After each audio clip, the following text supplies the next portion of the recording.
And so it begins. My apprentice's finest hour.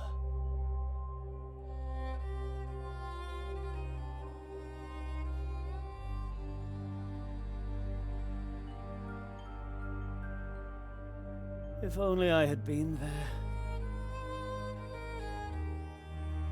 I could have prevented it all.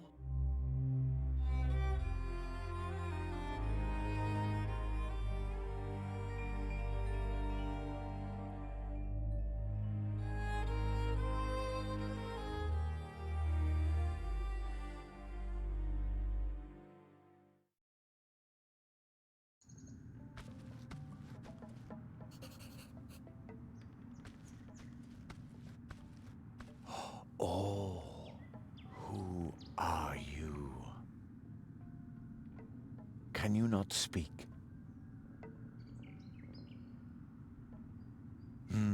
Does that mean you don't know? Are you lost?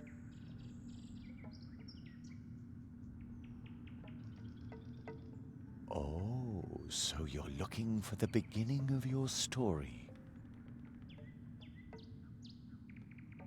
If we can find you a beginning, you'll know where to go from there. You have no idea how lucky you were to cross my path. I know a lot about stories. I hope you aren't just here to steal one of mine. You aren't, are you? All right, to find your beginning, we must look for something that feels like once upon a time. Follow me.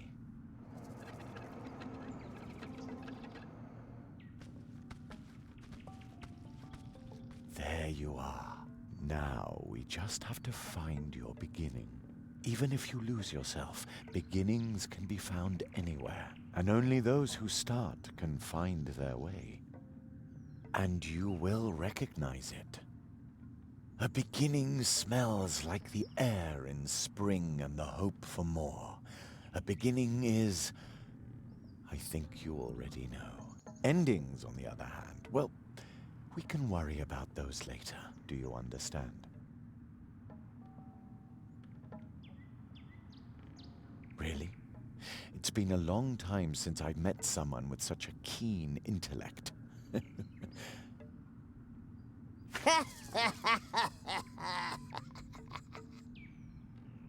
Did you hear something? The fog must be playing tricks on my imagination. It's gotten cold, don't you think?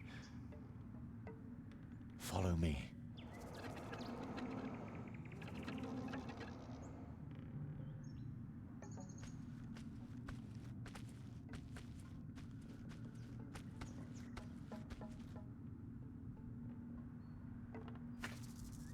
There's your beginning.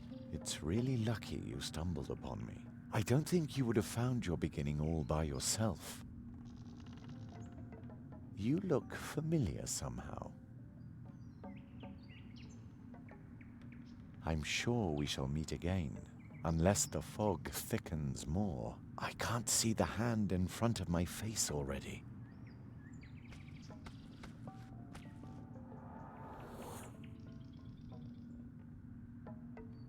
Strange fellow.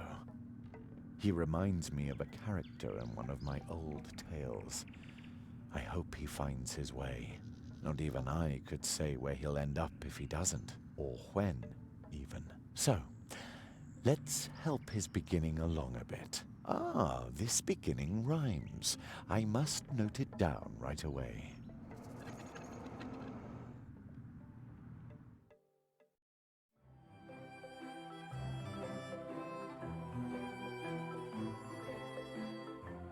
After a long summer day in a place not far away, Jeremiah Hazelnut was tucked in bed to dream of the dream that he always had.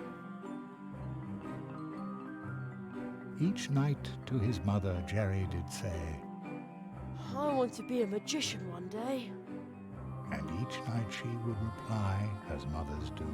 One day, sweet son, your dream will come true. And as mothers do, she whispers, Good night. soon Jeremiah Hazelnut would sleep tight. And soon, very soon, as dreams sometimes do, the dream that he had would come true.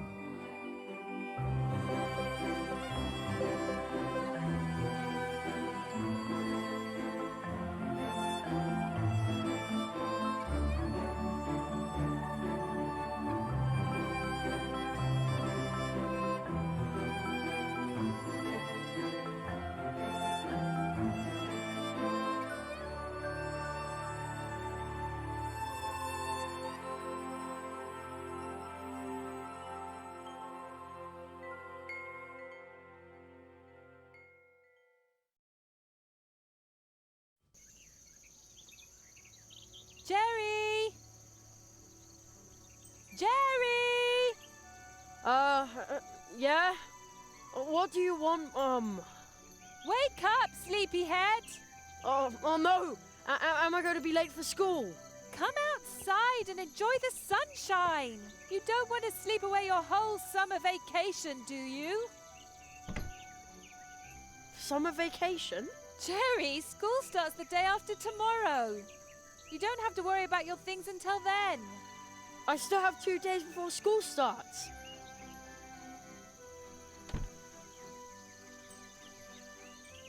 I've still 2 whole days of adventure left. Ha-ha! Like we do every day with our morning calisthenics. It's our program. Start the day fit and cheerful. What on earth is this? Usually it's the top 40 playing all day long. The crows must have overdone it yesterday. There's not a single one in the sky this morning. What a beautiful day. Crows? But don't just sit there and rust, or you'll just make it easier for them tomorrow. Okay, follow my lead. If you don't want to listen to our program, then go ahead and start your day any way you like. Imagine a small X floating in the air. You can click on it to drop out at any time. Wow. When he says it like that, I can practically see the X floating in front of me. But why would you want to drop out? What? You think you already know everything? Smart aleck. Touch the radio. Imagine a mouse pointer. Move it to the radio and then click with the left mouse button.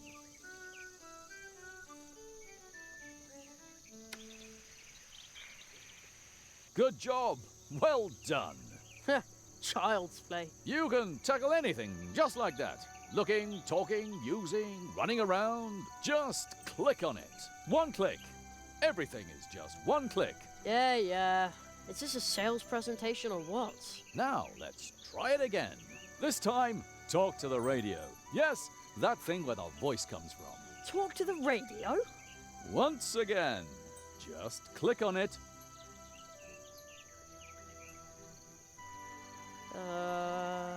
Hello? Hello! You did very well. Thanks, but how? One click. Everything is just one click. Did you notice how your muscles and sinews stretch when you click on something? Doesn't that feel good? He's right. I ought to do morning calisthenics more often. You're probably thinking, I ought to do morning calisthenics more often. Man, he's good. And you know what? What? You can. It's our program. Start the day fit and cheerful. And on we go. Some things can be looked at and picked up. That's good for the back. So keep looking at things and picking them up. Now find yourself an object to look at. How about that basket on the windowsill? You already found something to pick up? Go ahead then. That's the way. That's good for the back. You are now carrying the basket. You open the inventory by scrolling down with the mouse wheel, or by pressing the I key. Man, oh man. Now, let's try it again. Have a peek in your inventory. Doesn't that feel good? Your inventory. You can carry a lot more around in here than you'd think. And carrying objects around is healthy. You can also look at them. To do that, click on them with the right mouse button. Ah, nice basket. Hey, Looking with the right mouse button works really well. Looking with the right mouse button works really well, doesn't it? Absolutely. And now we'll try the left mouse button. Use the left mouse button to take items out of your inventory. Left-click on the basket. Whoops, the handle fell off. That isn't supposed to happen. Normally, you would just pick the basket back up. But don't panic. Remember, there are no problems, only challenges. You're bound to repair that basket in no time, for sure. Use the left mouse button to select items in your inventory. That will allow you to use them with other items in your inventory. Use one of the items with another one. That will get your circulation going. There! That wasn't so hard. True, it was easy. And do you notice how your pulse is calming? Feels good to repair something you broke, doesn't it? Yeah, it does. And now for the next step. You can also use items with your environment. Left-click on the basket and then carry it out of your inventory by moving it past the inventory's edge, or by pressing the I key, or scroll up with the mouse wheel. Very good. Try showing the basket to a beloved family member. Who should I show the basket to? I think your mother is hanging up the laundry in the meadow in front of the house. Man, he's good. Wow, it's as if he's talking to me. Use your basket with your mother by moving the basket to her and clicking the left mouse button. Oh, Jerry, as you've got the basket, Yeah, and I didn't break it at all. that's fantastic. Could you go and pick some blackberries for me? For blackberry pie. Of course. Oh boy, pick blackberries, check. Congratulations! You've completed your fitness program for today. And remember, a simple leg cramp could cost you your life when you're fleeing from a wild crow. Huh? What's he talking about? Stay fit, stay cheerful. Mousewood Radio now continues with the leaf fall report. Mousewood Radio? Huh, never heard of that. It must have something to do with sunspots.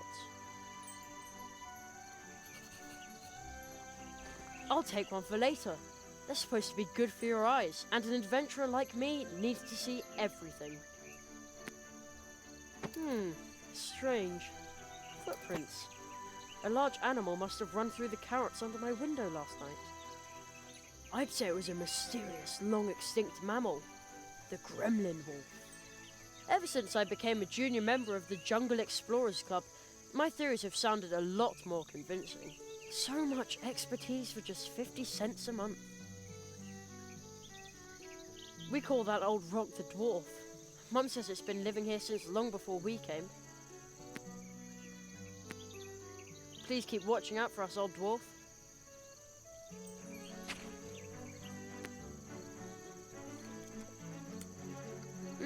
Sweet and juicy. Jerry! I'm okay, Mum. I won't eat them all. What? Jerry, I just want to remind you to pack your things for school tomorrow. Yeah, I'll do it. School.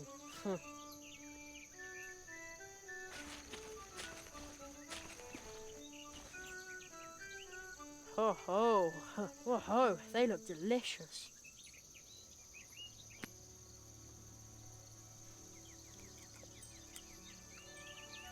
Blech, they're sour. Ugh. Why do red currants always trick me like that? It must be the bright red colour.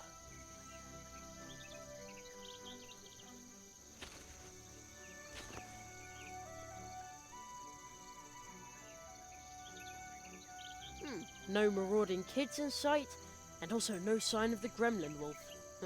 As usual. The coast is clear. My secret stash.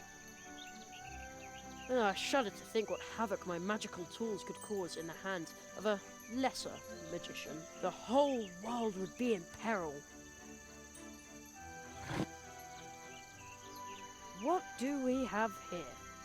Matches, firecrackers, and my gold coin. Let the adventure begin! Oh, better not leave it open. You never know. Don't want the gremlin wolf to pick up my scent.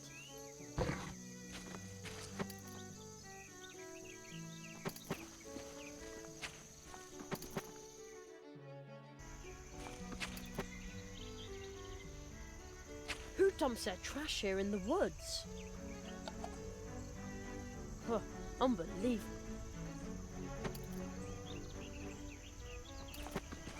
I can't count the times I got a splinter trying to climb it. Mum says people put up these little animal statues a long time ago to bring luck to hikers. I think there were more of them a couple of years ago. You made yourself comfortable, lazybones.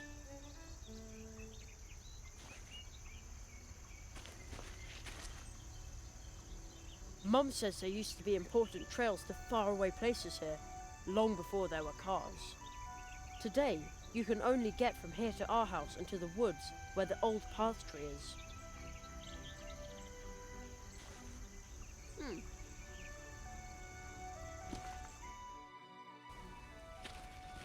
It's so quiet here, like the town was miles away. I used to fish for tadpoles here. The water actually looks pretty clear, but sometimes it smells just awful.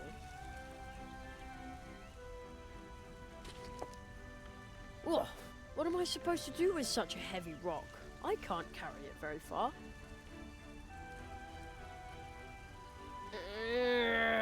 I'll put the heavy rock back. That's really hard on the arms.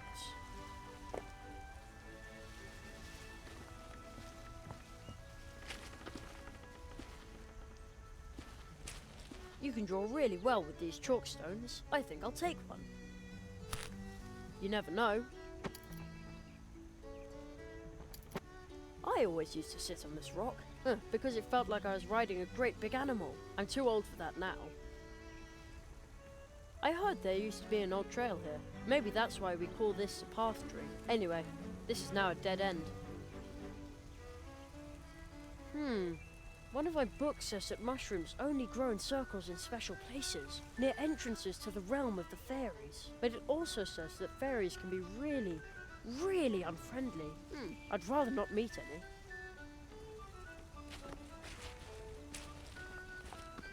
I'll take that.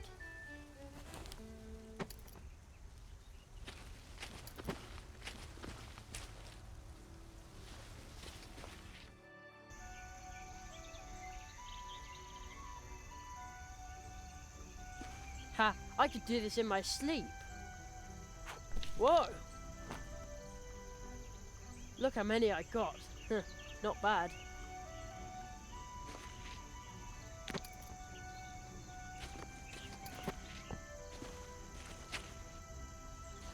The town looks so grey again today. When I was young, there was nothing but fields here as far as you could see. No, but seriously, since they built the supermarket next to the school, it looks even worse down there. School.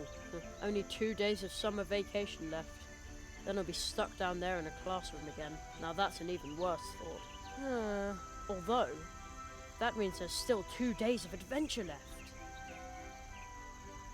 Sometimes I think the statue looks greedy. Other times I think it looks needy.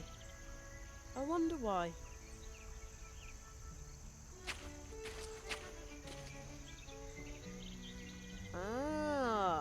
There are blackberries back there, but this brambly bush is in the way.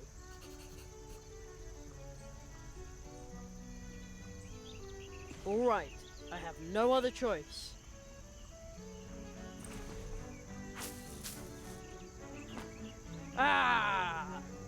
No bush can stand between me and Mum's blackberry pie. A fatal mistake.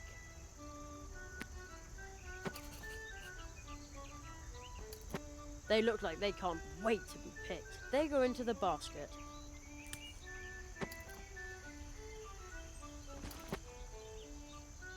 Why does a spider have to make its home in my blackberries? Maybe it's planning to lure berry-picking adventurers into a trap. Ha! No way. You can't fool Jerry Hazelnut. Good idea.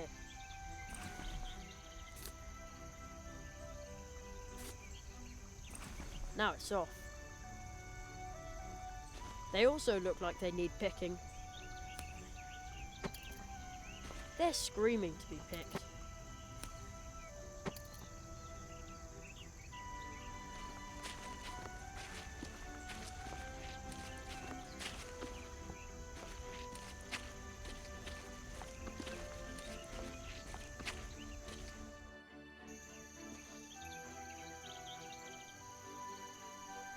Now I've got a whole basket full of blackberries. This should earn me the first and biggest piece of blackberry pie. Mom! Yes? I got the blackberries for you. Thanks, sweetheart. In that case, you can have the first piece of the blackberry pie.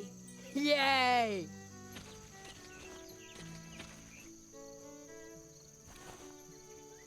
Wait a sec. Only the first piece. And the biggest, Jerry. And so the hazelnut family narrowly escapes a diplomatic incident. Huh?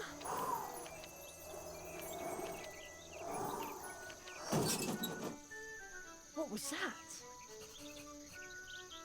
Something's in there. Whoa, holy cow. Okay, be brave. As long as it's not a gremlin wolf, there's nothing to be afraid of. I bet it's just a pesky raccoon. Very careful.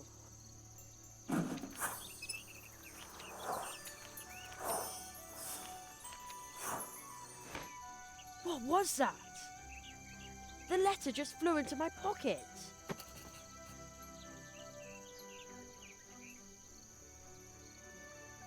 And there's no return address. Let's see what's inside. There's a weird symbol in the poem underneath it. How he made a carrot flame after drawing on rock a symbol all in white. Grinding white to powder makes it right. Then add black in turn, the kind you should be loath to burn. Black and white as they combine, the inside of your vessel line. Then 3 more things: tree skin, tree fruit, and lastly but not least, a root. At the crossroads, draw a circle with the powder mix obtained. Put the vessel in the center of the powder ring, thus gained. Set the circle bang on fire. The carrot flame leaps higher and higher, and I will swallow it in haste to enjoy the lovely taste.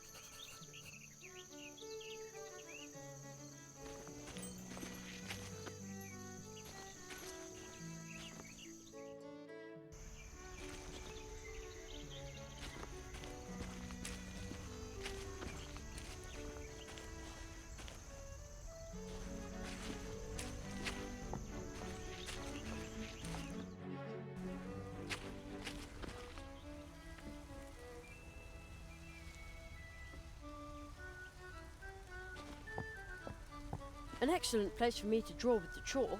I will draw the symbol from the flying letter. There. Huh?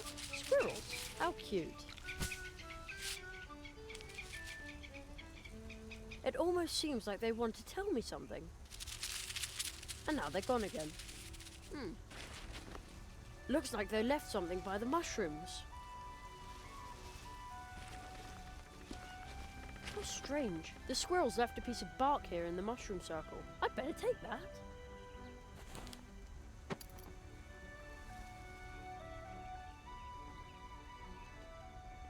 I could crush the chalk under the heavy stone, but where should I do it?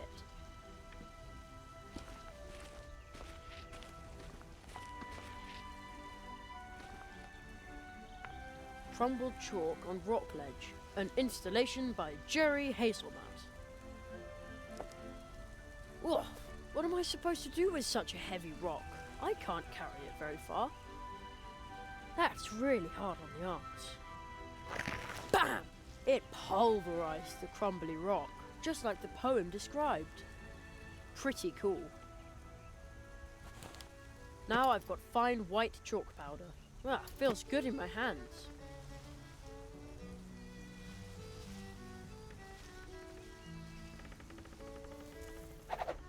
Fits.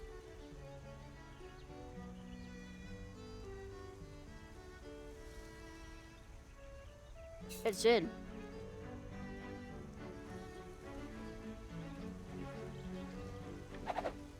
Also in.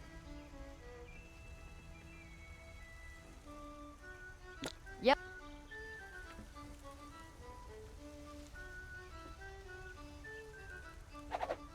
Okay, now everything is in.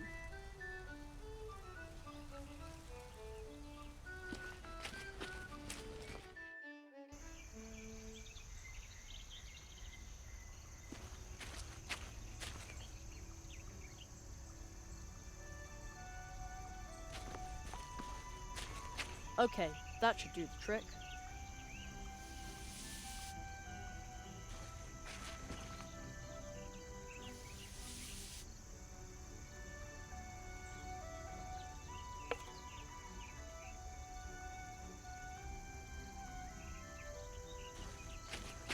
All right, let's do it.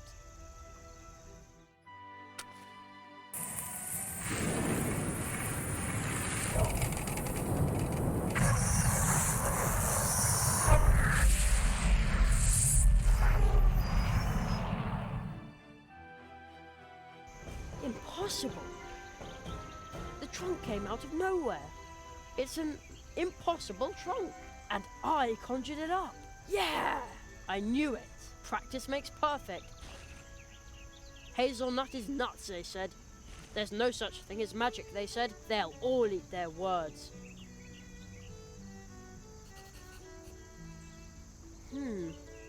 It's packed full of equipment for a magic show. It says the Great Zaroff on the poster. Is this his stuff? His top hat? The Great Zaroff. Experienced the greatest illusionist of our time. But it doesn't say when and where the show is. How strange. The poster looks pretty old too.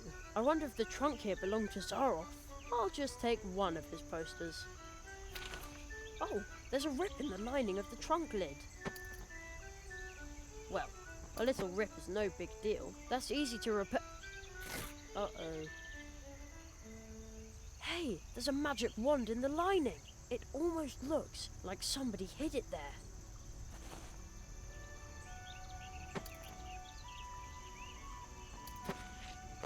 Whoa, holy cow. What?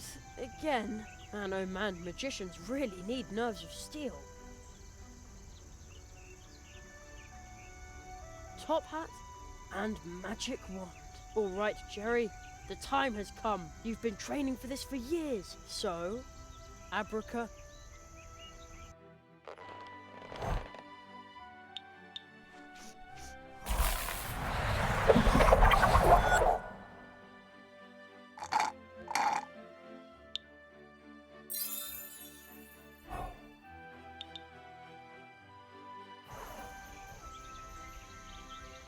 Whoa! It's been decades since I last drank a carrot flame. Permit me to introduce myself. I am the Marquis de Hoto. Oh, but you're Orictogulus cuniculus sapiens. Yes, indeed. well, I'm Jeremiah. Jeremiah Hazelnut, the boy with the dream. What? You know my name. I know much more than that. Your summer vacation ends the day after tomorrow. That's right. Unfortunately. Mathematics, leaky pens, hard wooden benches, dry chalk dust. You human children are so brave. Yet you dream of more. The murmur of the leaves in the wind. It reminds me of home. Where's that? My home? It's where I'm remembered. Yes, but where exactly? I can scarcely remember. The fog. What? Jerry, tell me, what's your greatest dream?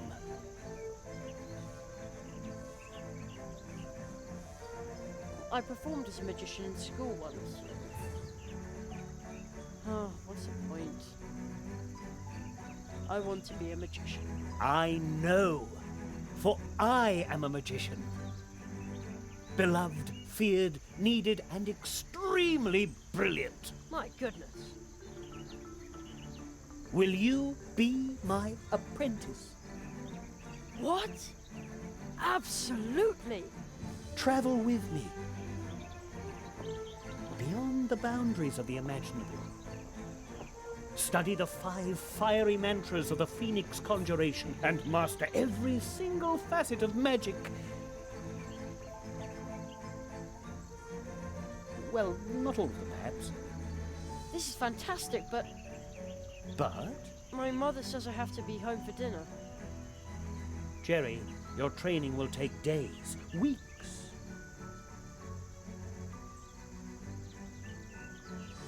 Then I probably won't be able to. True, training in the magical disciplines, the study of the art of arts, all of this takes time.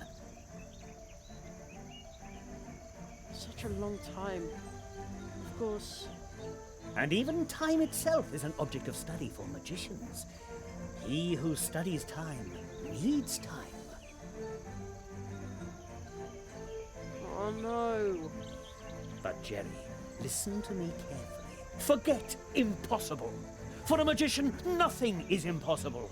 On a day in summer vacation, anything is possible. I promise you that you'll be back in time for dinner. Are you ready to trust me, Jeremiah Hazelnut? I am. You carry a certain coin. What? How do you know that? It has a very special aura. Where did you get it? I don't know exactly. It seems like I've always had it. Something is missing here. A memory? Don't worry, Jerry. Everything which is lost will turn up again. I always used to practice my magic tricks with it. Look through the hole in your coin. Its magic power will grant you a new view of the world. What you'll see is magical iridescence. From now on, the coin will show you what might be helpful in your training.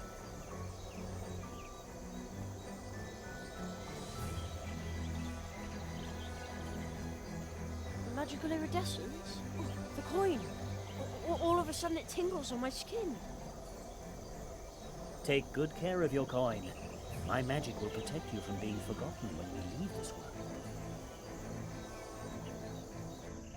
We're leaving this world? We have no time to lose. After all, you want to be home in time for dinner. You will need this.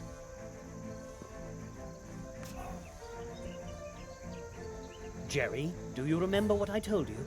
Nothing is impossible? And soon it will no longer sound like a question when you say it. Wait!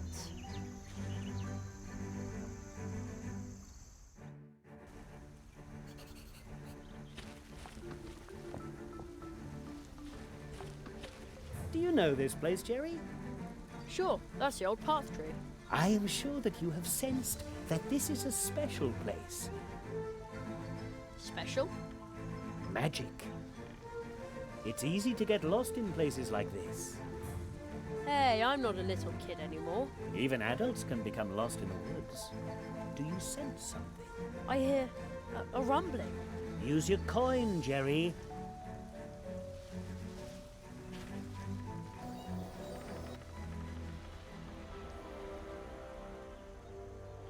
Oh man, a toad! It's gigantic!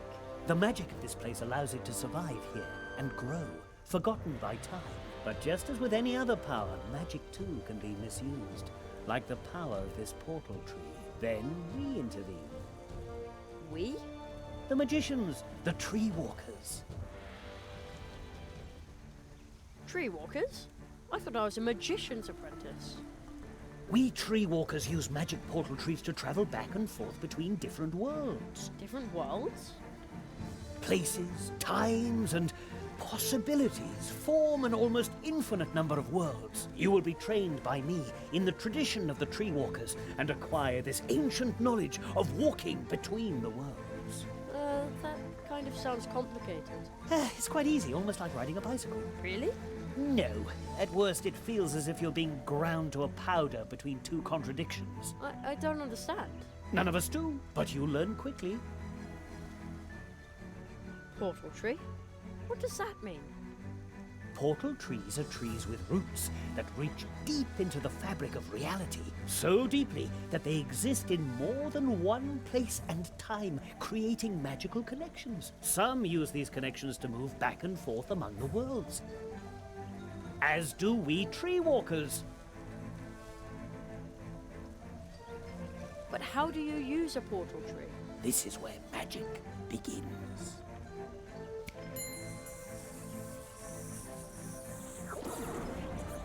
Wow. Go through the portal, Jerry. From now on, casting magic and wandering between worlds will be an important part of your life.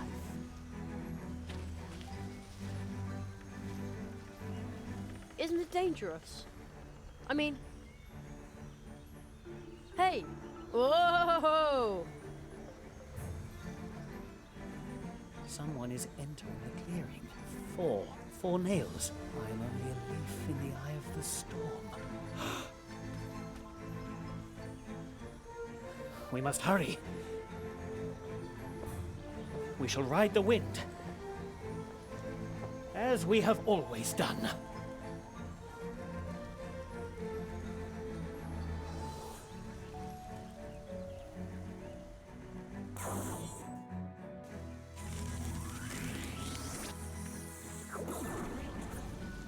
Hey! Whoa!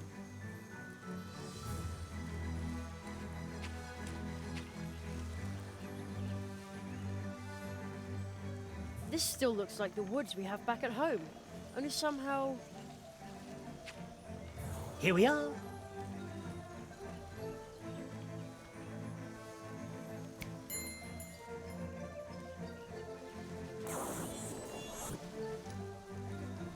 But that's with a backpack. The farther we go from the portal tree, the more clearly you will come to realize that we have left the world you know far behind us. Only the parallels here at the portal tree suggest a connection. Such as this wall. Follow me, Jeremiah Hazelnut.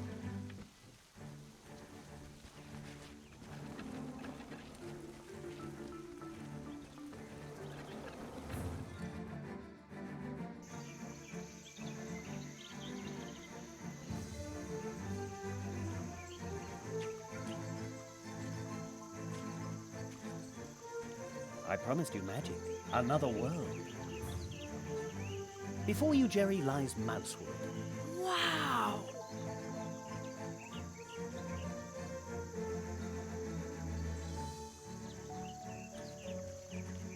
Here you will complete your training.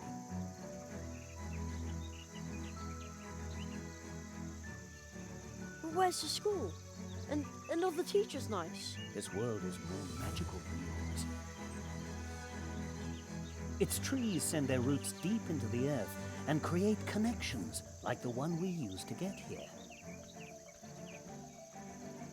This world will be your school, and its inhabitants will teach you many things. This place may seem unusual to you, but soon it will be an important part of your life. And then, once your training is complete, you will see the world with the eyes of a tree walker. So follow me, young hazelnut. Oh, wait.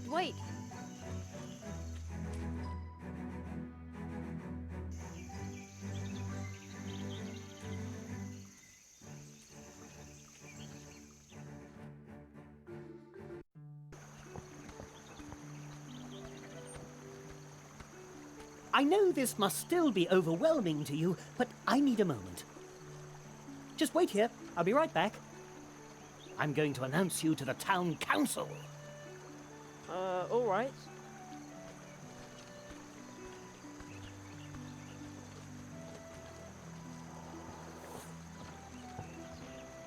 Wow. Being this small is really interesting. Who would have thought that mice have towns? Well, hey! Oh. Have you seen Plato the Frog by any chance? I've been waiting here for a package from the Super Squirrel Boutique for smart squirrels. Super Squirrel Boutique? That's a funny name. Oh, really? So what's your name? Me? I'm Jerry. Oh, I think Jerry is a very funny name. And I bet you don't make drop-dead stylish accessories. No. I have absolutely no idea what you're talking about. You see? I'll just keep waiting for Plato and my package then. Oh, maybe I should have left town with my cousin Edgar, instead of standing here and thinking about how the crows could come back at any time. It just feels creepy, but I've just got to have my package. Oh. Excuse me, but... No time. Got to practice. There's a birthday party this evening at the Hares, and I'm prepping to go. Well, hey!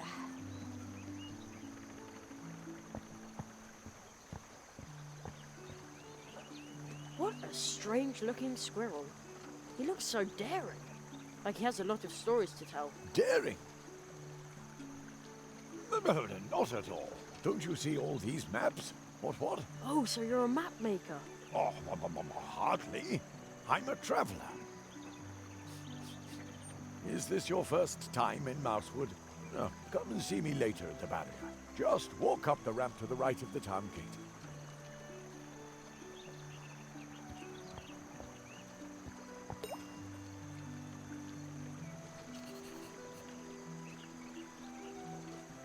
Oh, Why did I have to find this stupid thing? hello? Is everything okay? Is there someone behind me? I think I'm being haunted by a ghost. I don't think you are. At least I don't see anybody. I can't see anyone either, but I know someone is there. You find one strange book in the woods, can't understand a single word, and then they stick you with a ghost. Isn't that just typical? I get all the luck. Oh, Oh, there really is someone behind you.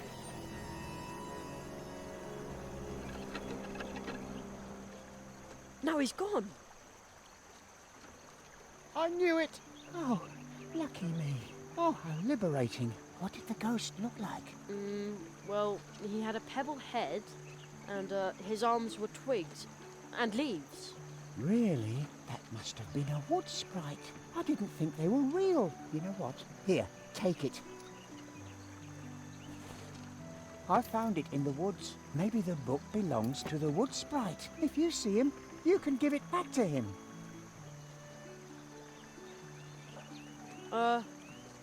I thought it was cursed or something. Hello?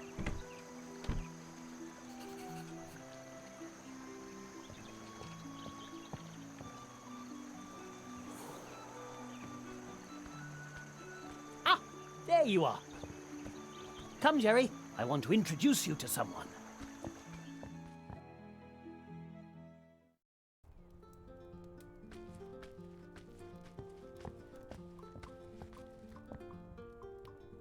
Please excuse this sudden trespass, honoured owl and squirrel. Ah, Jonathan, this is the rabbit I was just telling you about. Oh, but that's holy dormouse.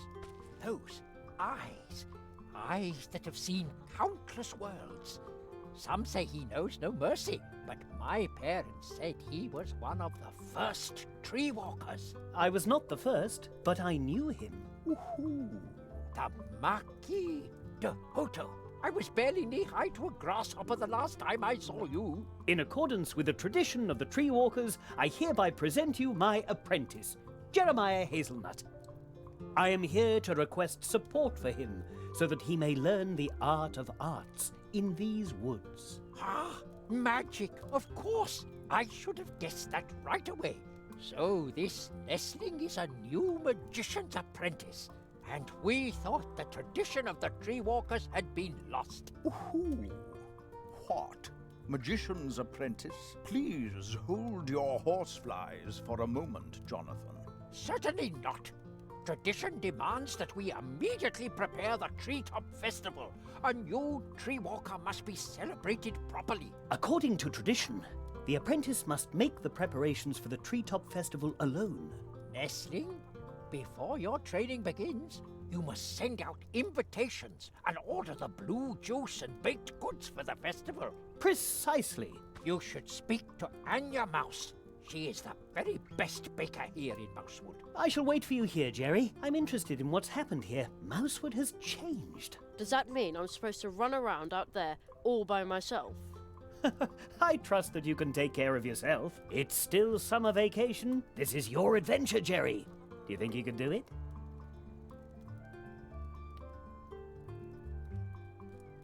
Absolutely. Oh, stop! But don't step on the books. Shouldn't somebody tidy them up? That's what I'm doing. But Conrad's niece, Ursula, keeps mixing them up again. Huh?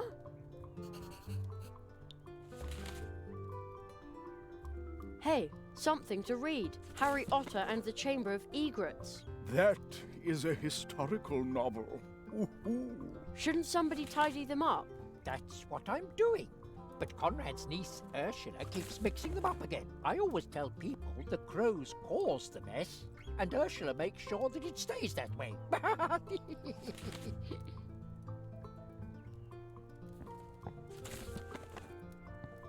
I wonder if there's a mouse inside. Nope, empty. Warm.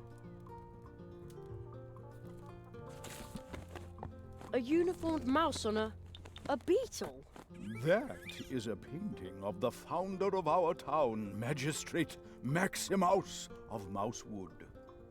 He created the moral foundation for our beautiful woods and the town of Mousewood. Moral foundation? The not intended for consumption pact, which decrees that if it lives and breathes, then it is not food. Oh, I see. So you must be a vegetarian. Of course. I'm the picture of health. Ooh. I see.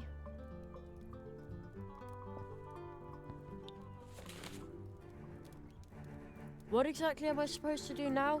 According to tradition, the apprentice must make the preparations for the Treetop Festival alone. Nestling, before your training begins, you must send out invitations and order the blue juice and baked goods for the festival. That is the tradition. You should speak to Anya Mouse. She is the very best baker here in Mousewood. What is the Treetop Festival? Mr. Squirrel, honored guests, please settle down. The Treetop Festival is going to take place 1 month from now. No. The Treetop Festival is traditionally held for every new tree walker apprentice once he has completed his training. So it was in the past, and so it is today. Perhaps it really has been too long since I was here. What is that? Oh. That is magic. And an invitation to the Treetop Festival from your city archives that's over 90 years old. You see, Conrad? Jerry, take this invitation. Also this magic postage stamp. What's it for? You'll find out once you place it on an envelope. But only stick it to an envelope once it has the invitation inside, and send invitations to everyone in Mousewood, because once you've completed your training, the Treetop Festival will be held. You should talk to Plato, our mail from. He can deliver the invitations for you. If you need help, ask the people of Mousewood. If you get really stuck, use this first minor spell.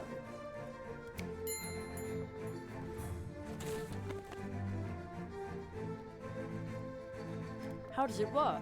With the Advice Seeker, you can enter into contact with me through your thoughts, and I will give you a hint that you will hopefully find helpful. With this spell and your magic coin, be confident that you can face any challenge awaiting you. I'll wait here for you, Jerry.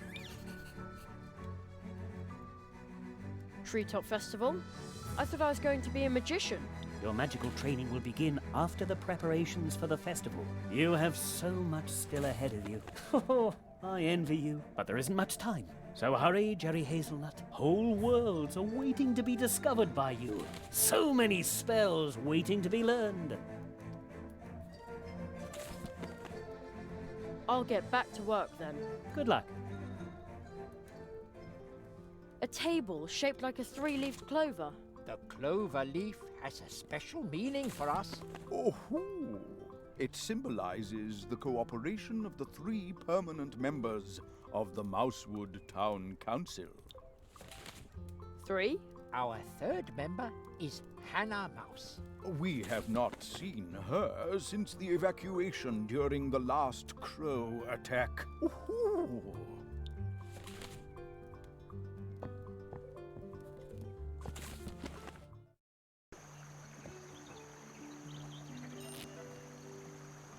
A sticker.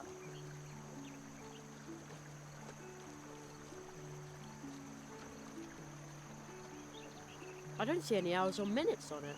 It looks like the mice's clocks only show you whether it's day or night. Well, I guess that's all you need. A horn in the middle of the square. Maybe you can use it to call someone. Blue juice, tasty and blue. A quality product from the wood dwarves. A tree trunk cafe. It looks really warm and inviting. Seems like someone takes good care of it too.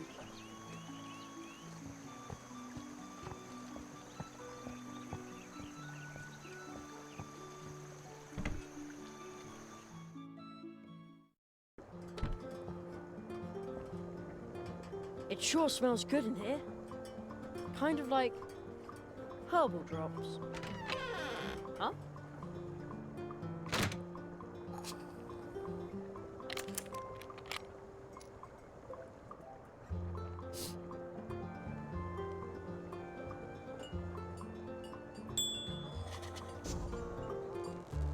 Extravagant.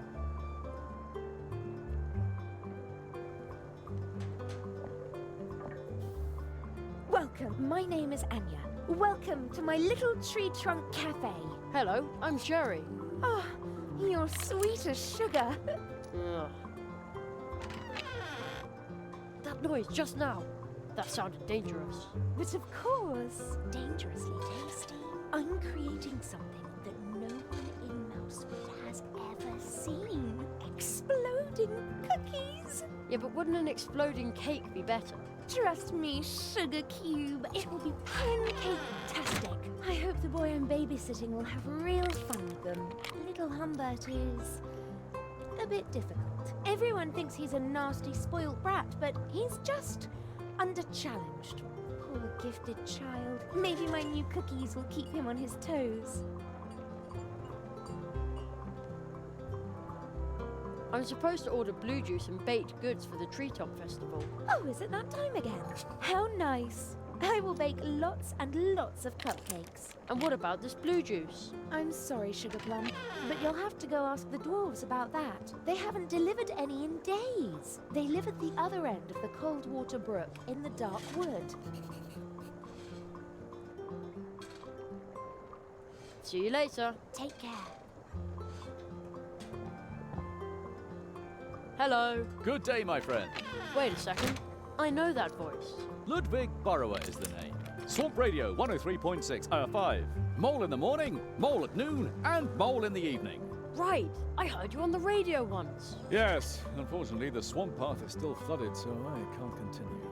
I would love to broadcast again. And I've been broadcasting from the swamp ever since the crows pulled apart my old transmitter.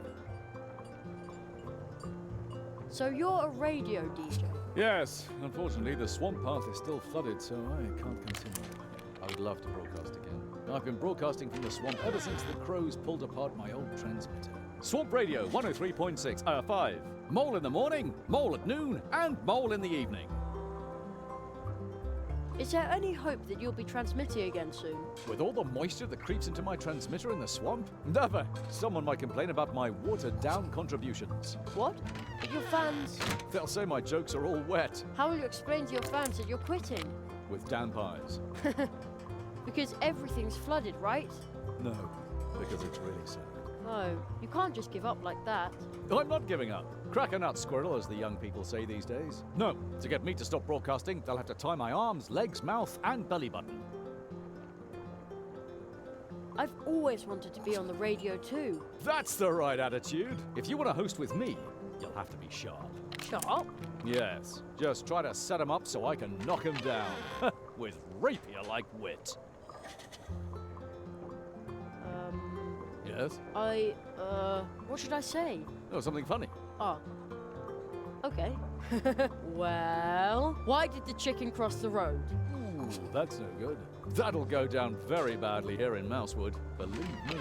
Oh, okay. Try to come up with something more appropriate for our audience. We'll try again. I have to be going. See you soon. And remember, Swamp Radio 103.6, 5. Mole in the morning, mole at noon, and mole in the evening.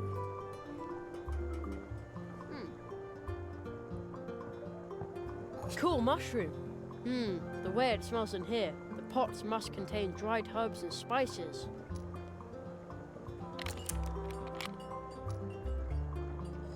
Uli's nightcap. Sleeping drops.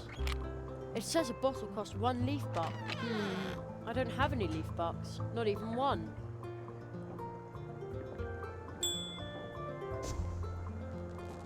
Extravagant.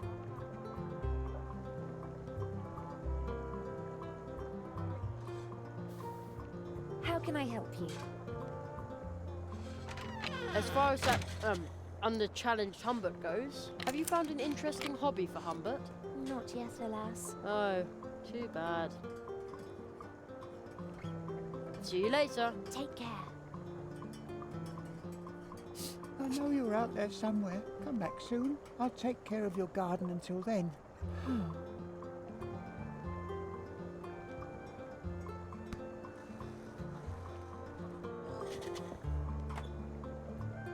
Locked.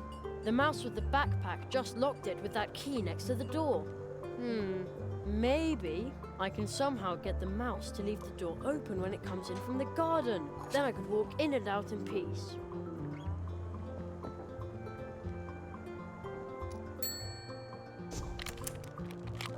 Extravagant.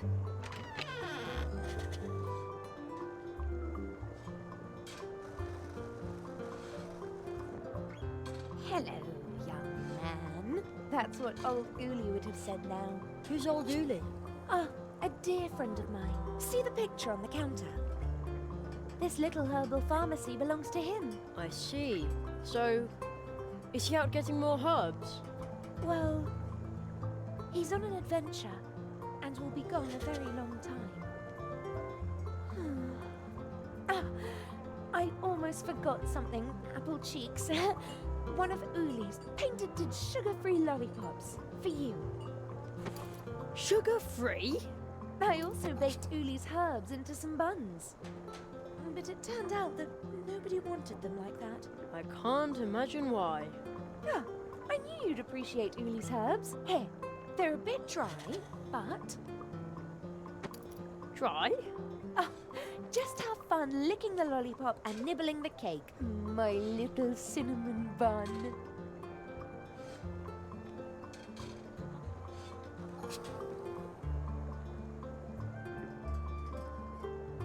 There's a sign. Roof terrace closed. Danger of abduction by crows. That doesn't sound good. Remember, there are no problems, only challenges.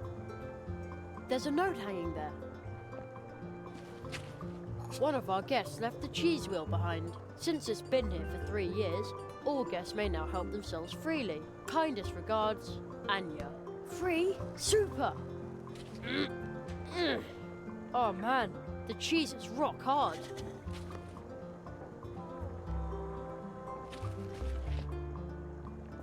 One hot coffee.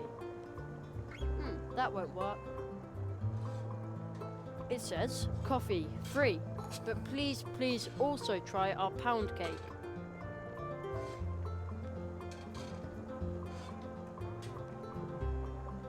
It's off. No reception. We're off the air.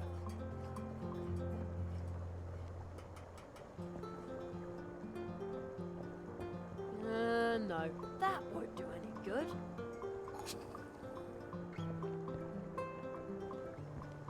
See you soon.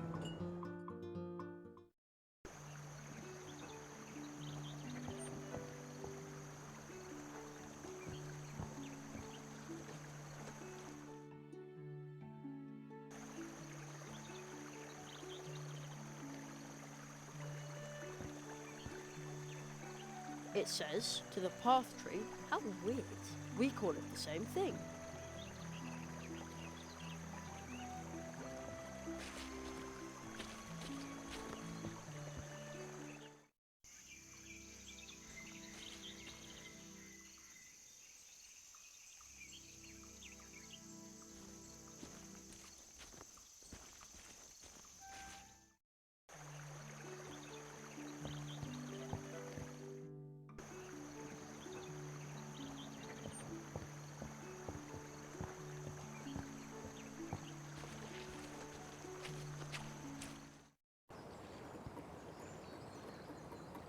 To the right are the gardens. Check.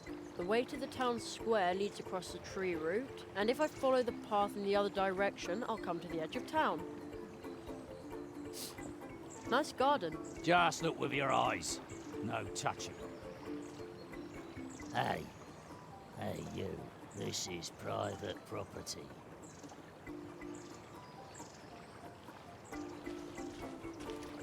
Hey you, everything okay? Coffee.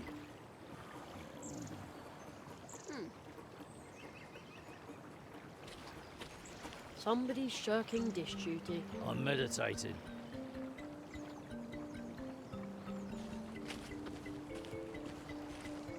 What a sturdy looking rake. It probably belongs to the Hare family. It could come in useful. Hey, you. What are you doing with our family rake? Oh, I'm just borrowing it for a moment. Last night the wind blew all these leaves onto our lawn. Oh, yeah, all right. Oh, off you go. Those leaves aren't going to rake themselves. And another. And another.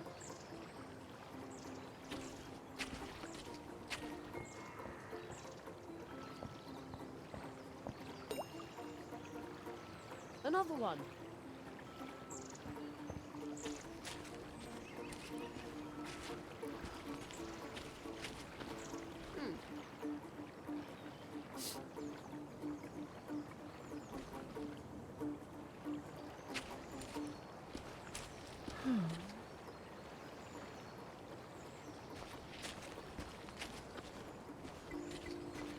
Memo, we need more blue juice. Well, the barrel looks empty, but the tap can still be used.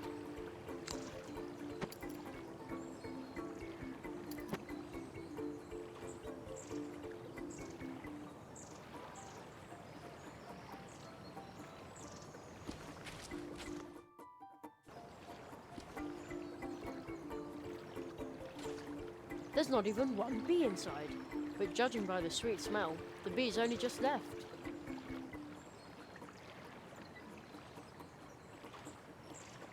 Good idea.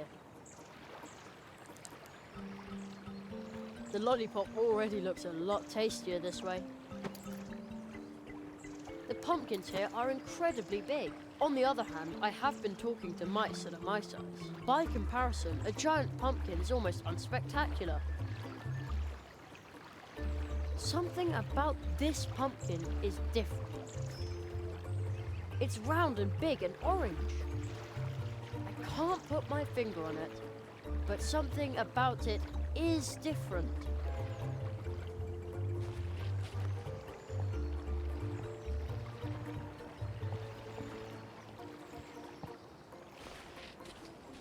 Hedgehog Brothers Carpentry. What can we do for you today? Nobody here.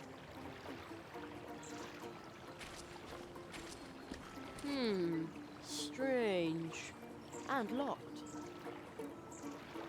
It says, A. Molina. No advertisements, please. How mysterious. And another. Another drop.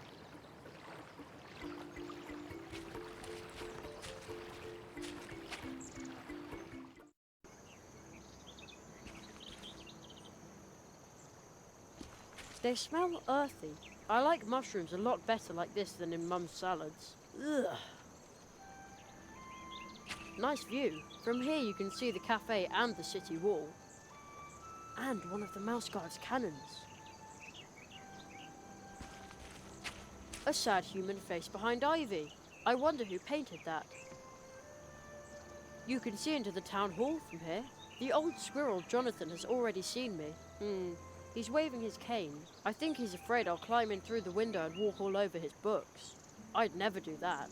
At least, not while someone is looking. What a weird statue. There's a little stone face in the crystal. And some kind of amber thing. I hear a fine sound. Very, very softly. Like someone flicked a glass. Another one. And another. Another drop. A sticker.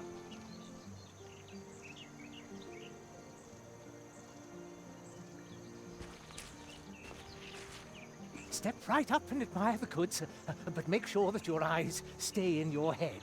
Although that wouldn't be a problem, because we have outstanding glass eyes among all the things you can buy here at ridiculously low prices.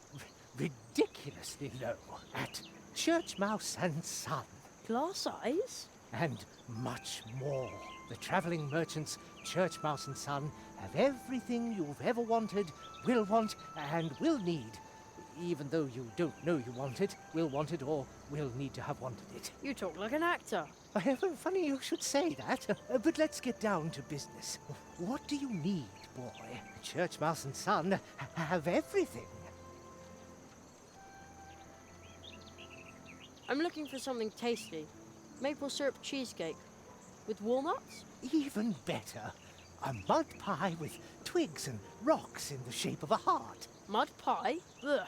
Thanks, but no thanks. It's very realistic. Mud fans know what I'm talking about. Isn't that right, Junior?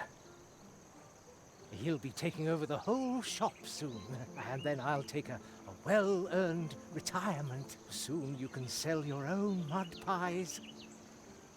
Junior? He's shy, but a terribly good businessman. I believe in him, really, really strongly. You hear? Junior? It's so nice to know that your golden years are secure. Well, then take this one time only, a small but exquisite promotional gift. A red thread for you.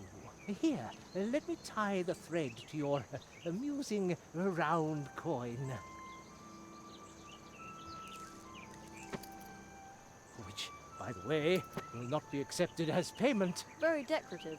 Thanks. The high-quality red thread I gave you should lead you back to Church Mouse and Son whenever you need exquisite things. Things of every kind. Pretty things, tall things, small things, white things, bright things, filled things, spilled things, things with sugar, things with mud.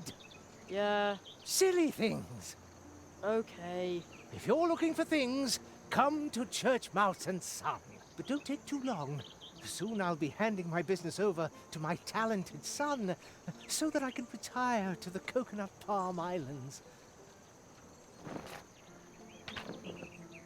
We're still saving up enough money for the trip. Isn't that right, Junior? Junior? Thank you. I'll be sure to come in if I need... Things! Need things. We have stuff, too. All right, things and stuff. And junk. Things, stuff, and junk. Now you've got it.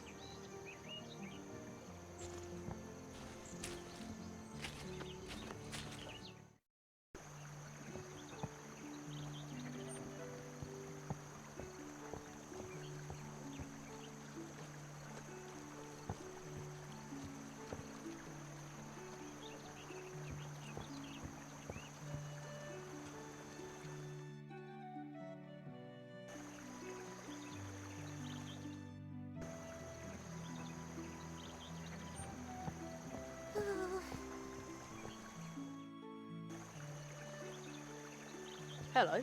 Why are you up here? I was assigned to cannon duty. We had a big crow problem here. Well, we even had to evacuate the town. That sounds horrible. Well, it was. So if I see one of those horrid creatures, then kaboom! Usually they fly out the northwest. I have to keep my eyes open all the time, even at night. A cannon, just like in a pirate movie. Arr! I'm Jerry Hazelbeard, the pirate mage. Paws off! Nobody is allowed to touch the cannon, not even me. Especially not me. Except in an emergency. The cannon has to be ready for the next crow attack. Imagine a critter like that flying right into the town hall. Again, Usually they fly out the northwest. I have to keep my eyes open all the time, even at night.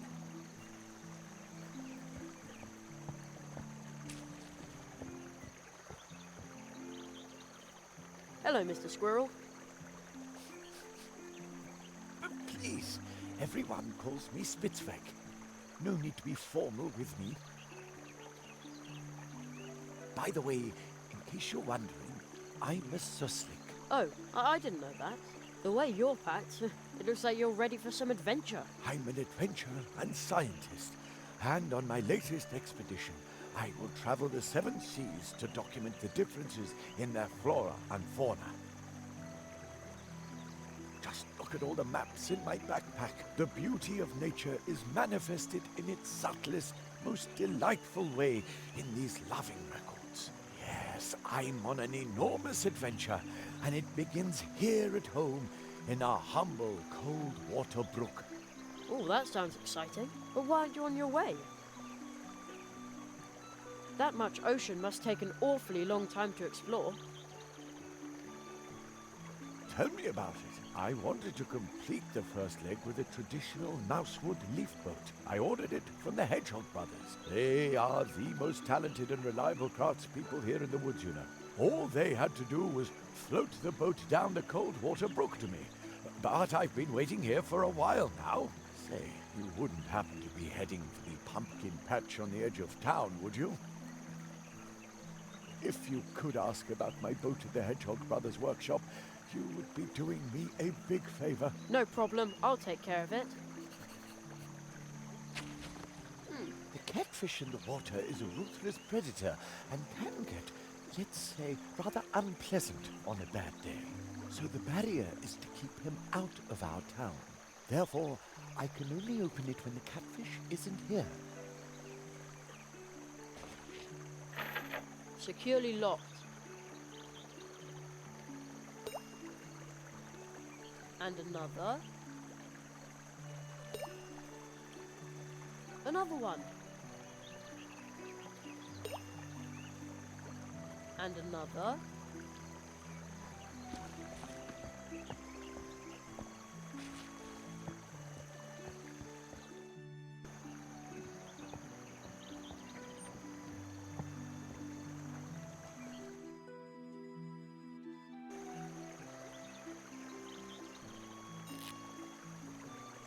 A sticker.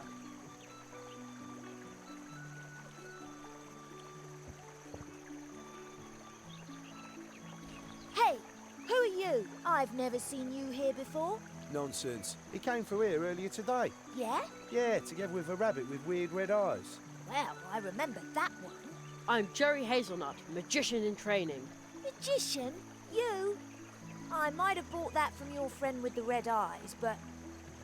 Oh, why do I have to stand guard out here while you get to have fun?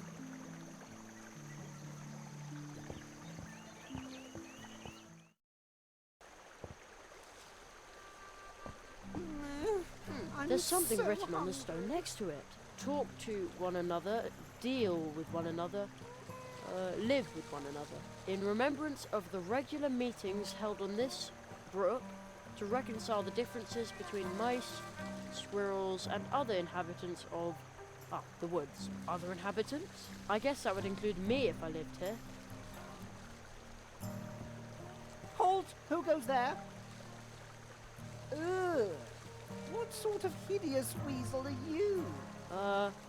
I just need to get past you for a second. Yeah, sure. What's the problem? No problem.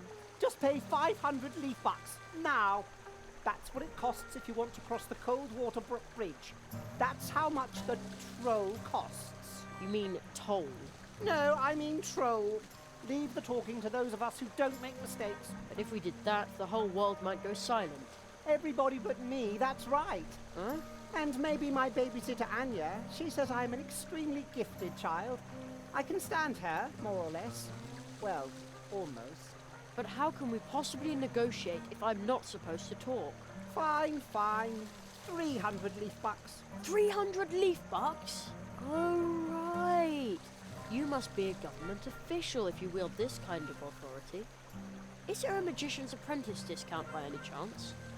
Normally, magician's apprentices get financial aid. I have to cross the bridge for educational purposes. Educational purposes? Discount? Be glad you have the opportunity to get through here at all. 300 leaf bucks, that's the fee. Pay up or stay on your side of the bridge. It's no loss to us. I'll be back later then. What a little cutthroat! But I can't get into a fight with a little kid. I'm just too good-natured. I have to find a way to get over the bridge without dangling him over the side by one leg to teach him a lesson. Although...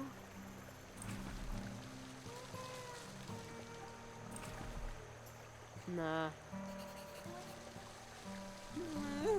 I'm so hungry. Dessert is always better when you eat it before the entree. Another drop. Another drop. It looks really, really interesting over there. Unfortunately, that little scoundrel is in my way. A swift, cold, pebbly, babbling brook.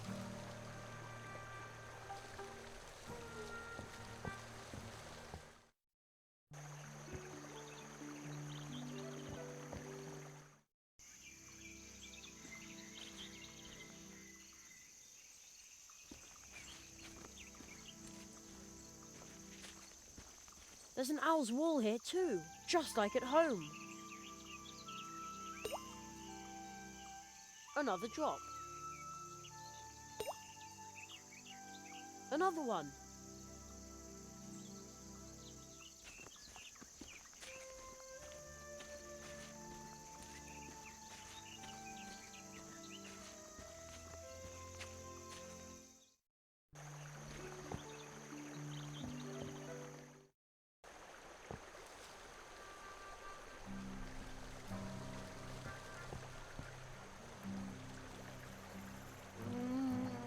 Oh, that smells so good.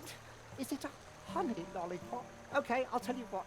You give me the lollipop and I'll let you go through. Just this once.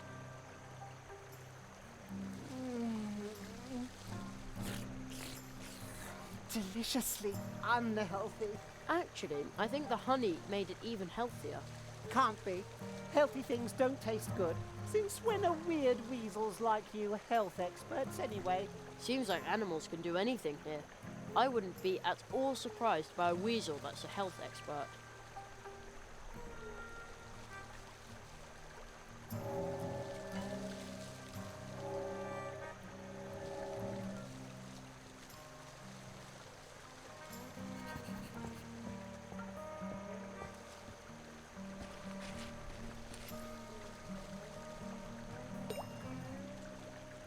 Another drop. I'd better stay on the signposted trails. I'd get hopelessly lost in the fields.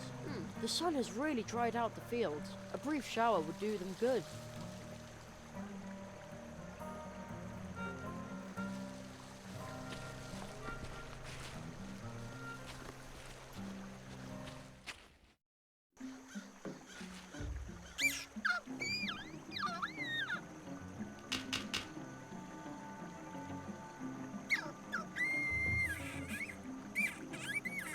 What was that?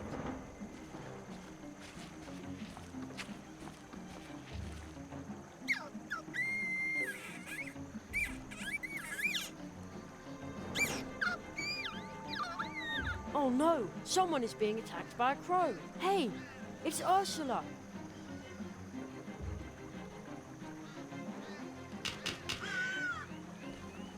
Well, if the pigeons in the park go for this kind of thing...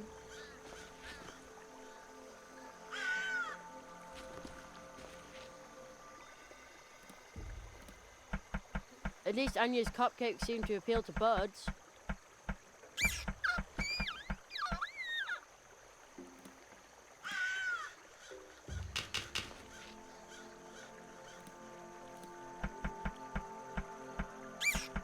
Maybe I can flick the antenna to chase off the crow, but I can't reach the antenna.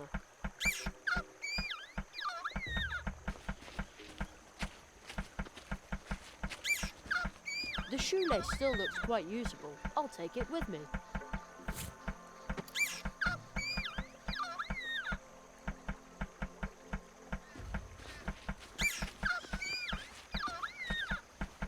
Maybe I can use this to flick the antenna and give the crow a good whack. Gotcha! Drat, it won't budge. Oopsie. Oh well, who needs that antenna anyway?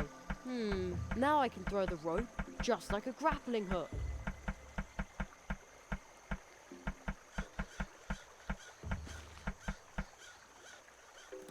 Leave the little owl alone or I'll let you have it.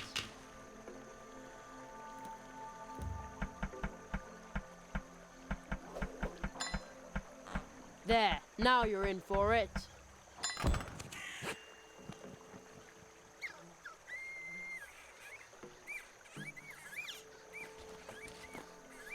No reason to thank me.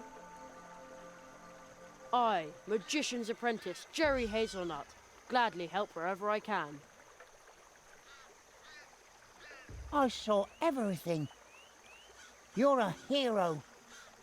Not really. You're just like my friend Uli. Unfortunately, he's... Oh well. Here, take this. What is it? A flyer. A mouse has to make a living, you know. Wow! He said I'm a hero. I'd better take you home now, Ursula. You can ride in my backpack. She was still clutching a crow feather. Did Ursula pluck that from the crow? A sticker.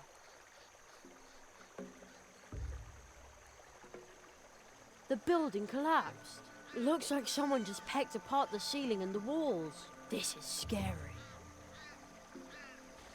Here's a handwritten note. Beware, this is crow territory. For as long as it's unsafe by the river, I will be broadcasting from the swamp. Mousewood Radio. The voice of Mousewood won't give up. Signed, Ludwig Borrower. P.S. Alright, I do give up. Now the swamp path is flooded as well. I'm going to be off the air until it's cleared. The building is a shambles. I can't shake the feeling that the crows around here are pretty unpleasant company. The large river back there has burst its banks. Looks like everyone had to leave in a hurry. What a pretty flower. I think I've seen it on the label of one of Mum's relaxation teas. I'll grab a bud to take along.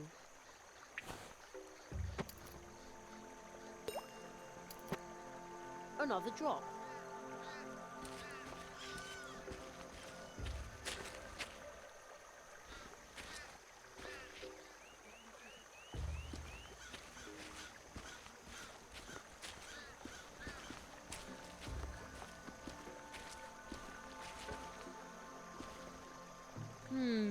The front wheel is frozen to the spot.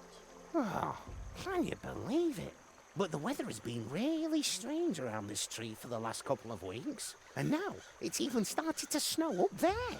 Oh, I've got too much to do. But without my mail bike, I can't deliver the mail.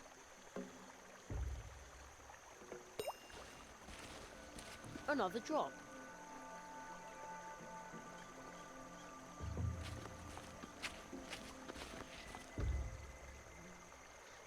I can't reach them.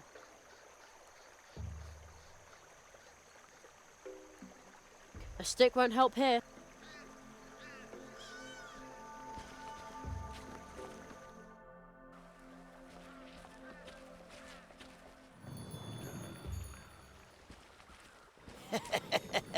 What does the note say? Quarantine. Our housemate Steinberg Wood Dwarf has come down with a terrible disease. He is grouchy and grumpy and in a really bad mood. And now he is also sick and coughing and sneezing. Do not disturb. Until the quarantine ends, we are going to camp out in the cold woods on the muddy ground. Therefore, we are also grouchy and grumpy and in a really bad mood. Production of blue juice will be discontinued until Steinberg recovers. Soft steel and logger, wood dwarfs. Looks like the dwarves are also in contact with the post office. But if they brew this popular blue juice, I'm sure they also mail it to their customers. The Great Zaroff, clairvoyant illusionist, coming soon to a theatre near you. When and where? Strange.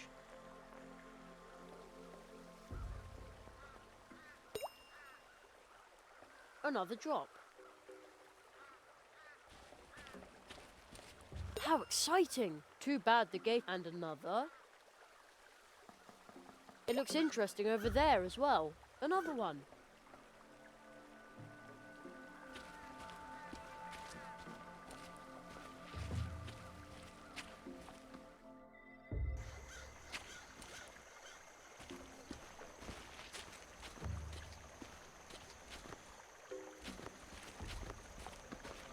Well, if it isn't Jerry, the promising young tree walker that everyone's going on about. You wouldn't happen to have a fire spell handy, would you? That's me, but I'm still in training, you know. Gossip spreads fast here. I hope you realise that I was only joking about the fire spell. After all, my bike is built from a matchbox. It would burn like kindling. Are you Plato the mailman?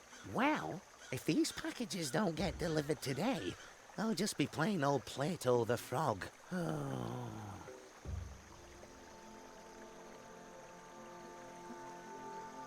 Your bicycle is really stuck in the ice, huh?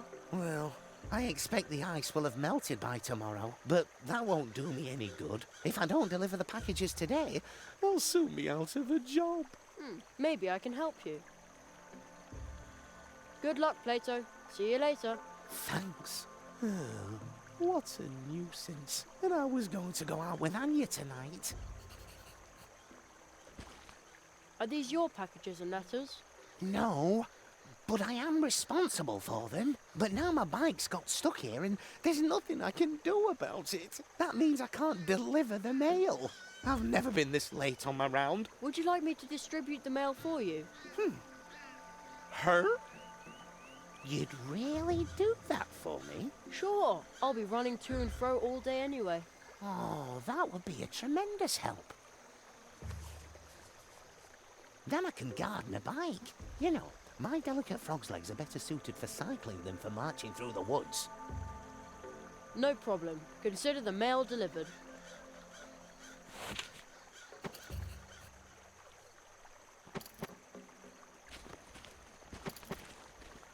Blue juice. Every keg a treat. Only 2 leaf bucks. Take a jug for some good luck.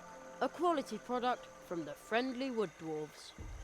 There's an asterisk next to the word friendly and some small print at the bottom. The purchase or consumption of this wood dwarf product in no way obliges the wood dwarfs to treat their customers in a friendly manner.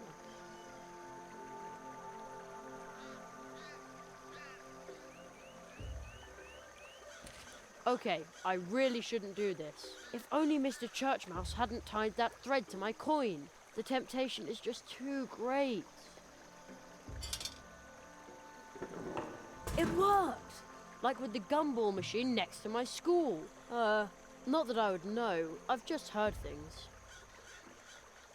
The last keg of blue juice. And a little sticker.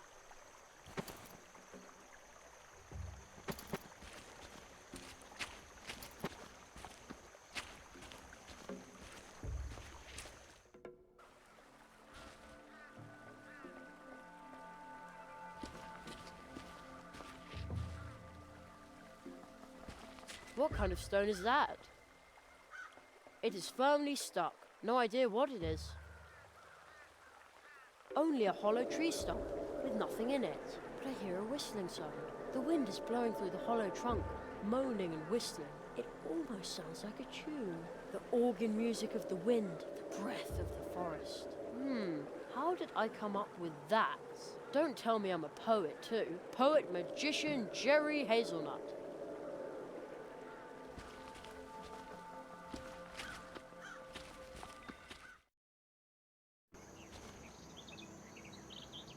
We have arrived. We will be the solution. Okay. Suspicious guy. It looks like those stone eyes have seen a lot. Hugh. Maybe you can use it to call someone.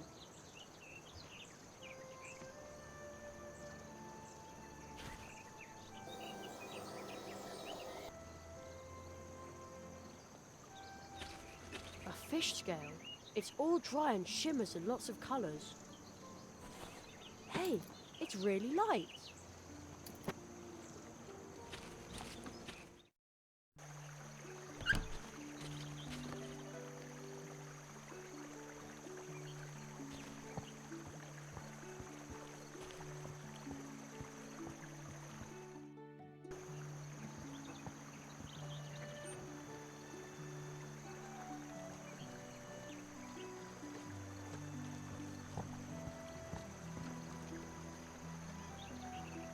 My package, at last!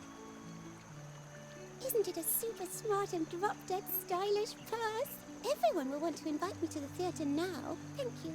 Here, a tip for you. Now you can buy yourself something stylish too, though you do already have a stylish hat.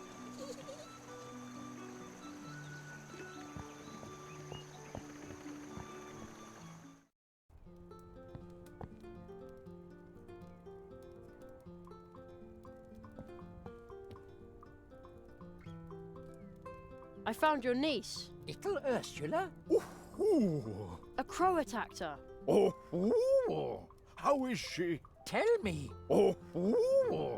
She's fine.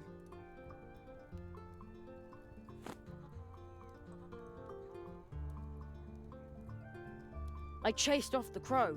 The feather shows me that you speak the truth. I thank you, Jerry. You are a true tree walker.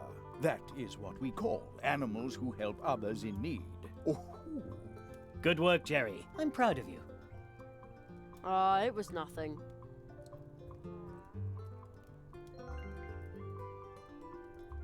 Oh, she's asleep. Brave little girl.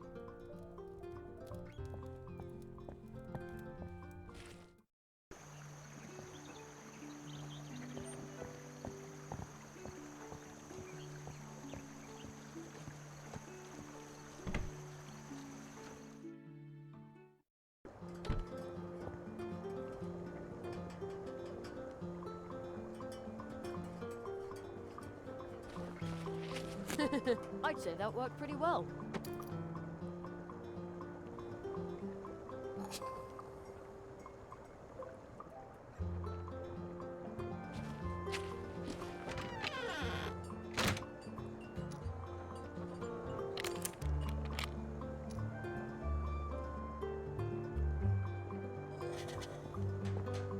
Special delivery for Mr. Burrower. Ah, my first fan letter. Dear Mr. Burrower, I am a long-time listener of your program and, wonderfully smoky voice, true, intellectual commentary, cheesecake. Yes! Fan letter? But what a fan! As thanks for your delivery, please take a small promotional gift. Take this wonderful mug and say with pride, I listen to Swamp Radio 103.6 5. Mole in the morning, mole at noon, and mole in the evening. Thanks.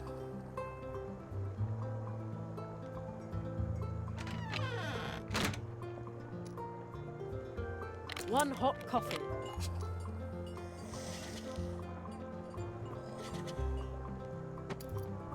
Too bad I don't like coffee.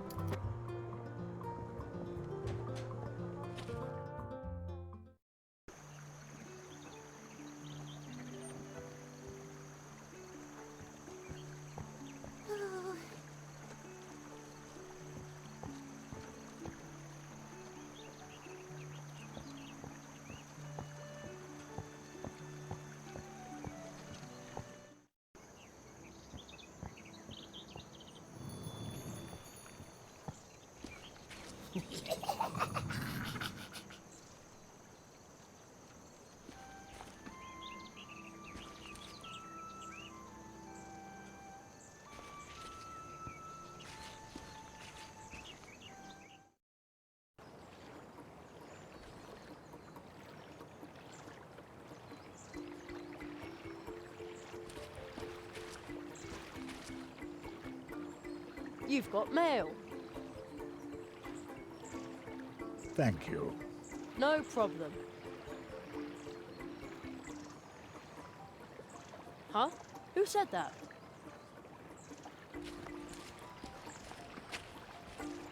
Are you the Hedgehog brothers? Yeah, we are. How can we help you? I'm Jerry, Magician's apprentice. Mr. Spitzweg sent me to ask about his boat.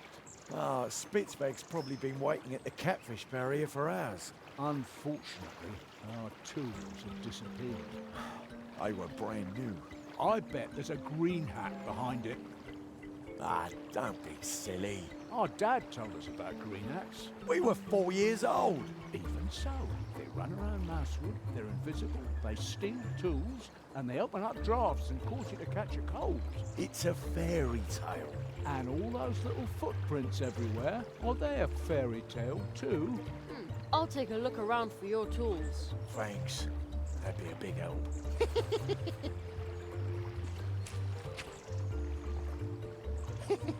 Nice saw. Pointy teeth. Did you hear something? My coffee's cold.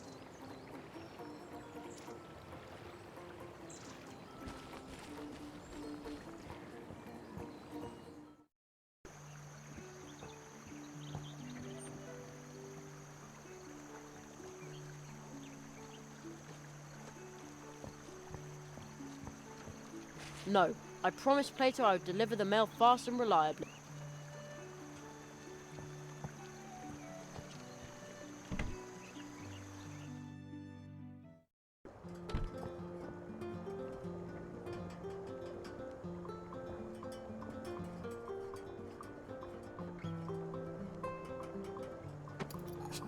Now my mug is empty.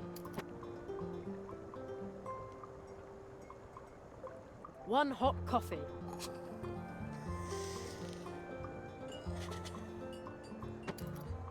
Too bad I don't like coffee.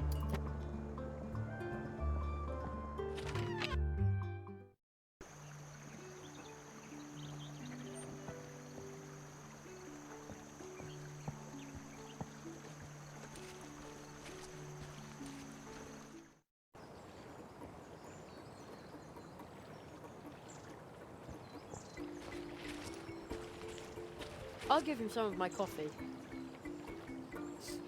I'm awake. I'm so grateful to you. Take this.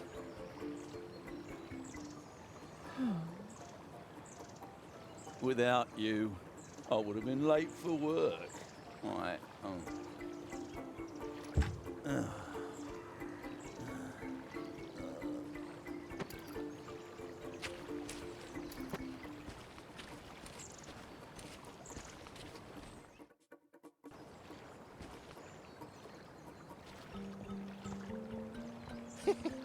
Nice saw. Pointy teeth. Did you hear something?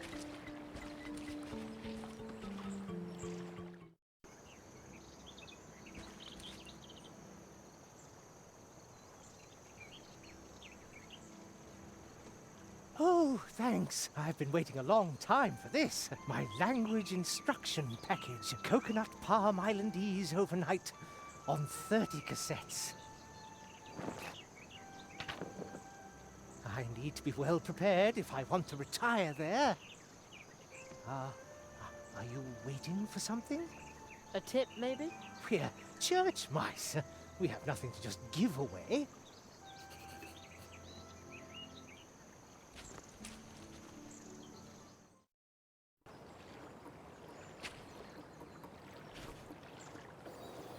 Oh, somebody's there. A little green man with a hat. I knew it! We've had a green hat in the house after all. Ah, where the snakes take me. Dolly cats and fly specks. Hail and mud puddles. He can see me, but not if I hold me breath.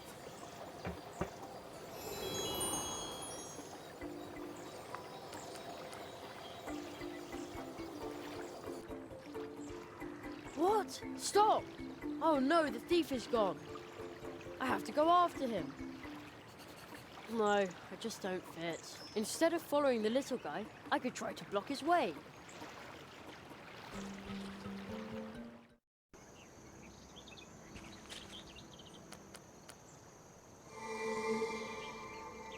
The little man in green. There he is again. Ah, first at the hedgehogs, and now here. You've got the wrong man. I've done nothing. Confounded police. I mean, go to the weevil, cursed constable.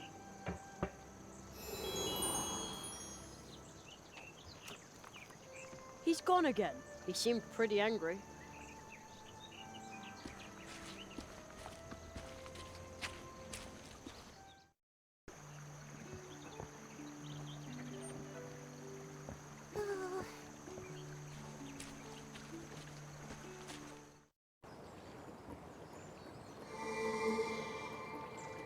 Ha! The Shamrock Ripper certainly won't find me here. There he is again. Stop. Ha! I'm standing on a shamrock. It's magic. Gives me strength. I can do whatever I like here.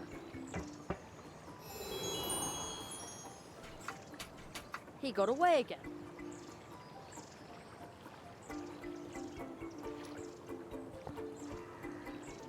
That's a cunning plan, and it might just work.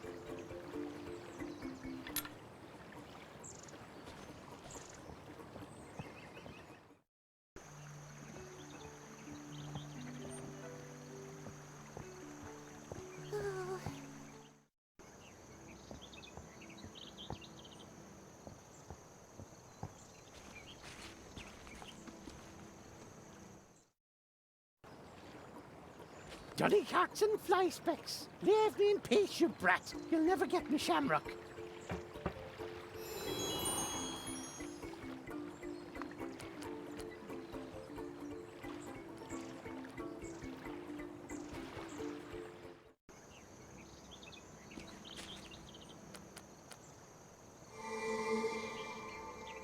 There he is again. You've got the wrong man. I've done nothing. Confounded police.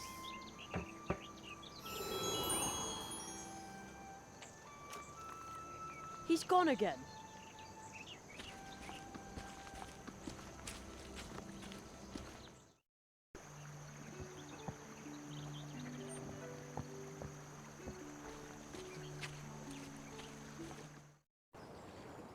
The leprechaun will pop up at any moment, and then...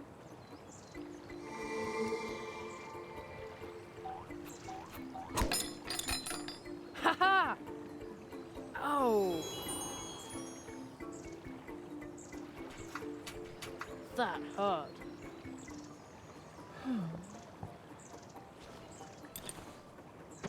Off to the Hedgehog brothers. They'll sure be glad to get their tools back.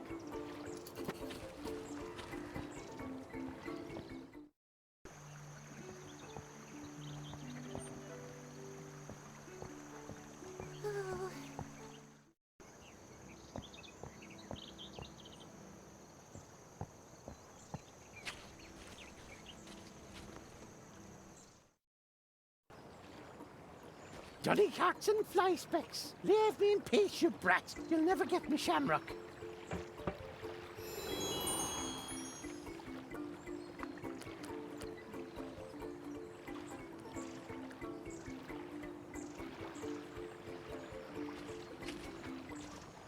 I've got your tools. Terrific. But as long as the green hat's still about, I'm not happy about finishing building the boat. Me neither. Please make him go away. A lost piece of wood. It'll be okay. We'll find your mummy.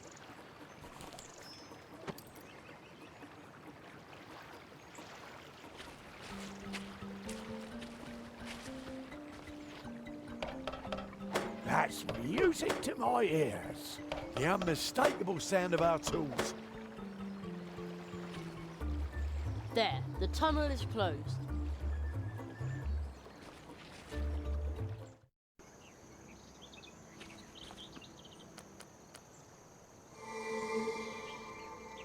There he is again. You've got the wrong man. I've done nothing. Confounded police.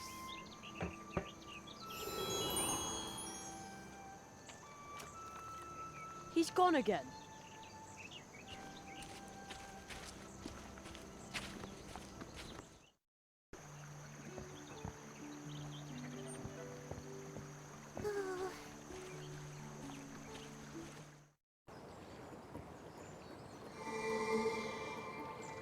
There he is again. Stop. I'm standing on a shamrock. It's magic. Gives me strength. I can do whatever I like here.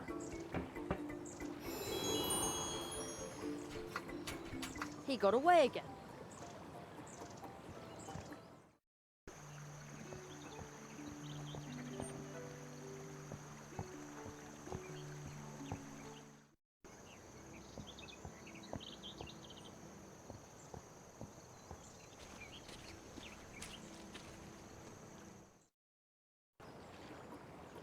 Dollycocks and fly specks. Leave me in peace, you brat. You'll never get me shamrock.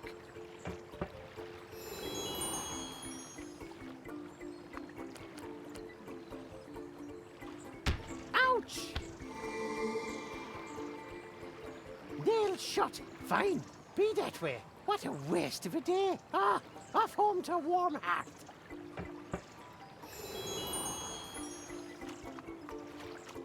The Shamrock Ripper won't find me there.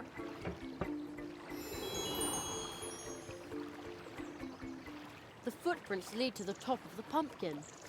Hold on. Is that a chimney? I knew there was something strange about it. I wonder if it's hollow. Oopsie. You destroyed me house! Smashed it to tiny wee pieces in the blink of an eye! Oh, what have I ever done to you? Oh, I didn't mean to do that. I'm sorry. Didn't mean to? That was negligent vandalism. You're after me, Cobalt! Actually, I was just here about the stolen stuff. Oh, well, that's me cue. Till we never meet again, you snoop. And he's gone. This is starting to get frustrating. Has a green hat really gone? Oh, what a relief. It looks kind of sad when it's so empty. I was just trying to catch the thief, but I didn't want this to happen. It was a nice little house. Well, pumpkin house. The spoon and the silvery lump are probably stolen too. Anyway, Inspector Hazelnut has secured the stolen goods.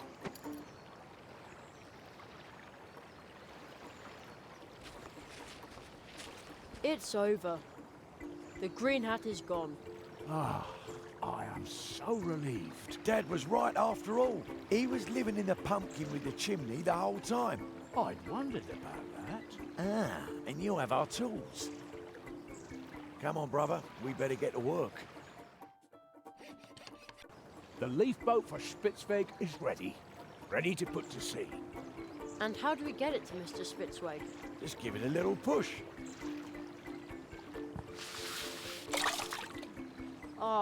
But... Don't worry. The cold water brook will take the boat to the catfish barrier. Where Spitzweg is already waiting.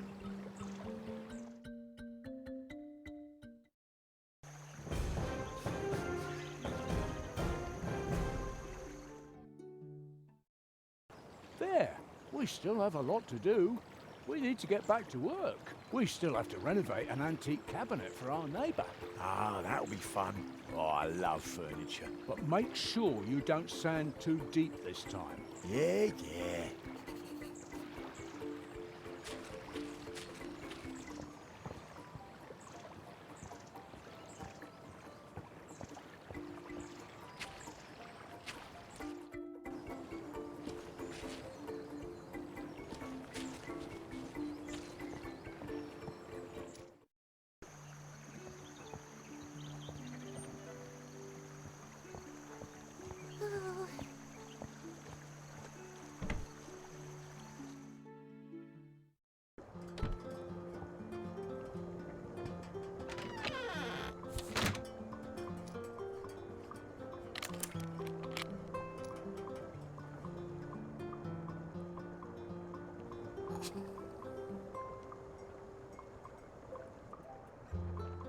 Now the invitation is in the envelope.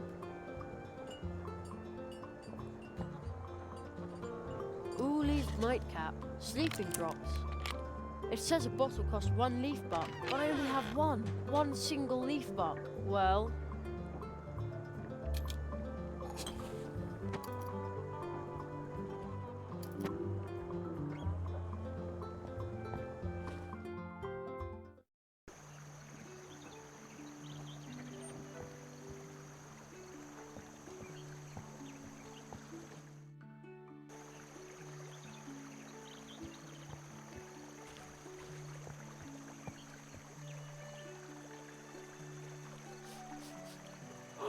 Excellent! The boat is here! In all my travels over the years, I've realized again and again that you can find kind people no matter where you go. Just as long as you never give up and always travel with an open heart. I should write that down. It sounds like a motto for my journey. Now I can finally put out to sea. Weigh anchor, set the sail, man the oars. Aye, aye, sir. Oars? Oars! We had better not set out rudderless. Water is much too unpredictable. You can't rely on chance to take you where you want to go. And to be sure your ship doesn't try to leave without you when you go ashore, you also need an anchor.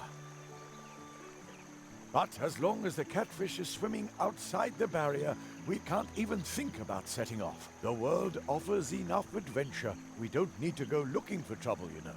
So we can't set sail until we've got an anchor and a rudder, and the brook here is free of loitering catfish, right? Yes, and then our great journey will begin.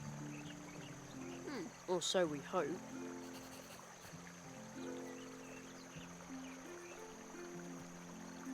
Good idea. There. That's exactly what we need. An excellent rudder. Now all we need is an anchor. But as long as the catfish is swimming outside the barrier, we can't even think about setting off. But once I've done that, we get started, right? Yes, and then our great journey will begin. Or so we hope.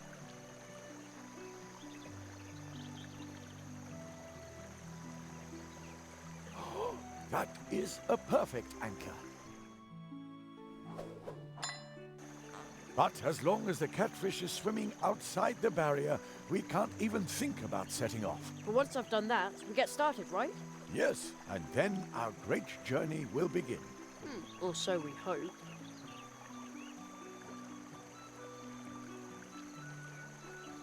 And good night. What did you just put in the water? Me? Oh, nothing.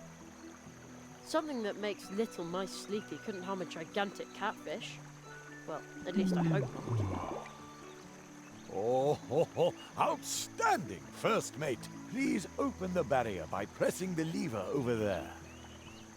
Here? It looks like you can open the barrier from here. Either that, or fire off a couple of rockets. Let's give it a try.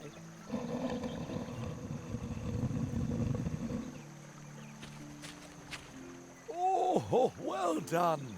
I shall defer to you on the maiden voyage of our good ship Goldleaf. Arr, Karstoff, starboard port, make him walk the plank.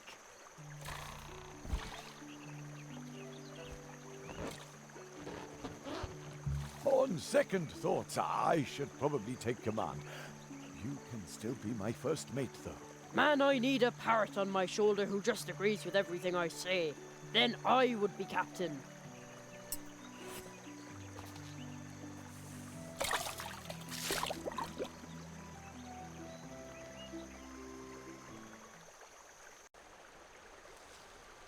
Halt!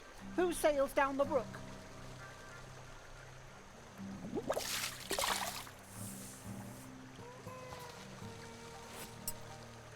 Oh no, not him again. Waterway troll, 400 leaf bucks.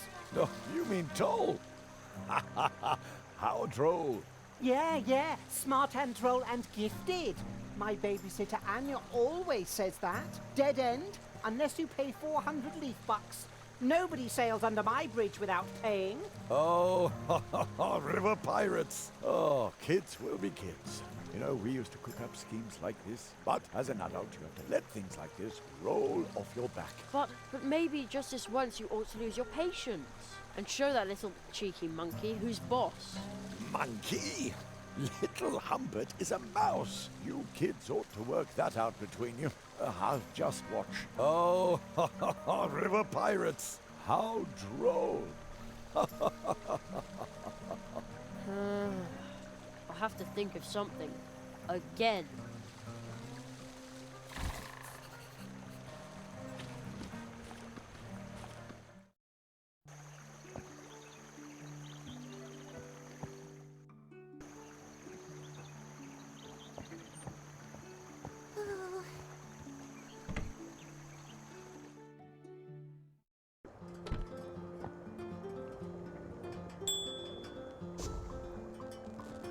Extravagant.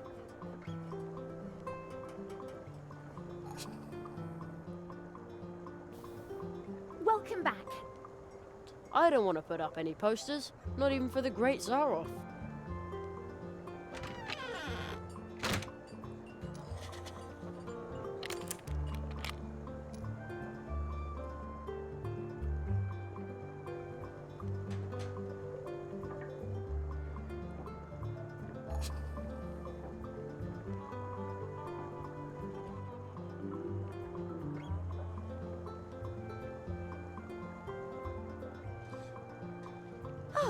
What a wonderful idea. It is?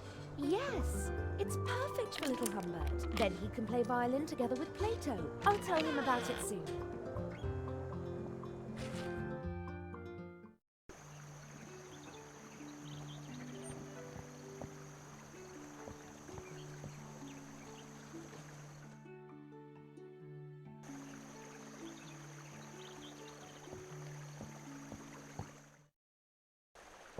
Who?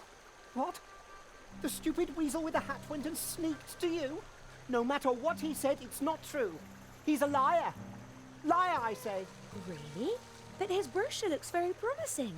It even says that it's only a few steps to fame and a huge audience. Wait, what? Fame? What exactly does that thing say? It says that the famous Maxim Mouseakov is currently in Mousewood to teach only one selected, gifted apprentice to play the most difficult to learn instrument in the world. Only one? It says here that the apprentice must be especially talented. Well, I am talented and smart. I'm smart and talented. You see, Jerry was right. Humbert, you little hooligan, you're exactly the right mouse for this. Of course. I'm going to be a rock star. You can pass, you weird weasel. I haven't got time for you now. The next time you see me, it will be on the cover of an album. Or on stage somewhere, if you can afford the tickets, that is. Right, Anya? Of course, you little rascal. Well done, Jerry. You've got the makings of a true tree walker. Now we can float on down the brook.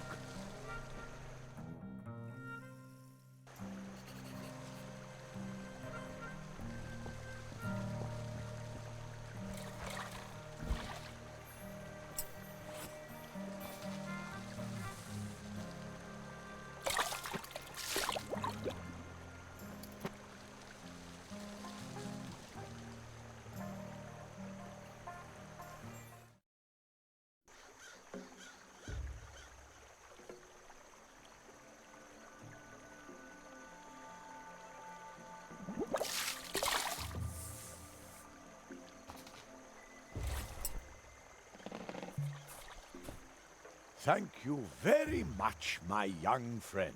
That was a really excellent start to my great adventure, and it started here by the humble cold water brook. Now I'm off for the big river, and then out to the open sea. But what about all the crows hanging around there? Oh, you're right. I'll need to be on my guard. If all else fails, I'll simply blow some of my exotic Indian pepper right into the crow's beak. Pepper? Yes. Go ahead and take some by way of thanks. Indian pepper serves many purposes. You can even season your food with it. You don't say.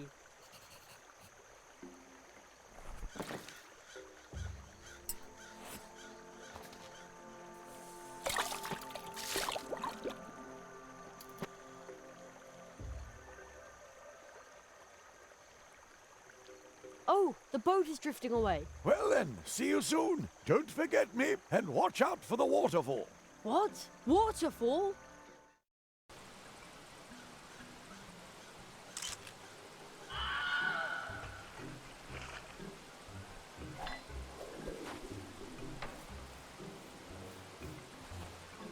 That was a close one. Oh man. Phew. Hey, this must be the wood dwarf's home.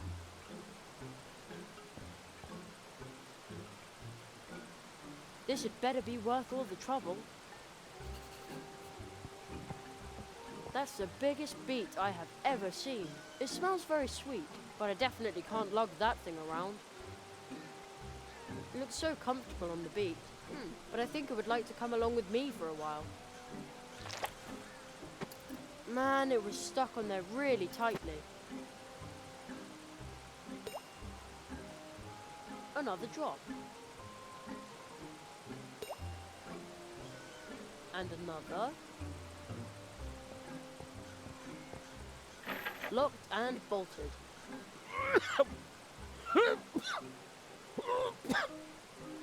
I think somebody just coughed in there.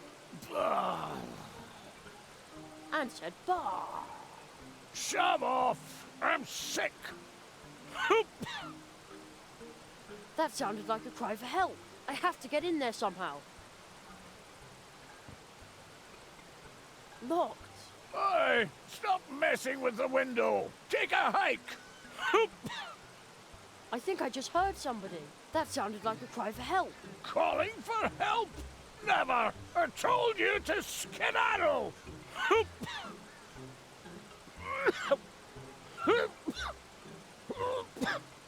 Again, I'm sure someone needs my help in there. I have to get in there somehow.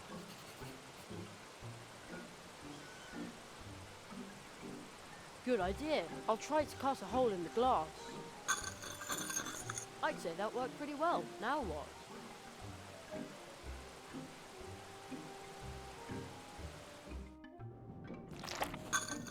A professional job. There! Another cry for help. I need to find out what's going on here. Hello? Hello, my punty hat.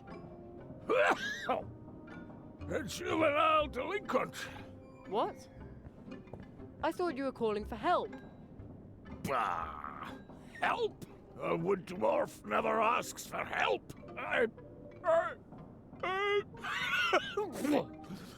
You... There, again. Bah! Do you see those hatches? I'm about to come over there and lock you up in one of our tunnels. And there you can... Admire the tunnels? Again, you just called for help again. Bah!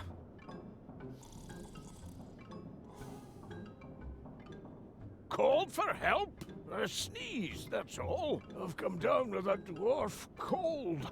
Must have caught it somewhere in the hiking tunnel when I went to see my parents.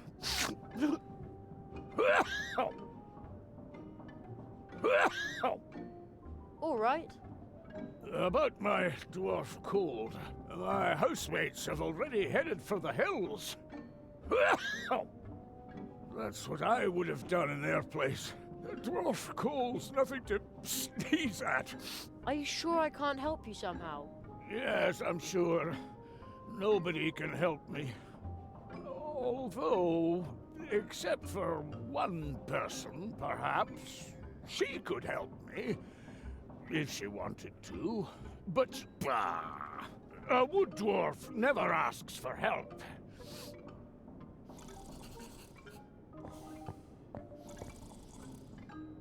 Are you sure I can't help you somehow? Yes, I'm sure. Nobody can help me. Although, except for one person, perhaps. Who would that be? Anya Mouse. Now that old Uli is gone, she's... the... Only one? Exactly. She's the only one who can deal with illnesses. So let's go and ask her. Bah! A wood dwarf never asks for help.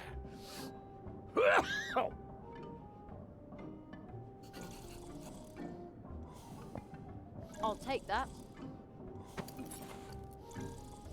Remember thank you gift for the badgers for the rhubarb pie.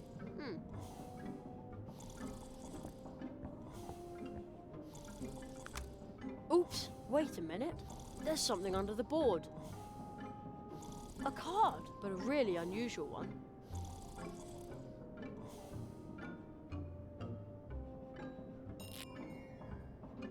A sticker.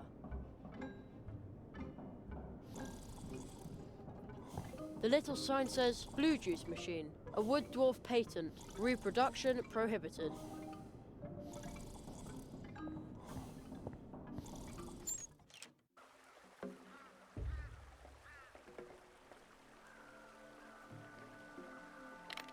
There, at last. I won't need the key anymore. I'll just leave it in the lock.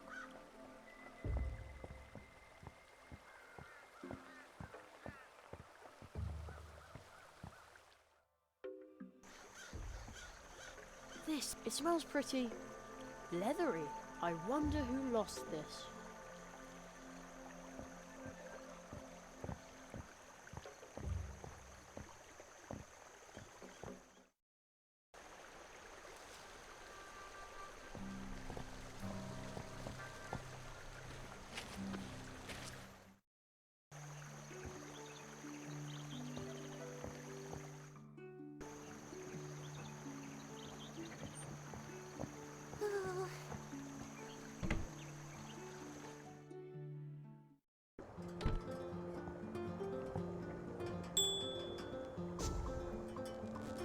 Extravagant.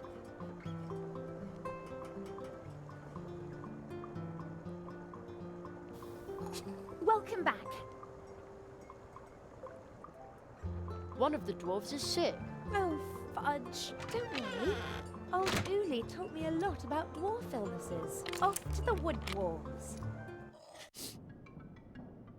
Blistering blue Battenberg. This is a very bad case of dwarf cold. That's what I said. Really, really bad.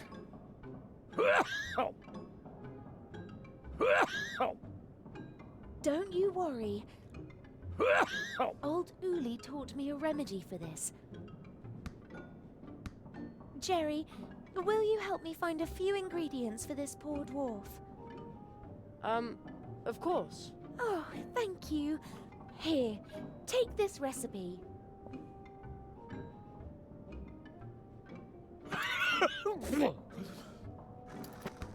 Gesundheit. Gesundheit. I'll be in the cafe getting everything ready.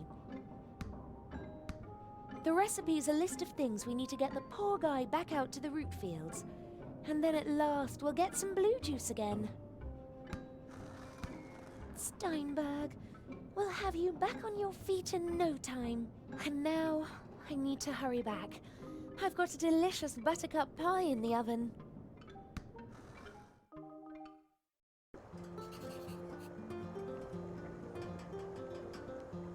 To heal the dwarf, Anya needs a yellow marsh marigold bud, a fish scale, and some pepper.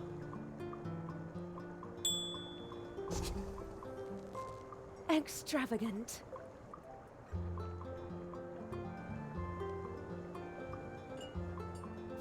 You found all the ingredients. Let's hope that old Uli's recipe is good for something.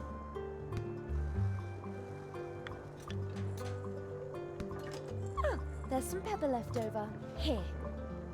Uli's medicine has to be stirred into something liquid and then administered to the patient. And then there will be blue juice once again.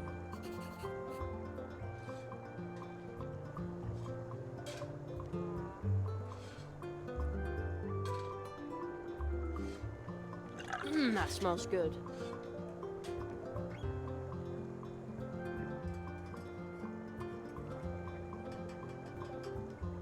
There, I stirred in the medicine. I wonder if it tastes good like that.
Blue juice smells delicious. But this isn't just blue juice. I can smell something else too. Of course. It also contains dwarf cold medicine. Oh!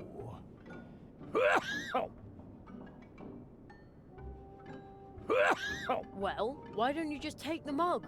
Bah! With a dwarf cold, it is impossible to move. If you weren't so clueless, you would know that. A wood dwarf is not an easy patient. My arms are so heavy. My legs are so heavy. Even my lips are heavy.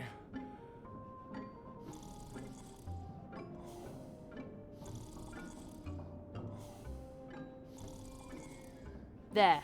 Yeah, that's the way I always take my cough syrup. Here's some blue juice medicine to help with your bad dwarf cold. Say ah.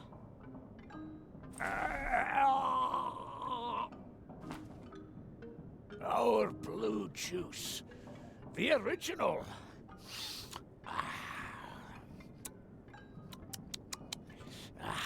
Delicious.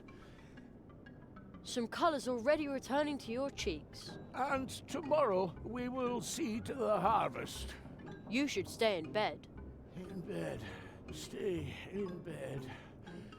Sleep at last. No sore throat. No dwarf cold. And no dwarf cough. Exactly. Anya.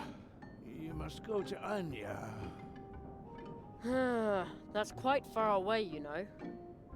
Take Tunnel 47. Tunnel 47? This one.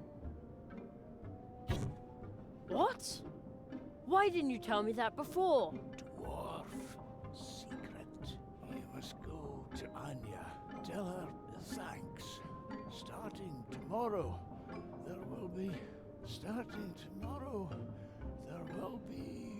blue juice once again. I did it! The dwarves are going to produce blue juice again, and Anya can go ahead and prepare for the Treetop Festival. Now all I have to do is send out the invitations.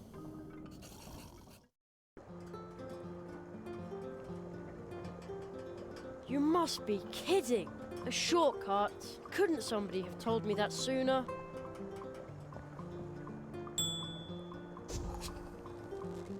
Extravagant.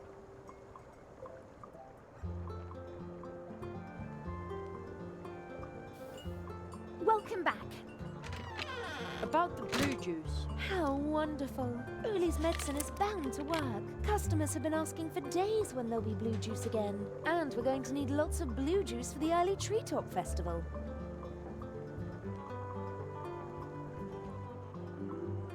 See you later. Take care.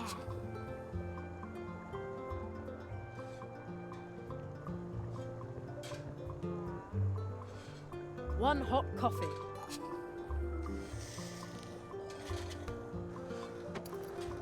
Too bad I don't like coffee.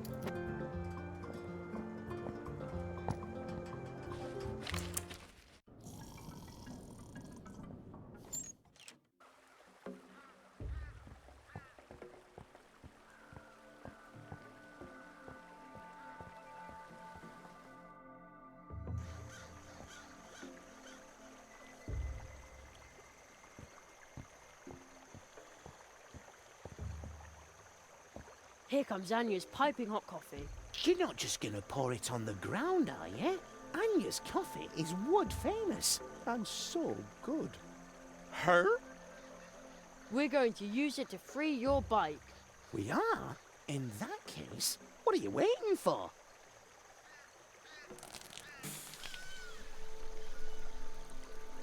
It worked! See, Plato? Thank you, Jerry. Now I can finally get back in the saddle and deliver the mail. I heard you would like to send out invitations. Yes. I'm supposed to send invitations for the Treetop Festival to all the citizens of Mousewood. Really? That's a lot of invitations. But friends are supposed to help each other out. And you've already helped me out more than once. I'll be waiting for you here. Bring me your invitations and I'll distribute them for you. Thanks, Plato. No, I need to thank you. You helped me even though you didn't know me. You're a true tree walker. Her?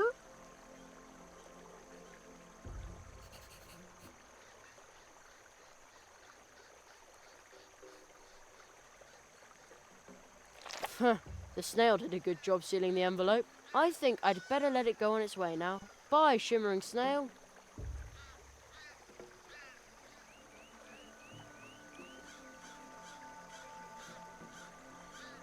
Whoa! The stamp made a zillion copies of the invitation. They hardly fit in my backpack now.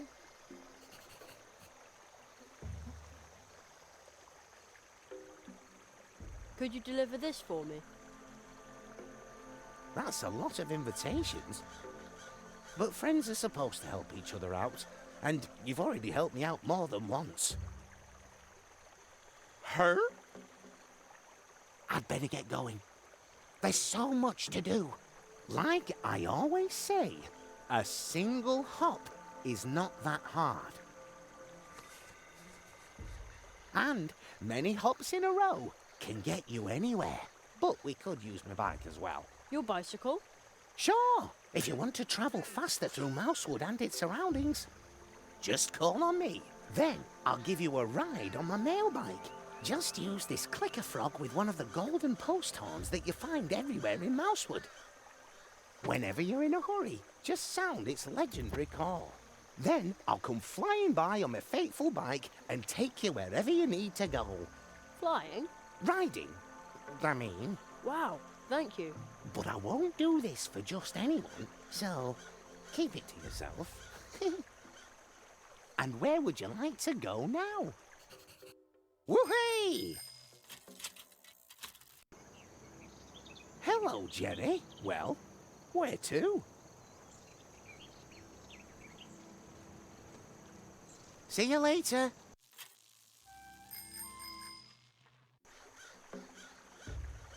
It's still a swift, cold, and another.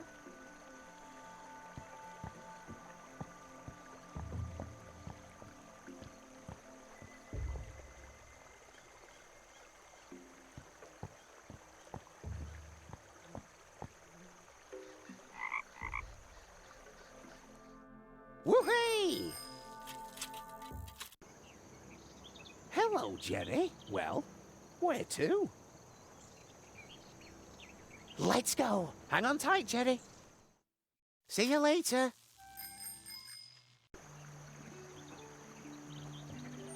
Oh.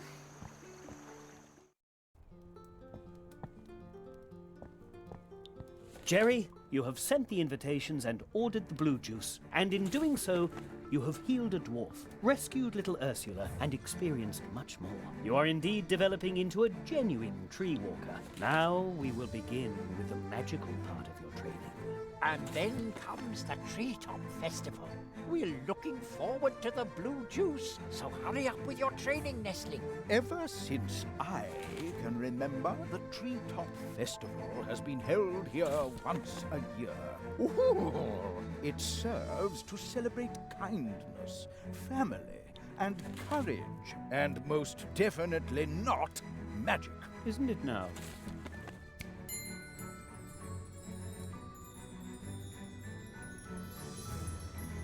Go forth, young hazelnut.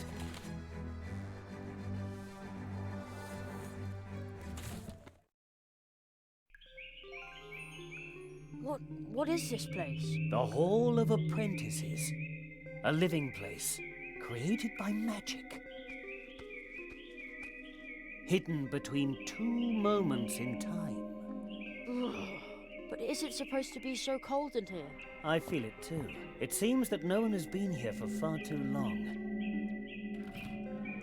And even in Mousewood, almost no one remembers us. Only the elderly. How long's it been since you were last here? Too long, it seems. It's up to us to keep the tradition alive. The Hall of Apprentices is a place of transition. Your training begins here, today, and it will end here. Everything takes place under the protection of the first tree. The first tree? Is it this one? That is only a statue. The first tree is the oldest tree in this region. It watches over the woods, over the portal trees. It holds this world together. Trees like it are so old that they already exist in other spheres. Their roots reach into dreams, into fantasy. So where is the first tree? You may have already visited it in your dreams, but the clearing in which it stands is concealed. The paths which lead there are hidden, like this room. Once your training is complete, I will lead you to the clearing. That is the tradition. But first, you must finish your training, and to do that, we must get this thing working. The first tree. It's kind of creepy the way they stare at you. I wonder who they all are. It must belong to that machine. No idea what that is, but there are two of them. Something is wrong.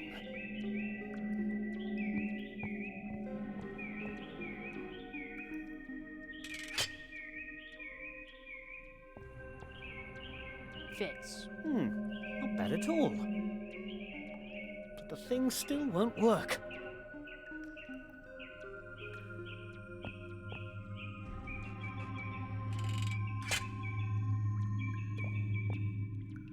There. Aha! But now let me get back to work. Nothing is impossible. There's a ball stuck in the glass tube. We must hurry. Let's see if it's as easy as fishing change out of the gutter.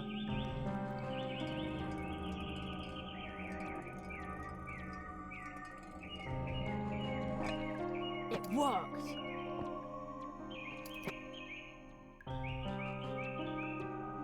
It was working just fine the last time.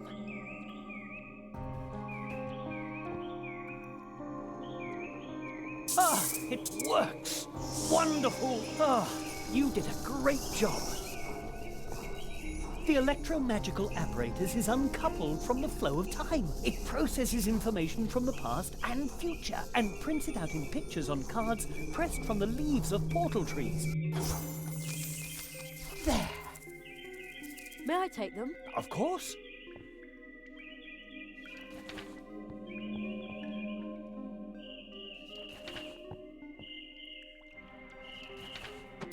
These 16 cards can already tell you a lot about your training, if you understand how to read them. But these cards are like dreams. Everyone should interpret them for themselves. The machine. Unusual. Another card. What does it show?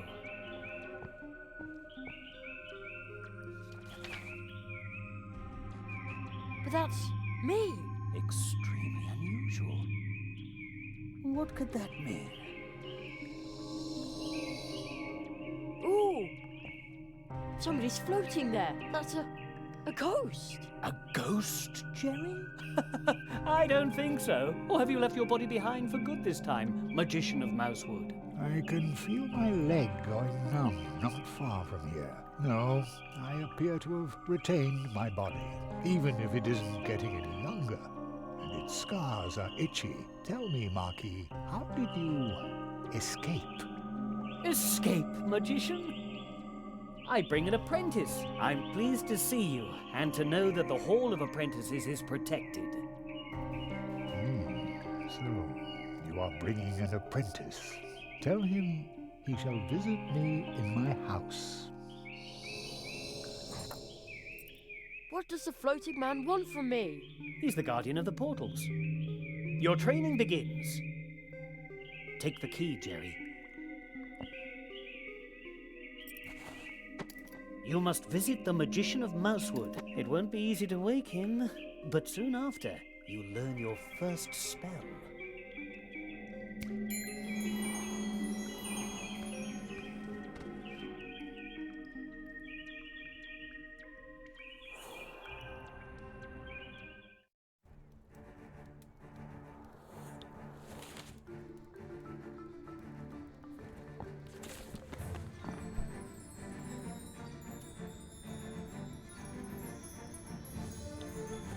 They're back. Ooh. Seek the lock to the key which the ghost lost in the Hall of Apprentices. Behind the door, you'll meet an old friend of mine. See you soon.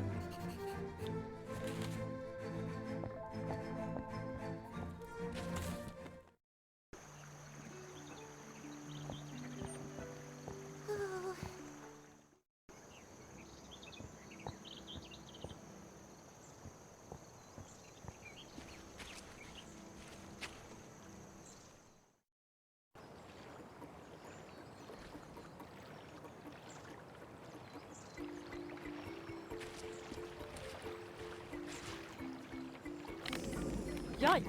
The key just dissolved into thin air, but now the door is open. What sort of place is this? Everything is so huge. It's enough to make you dizzy. Another one. A sticker.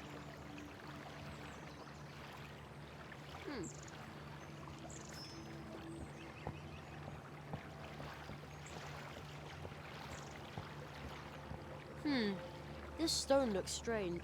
This is a picture column from the Hall of Apprentices. Oh, where did that voice come from?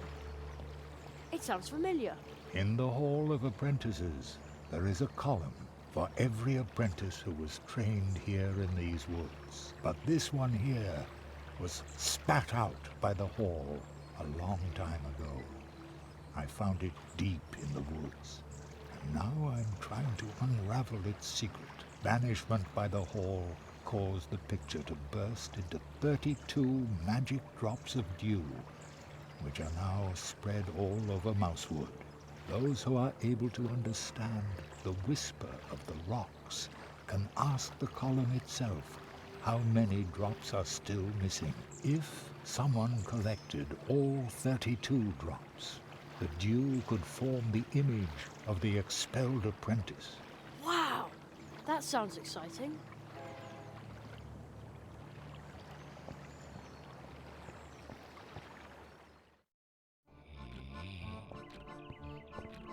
Wow! A gigantic living room for a giant. Although seeing as I'm the size of a mouse, maybe it's not so big after all. I wonder who lives here. Ugh, it smells a bit like old socks in here.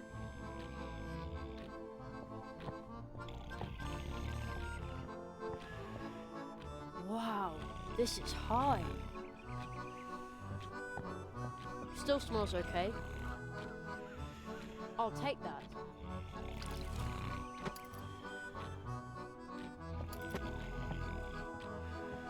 A giant chunk of chocolate.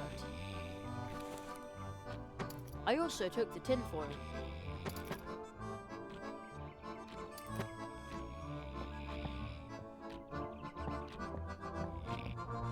We have a plant like that at home too. Too bad. I can't move the stick with my hands. Otherwise it would reach to the clock.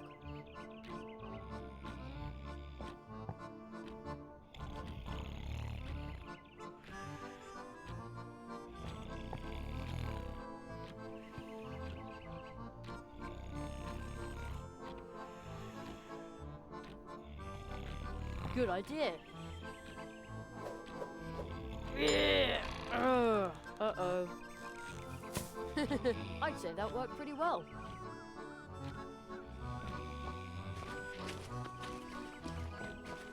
There's also a bed here for little people.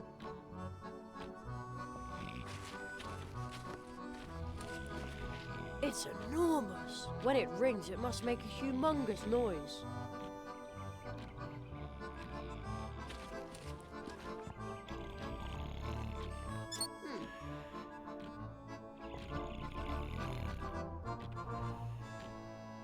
The joint is rusted. It won't move.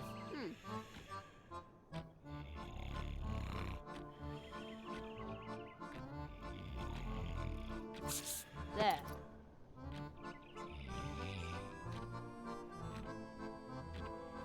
There, now it's fixed.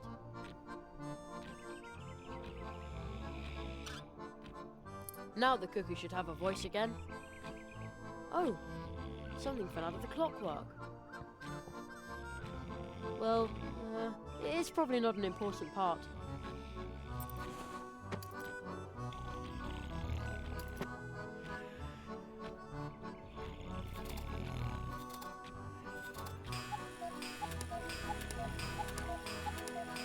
Wow, that was loud. Let's see if it woke the giant.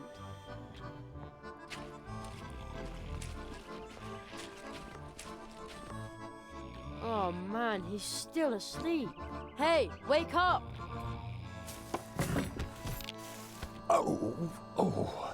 Oh, dash it all. Uh-oh. I didn't mean for that to happen.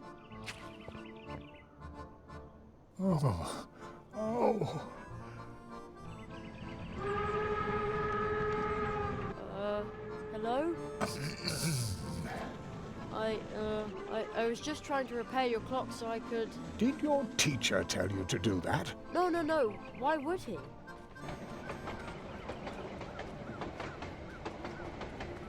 Old magician of Mousewood. I see my apprentice has... Did you put him up to that? No, really. All right. Ow, my head. Wait 1 second. I bid you welcome, Jeremiah Hazelnut. So, you are the rabbit's new apprentice. A tree walker in the making, indeed. Oh, so you aren't a ghost. No, not really. Aru Molina, the magician of Mousewood, is a master of active sleep. When he sleeps, his waking spirit goes wandering. Wow, that's cool. Perhaps one day he can instruct you in his art. Aro. No one has spoken that name in a long time. Yes, it has been a long time. A very long time since an apprentice has been trained in Mousewood. Really? That long? We should make ourselves somewhat more comfortable, old friend.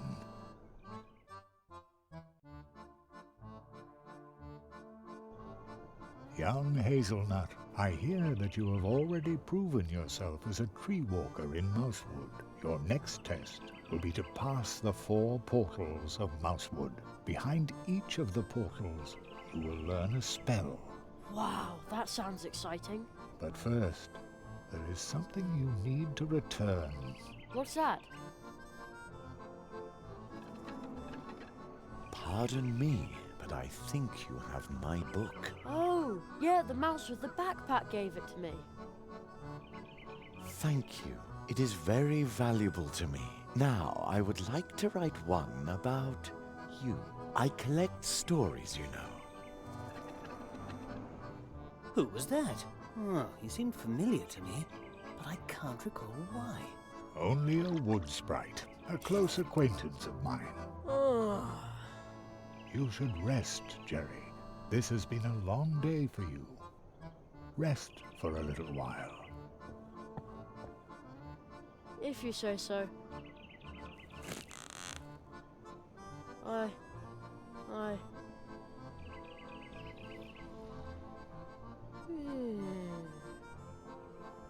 And he's asleep. Old friend, what in all the worlds are you doing here? I am training a tree walker.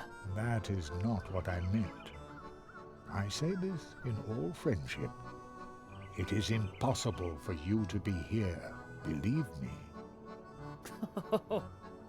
Nothing is impossible.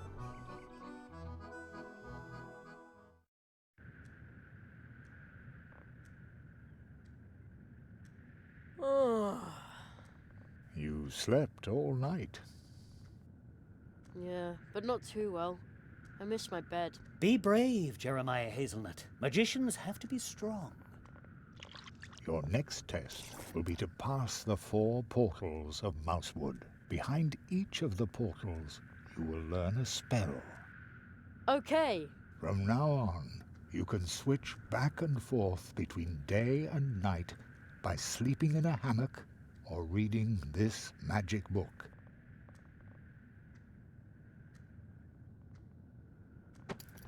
It can enthrall you for hours, making time appear to pass in an instant. Return to the portal tree through which we came to Mousewood. There you will learn your first spell. I'm sure you already have your cards, don't you, Jerry? Yes. Do you know how to play quartets? Yep. No. I will show you. The game starts. You can use the magic cards from the Hall of Apprentices to play a game. Here in Mousewood, the game is known as quartets. This game consists of 32 cards belonging to 8 quartets, or families, and of course 4 cards per quartet. If you do not yet have 32 cards, the other player will lend you some to make your deck complete. The goal of the game is to obtain as many complete quartets as possible. Every player starts with 10 cards. The 12 remaining cards lie concealed in the stack and will be picked up later. Choose a card. It's your turn. You now get to ask for one of the other player's cards, but only cards from quartets where you own at least 1 card yourself. First pick the family and then the card. 1, 2, 3, or 4 for which you want to ask. Let's see what card you've got there.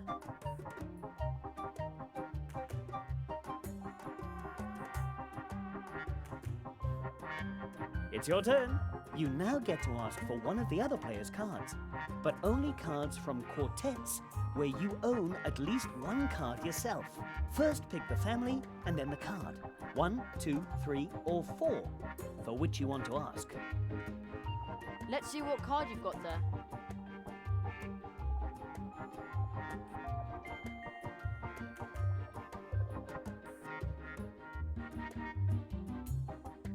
This card. I bet you've got it. If the other player doesn't have the card you asked for, then you draw a card from the stack, and it's the other player's turn to ask for one of your cards. If the other player has the card you asked for, then you receive the card and get to keep asking. So you see, it's important to remember which cards you've already asked for and which cards the other player has taken from you so far. This will allow you to predict with some certainty what cards are in the other player's hand. The better your memory, the better your chances of winning. Remember, you can play with those cards, but their true worth does not lie in gambling. Still, I wish you luck. Haha! Let's see.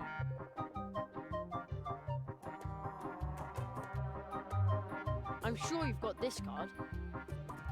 I was so sure that would work. Draw a card. Opponent's turn. Opponent asks for a card. Opponent asks for a card. Opponent asks for a card. Draw a card. Choose a card.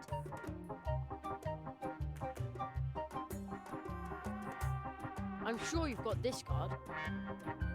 Oh, rats. Draw a card. Opponent's turn. Opponent asks for a card. Opponent asks for a card. Draw a card. It's your turn.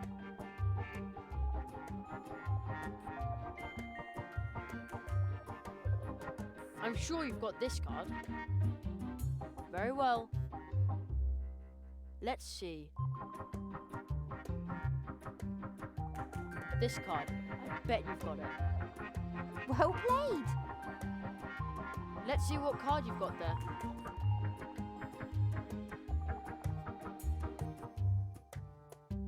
I'm sure you've got this card. Terrific. Let's see what card you've got there. I'm sure you've got this card. Terrific! Quartet! Let's see what card you've got there. I'm sure you've got this card. Well played! Let's see what card you've got there. I'm sure you've got this card. Terrific! Got a quartet. Let's see. This card. I bet you've got it. Excellent! Let's see.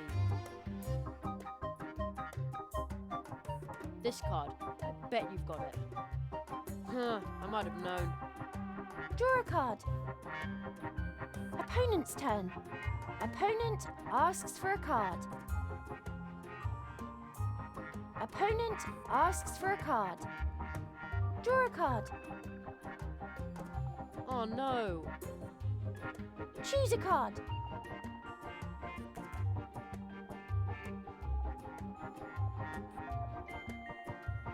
I'm sure you've got this card. Just you wait. Draw a card.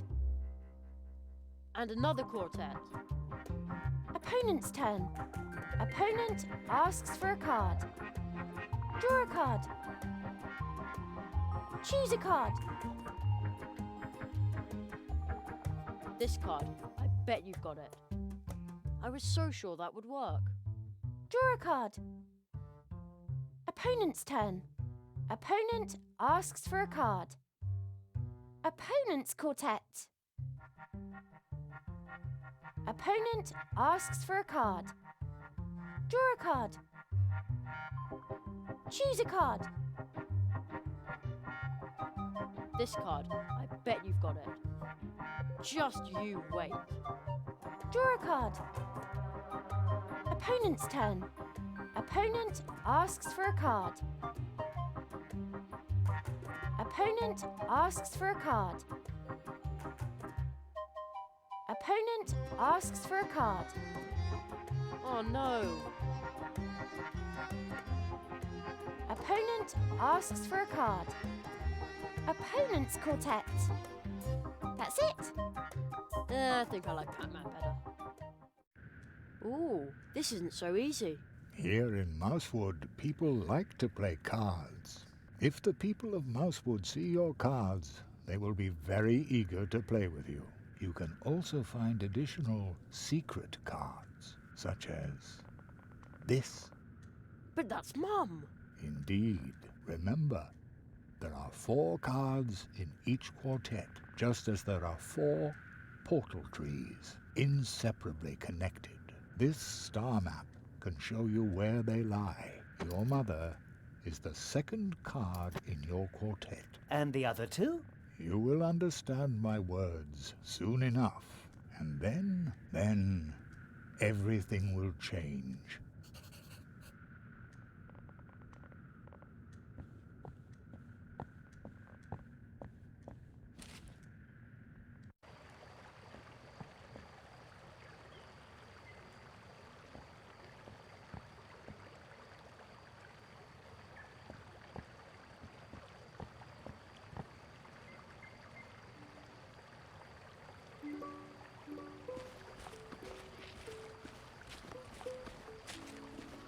Good day. More like good night. What are you doing here? I guard the city by night. That way everyone feels safe and can sleep in peace. Some have reported a fox roaming around the fields near the brook bridge. If I see it, I can poke it or sound the alarm. I also make sure the glow nuts in the city are still working. Ah, those glowy nuts that are always surrounded by lightning bugs. Lightning bugs? Oh, you mean fireflies. I like fireflies. Our family makes the nuts by hand. The juice in the nuts glows like a female firefly. Ah, I see.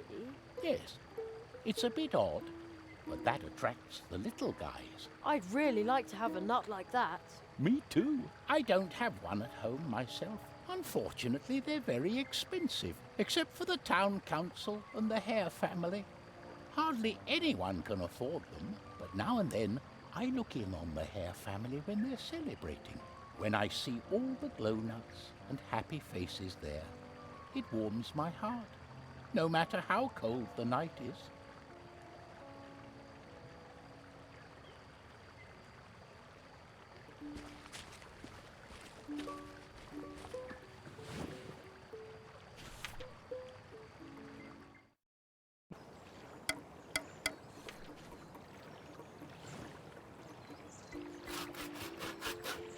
Our neighbour, the old magician, threw out this cabinet. Now we're restoring it for sale. I see. The door is slightly open.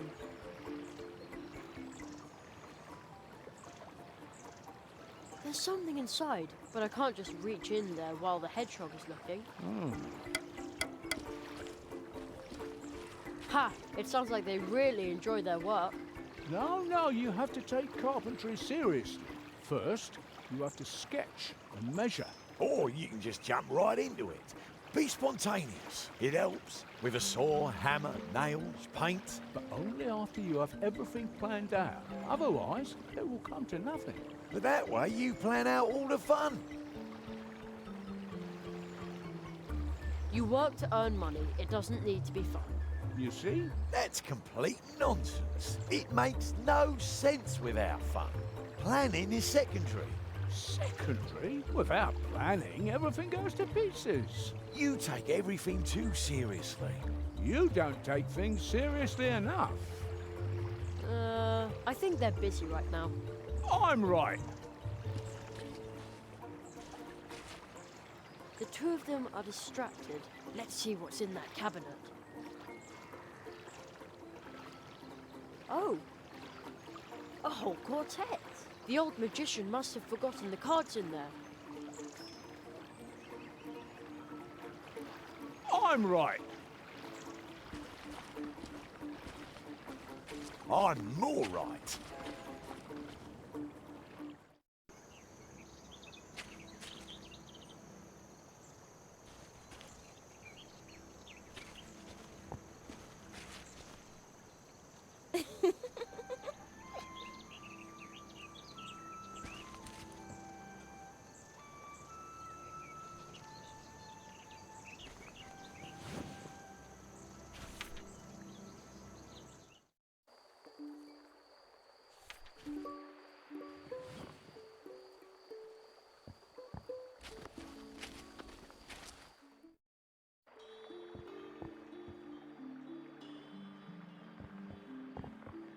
Looks like a still life.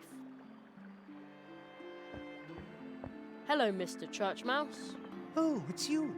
The boy with the hat and the tight purse strings. Don't worry, this time Junior isn't after your piggy bank, he's after your sanity. The best magician in Mousewood will make you doubt your own mind when he achieves the impossible. Your son is a magician too? I don't believe it. Yes, pretty amazing, isn't it? You thought there was no such thing as magic. No, I just meant... You will be proven wrong. But I didn't say that. When the great Church Mouse Jr. mysteriously empties this glass of water without touching it. Well, I can't wait. Maybe I'll learn another one of my 4 spells here. Eh? Is the water level going down? How long is this going to take? Could you maybe put the nut in the water glass? Sometimes Junior has a bit of stage fright. Okay. At last, someone's coming on stage. Hey, Jerry! We didn't know you were performing here too. I'm just helping out. Put the nut in the glass and stop stealing the show from Junior. Yeah, I'm doing it.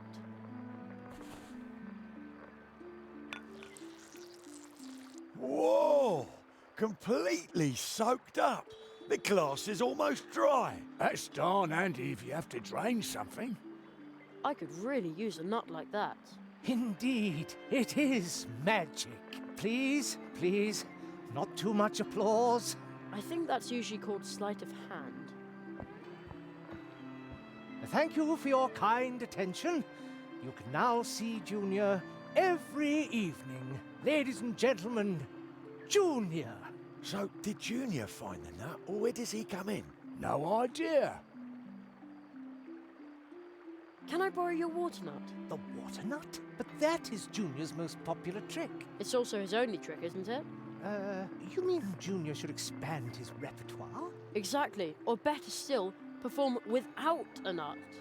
Without a nut? Oh, that is a revolutionary concept that has never been attempted in Mousewood. All right. I always say, laughing customers are paying customers. So show me a show that makes the audience laugh. If it works, we'll swap your program for the water nut. Okay.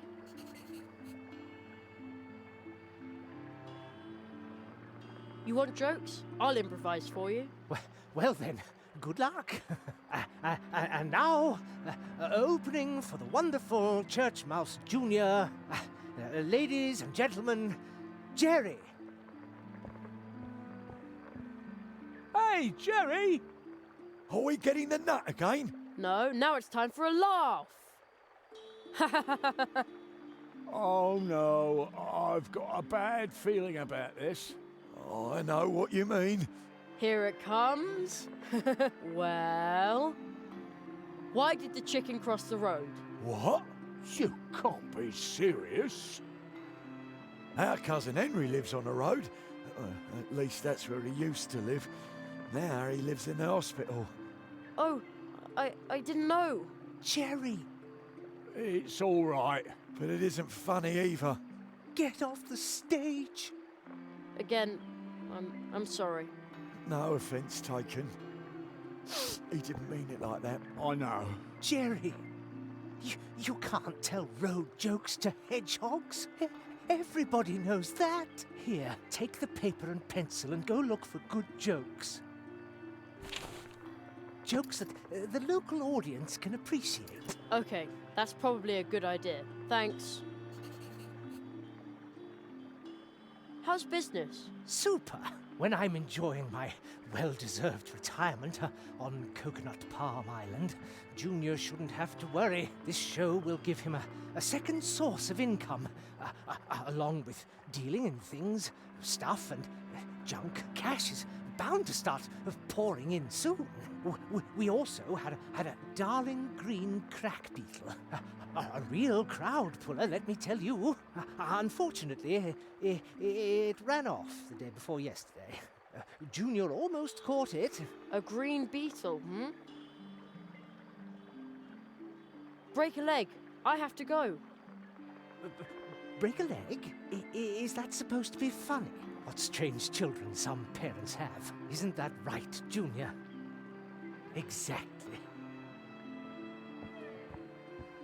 Don't worry, this time Junior isn't after your piggy bank, he's after your sanity. This show will give him a second source of income, along with dealing in things, stuff and junk. We also had a darling green crack beetle. A real crowd puller, let me tell you. Unfortunately, it ran off the day before yesterday. Junior almost caught it. A green beetle,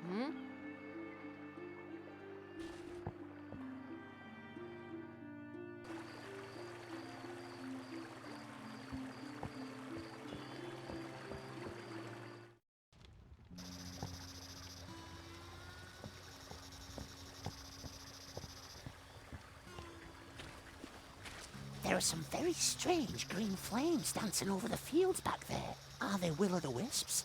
How eerie. There aren't any stars I can use to orient myself there. Wow. So that's what the old magician meant when he said it was a special map. You can recognize all the constellations and the 4 portal trees of Mousewood that the Marquis and the magician talked about. The eastern tree seems to be the big tree in the middle of Mousewood. And the old path tree we used to come to Mousewood is the southern tree. The western tree is to the left on the other side of the field path. And the northern tree is to the right of the field path, a little farther away. Right. So those are the 4 trees behind whose portals I'm supposed to learn the 4 spells. They aren't so far away, but can I also find them when I'm standing right underneath? Well, we'll see about that.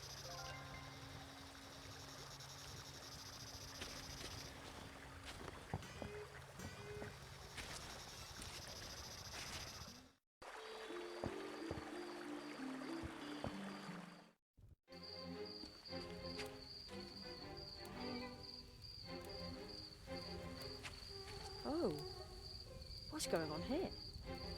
The bodies are my due, for I discovered him, freed him from the prison of his existence, and made him useful to us.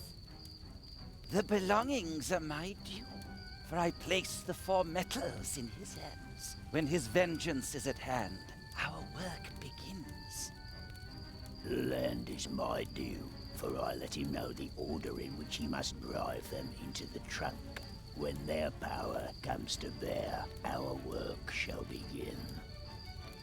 The souls are my due. From me, he knows how many blows he must strike. Once he has struck them, we will go to work.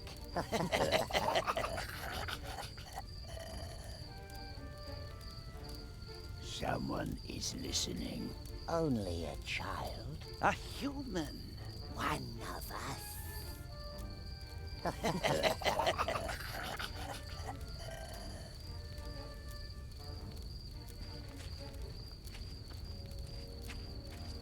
Excuse me? A child. We worry about you. Humans like us tend to worry. If you look closely, you can see the worry in our faces. Boy, who knows that you are here? What if you were to disappear on an ill-fated night such as this? Ill-fated? But Soon this world will be healed. No more worries about money. About land. About luck. About health. But you make us worry.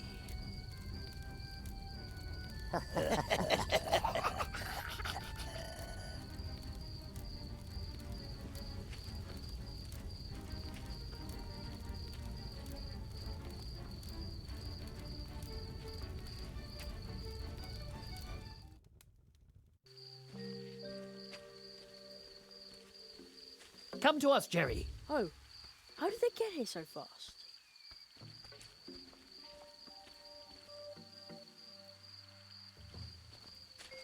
Jerry, behind this portal lies another world, strange to us, but home to you.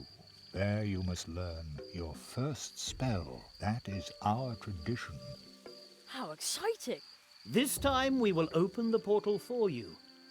Seek the ancient toad we saw at the foot of the portal tree. It is old. I have seen in your cards that the toad will keep a spell ready for you to learn. Probably. Arrow, stick to your script. Oh. Good luck, young apprentice.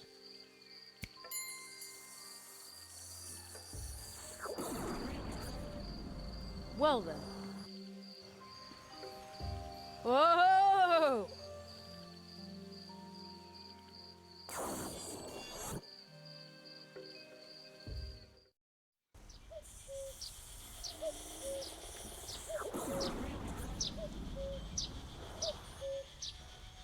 I'm home again. Huh. I was sort of afraid I'd come out somewhere odd. Everything is suddenly so small and normal. What? Well, almost normal. Has the toad really always sat there? I've climbed around on these stones so many times. Oh, man. The woodpecker. Hello?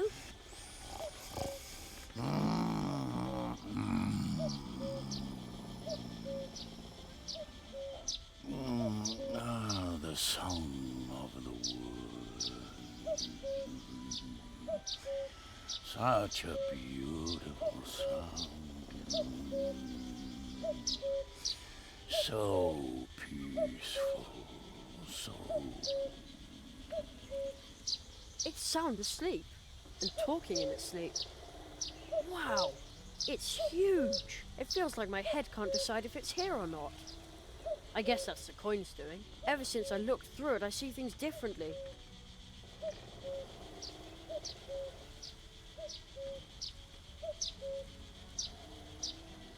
Just a little pinch.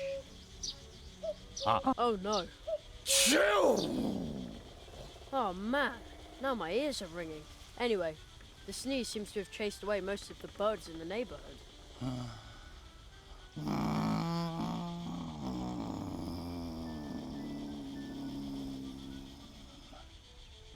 But the toad is still sound asleep.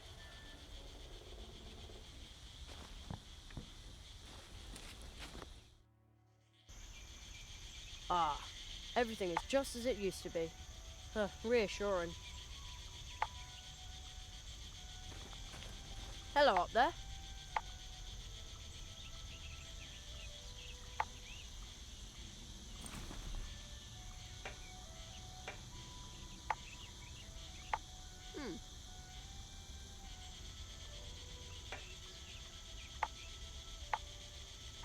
Oh really? How incredibly interesting.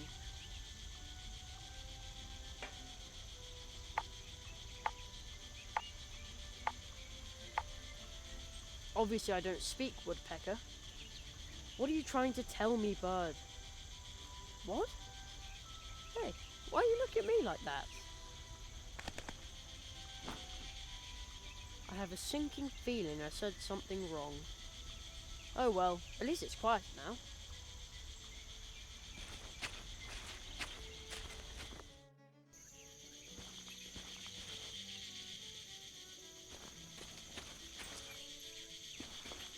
I think I can hear a cricket chirping in the barrel.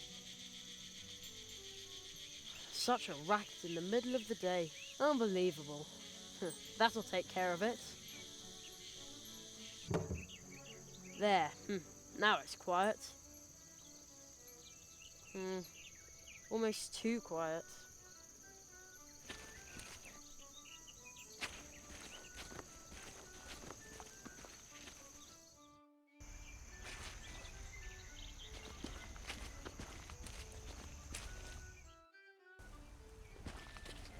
It is so quiet now. Hello?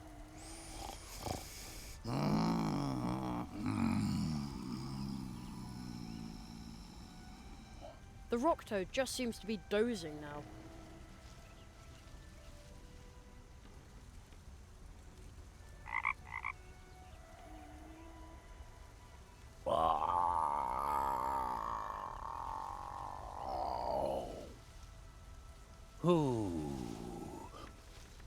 Who disturbs the peace of the woods? Human child. Let me listen to the world a moment longer. Just a few months. Just a few years. Listen. Listen.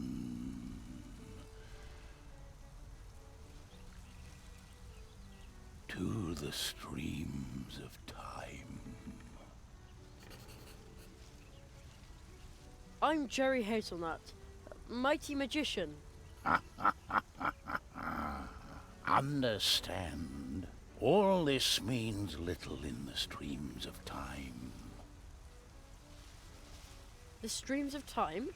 The streams of time.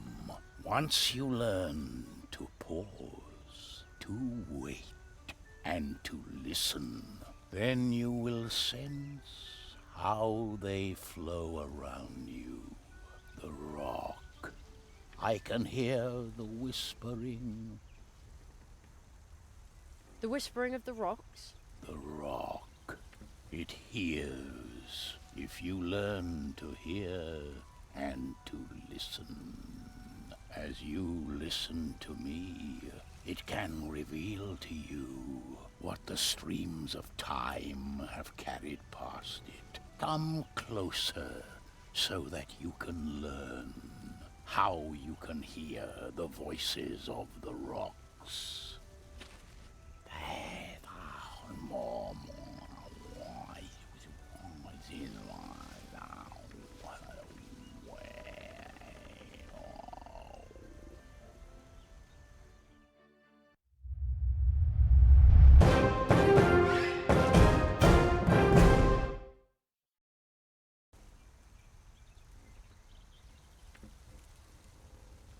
The voices of the woods. They sound more mournful since my last awakening.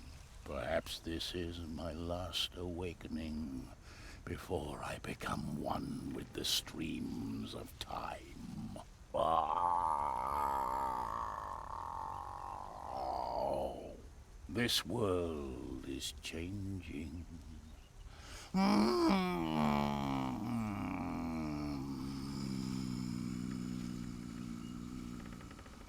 The world whispers to me of your fate.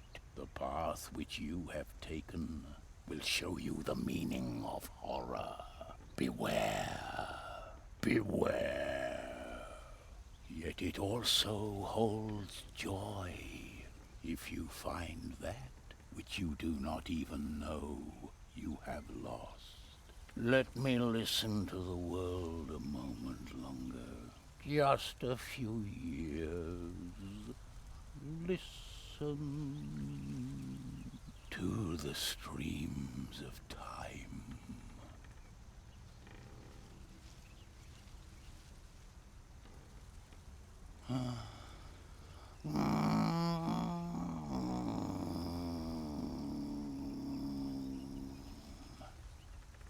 He fell asleep. Horror? And find something I don't even know I lost? I wonder if Mum is back from shopping. It feels like ages since I saw her. Be brave, Jeremiah Hazelnut. Magicians have to be strong.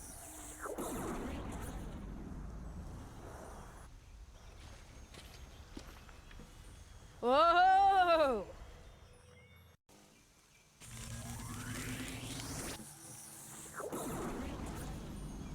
Jerry, you did it! You've learned to hear the whispering of the rocks and stones. With this, you can listen to any stone that has been given a face. An excellent first spell. Now try it on this crystal statue. The spell is on your magic wand. Take it and point it at the statue. And another.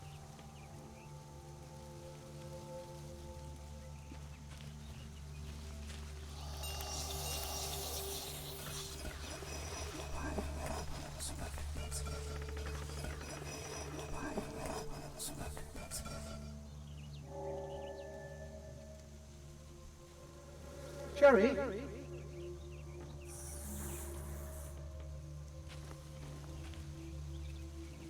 Did somebody just call my name?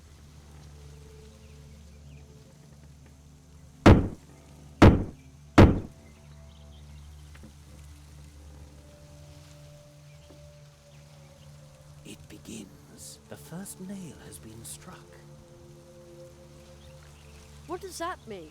I will explain everything to you in good time. I must consult with a magician of Mousewood. You know where to find us, or contact me with the Advice Seeker if you need my help.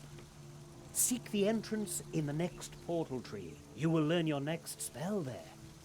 But you will have to open the next portal tree without my help. Look for the magical creature who lives in Mousewood. You have already met one of them, a little man in green. Your cards tell me that you will learn another spell from him. But to do so, you must ask him to open the portal to his home for you. For only there can he teach you his spell. Little man in green. Oh no, he's probably still hopping mad at me.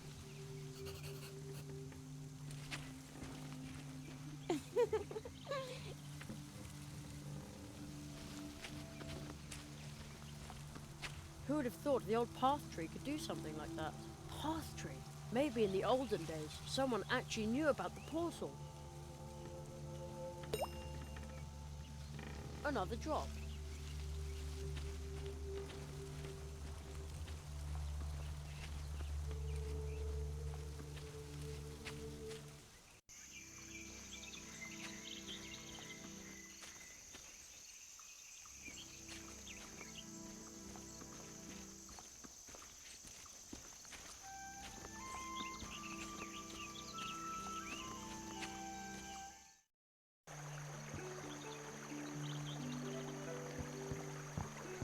Feathered enemy eat all your savings? Sometimes you just need to find the right stranger to make all your money problems disappear. And then all it takes is your signature. Just your signature. Huh? We have arrived. We will be the solution. Okay. Weird.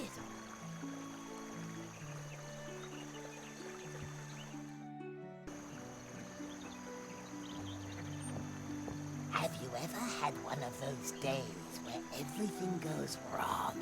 Don't you often wish that someone had a cure for it? I bet Mousewood will soon need a whole lot of cures. Huh?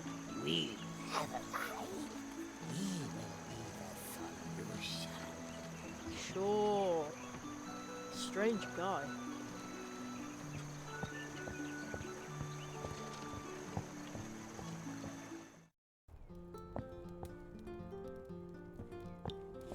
The land here must work, but it doesn't. Sometimes you need help from someone who knows the score. We can stop the uncontrolled growth. Get everything under control. We do not need any help from you. Ho, ho. We have arrived. We will be the solution. Okay. Suspicious guy.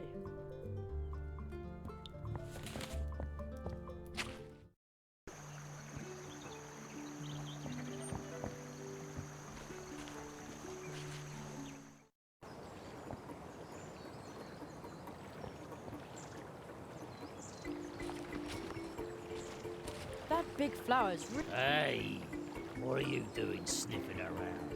I'm just admiring the big, pretty flower. Flower. Rubbish.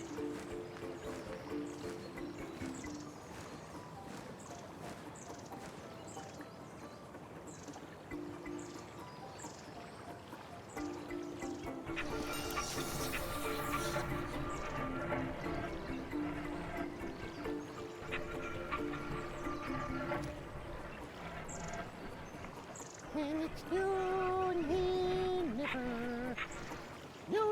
never, no more. Will I play? There he is again. The little man in green. No more. No, The little guy put his clothes on the table. I'll go grab them. Ah, tater skins and goat manure. You can see me. What do you want from me? I'm, looking for a tree portal. You want to break into me world, and I'm supposed to help you do it. Miserable blackmailer. Right. All right. You leave me no choice. Put my clothes back, turn around, and I'll help you. And stop staring at me shamrock. You're... Oh.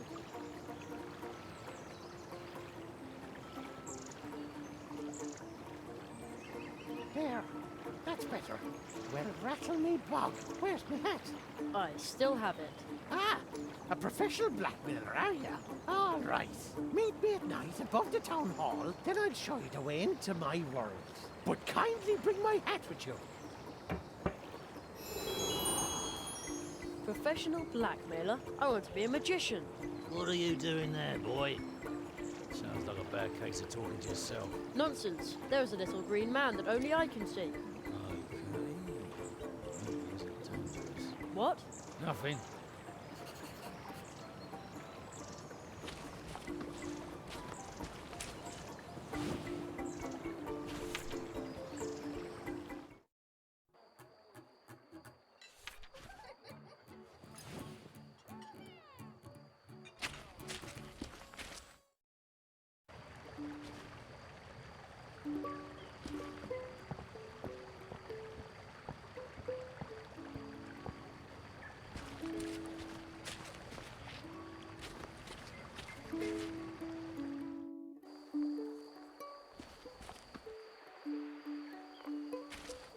I think I have to get up there if I want to have a real conversation.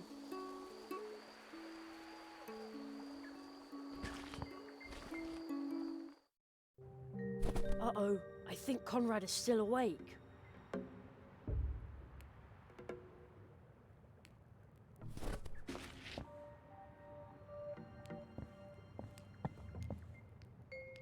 Hello? Mr. Conrad Owl? No. Your caramel-colored fur. Just like toffee fudge. I think he's asleep.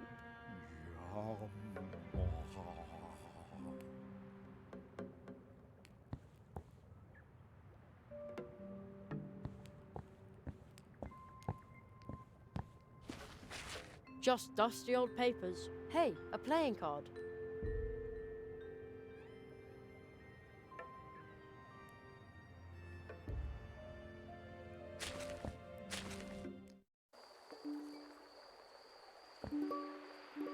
Oh man, it's really dark up here. And cold too. At home, I'm not allowed to climb around on rooftops. At home, I'd be reading comics under the covers with a flashlight now. I've been waiting up here in the tree all night long, and no one has come. They wouldn't dare do that on the Emerald Isle. If that's where you want to go, then kindly hurry it up. Otherwise, I'll be going through the tree without you. And bring my hat with you, you runt. And I don't want one like you have, you hear? But how am I supposed to get over there? Can't hover like decent folk, can you? Pig tree drinker. Then you'll have to cross the branch on foot. It's way too dark and too high. You can't see where you're putting your feet. Well, come on, you little extortionist. If you fall off the branch, I'll just gather up the hat while you're seeing stars. After your rake attack on me wee life, you deserve it.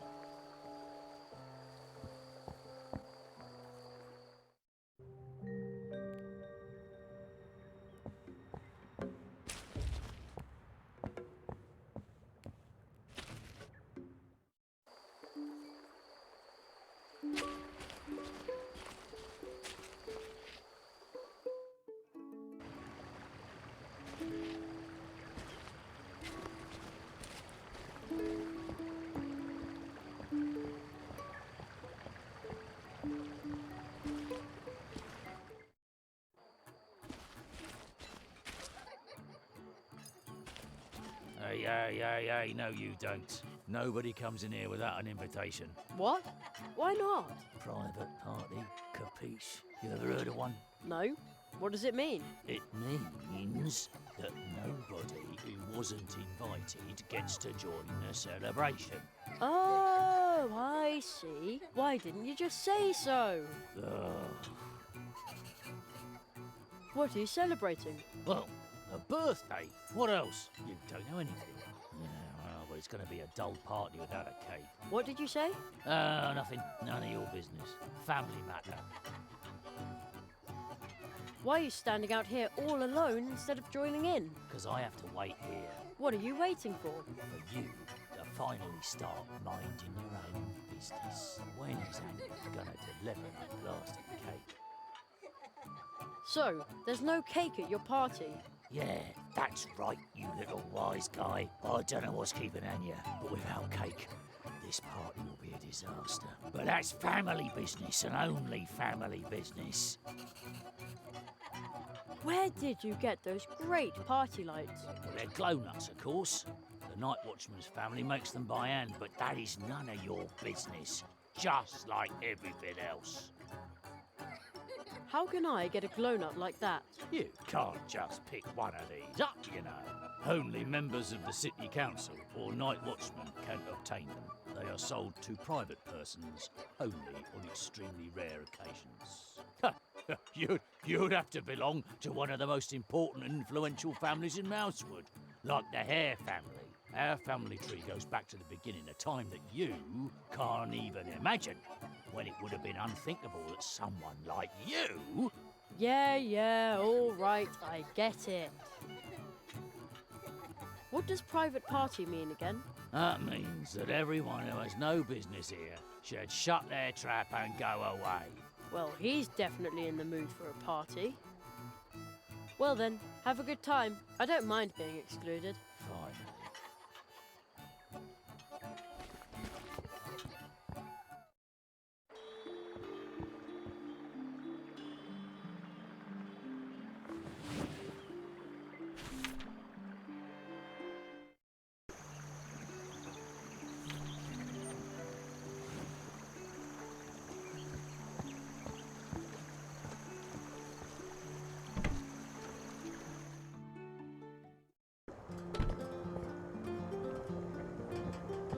There you are again. See what you've done. What have I done? Ah, side effects. I've got insomnia. During the day. I'm sorry? That's all right. Still better than a dwarf cold. If only I weren't so bored.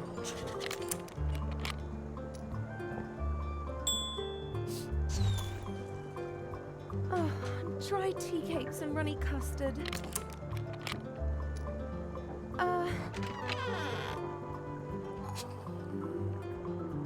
Just a sec.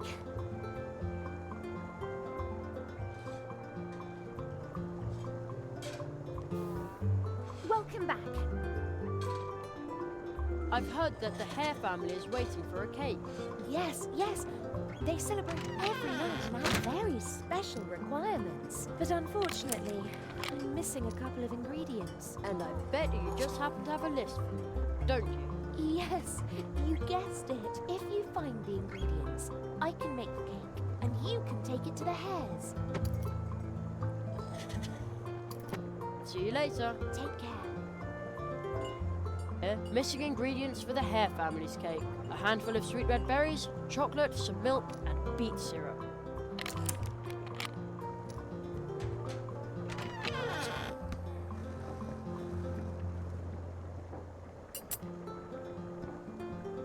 I hung the clock part over the key.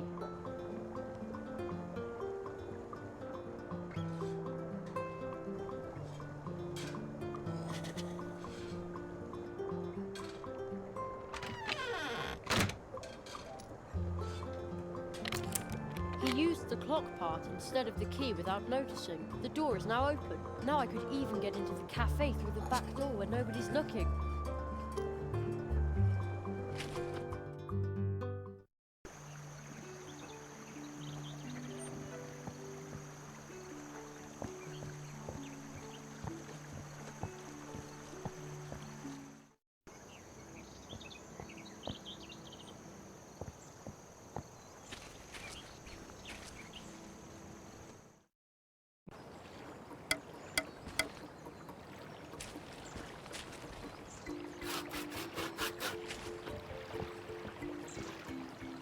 Sew and tinker every day. Yes, I like it.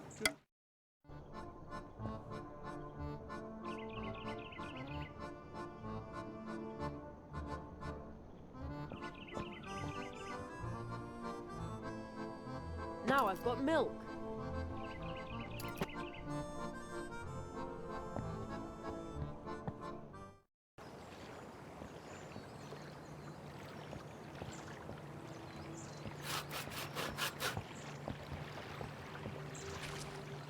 Sew and tinker every day.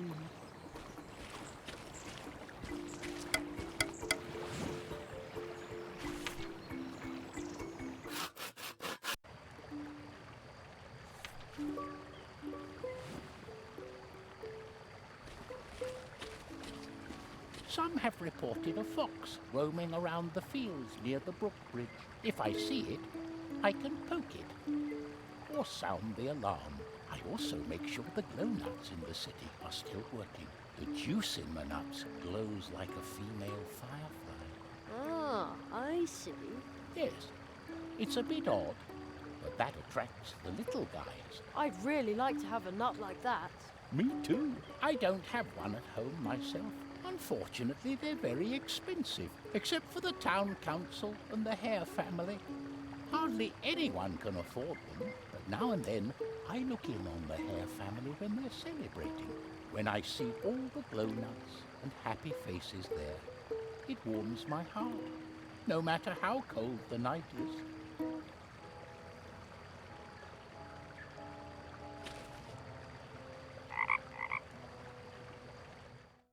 Woohoo! Hello, Jenny. You're out and about late. Well, where to? I recently saw an advert for violin lessons. I haven't played the fiddle. Let's go. Hang on tight, Jenny. See you later.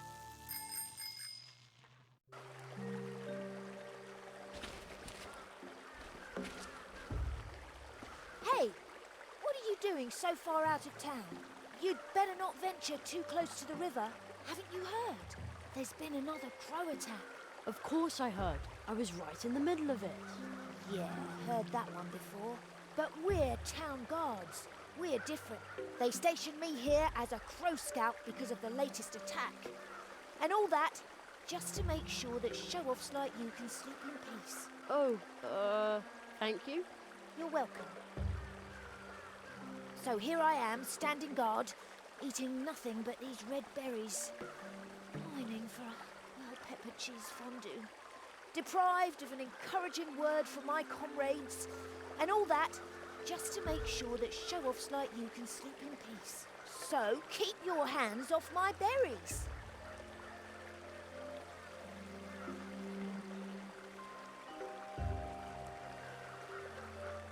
Now if I fold it like this, and then...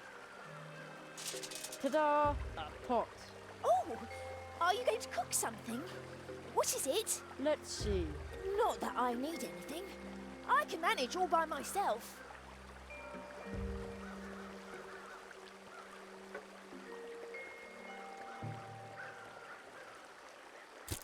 Ooh, now that looks tasty. If that cheese were also seasoned right, well, I might actually be tempted.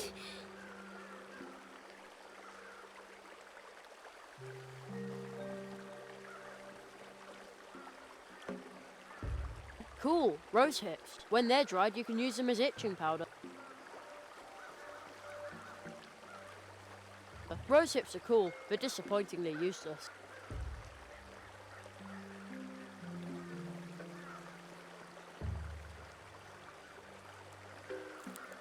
Ooh, oh, that smells so incredibly good. A well-peppered cheese fondue. I bet it would keep me fed for a week. Would you give me some red berries in exchange? Berries? Who needs them anyway? Take as many as you like. If they taste as good as they smell. By now I must have collected enough berries for 4 games at least.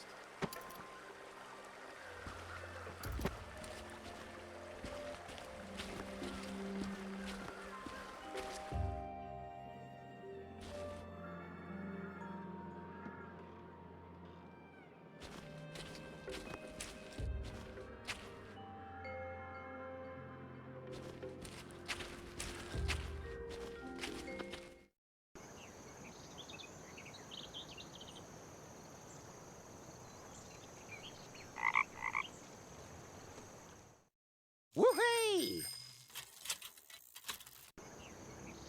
Hello, Jenny. You're out and about late. Well, where to? I recently... Let's go. Hang on tight, Jenny. See you later.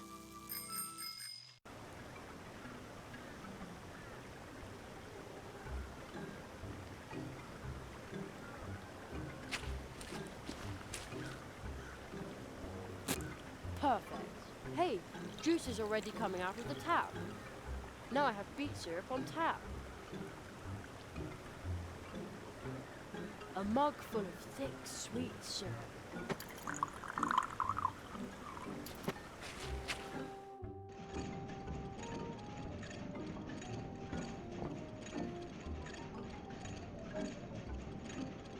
No nobody here. They must be working in the fields outside.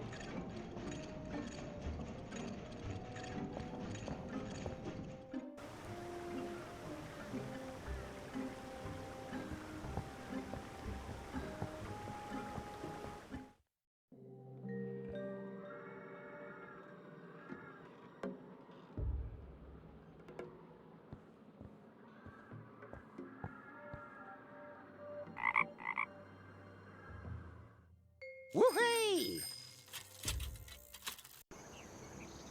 Hello, Jenny. You're out and about late. Well, where to? Let's go. Hang on tight, Jenny. See you later.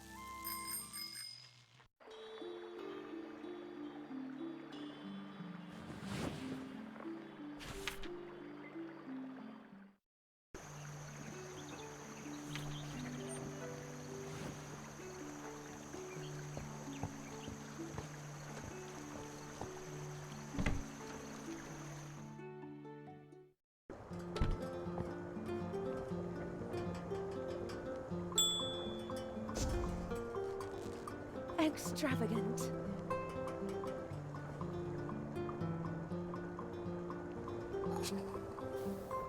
Welcome back. An ingredient for the cake. Thank you, my little cracker crust. All that's missing now is a handful of sweet red berries, and then some milk and beet syrup.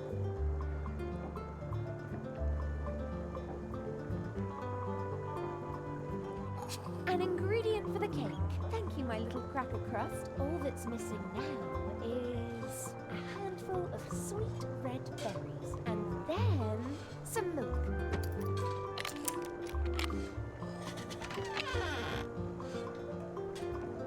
An ingredient for the cake. Thank you, my little cracker crust. All that's missing now is some milk.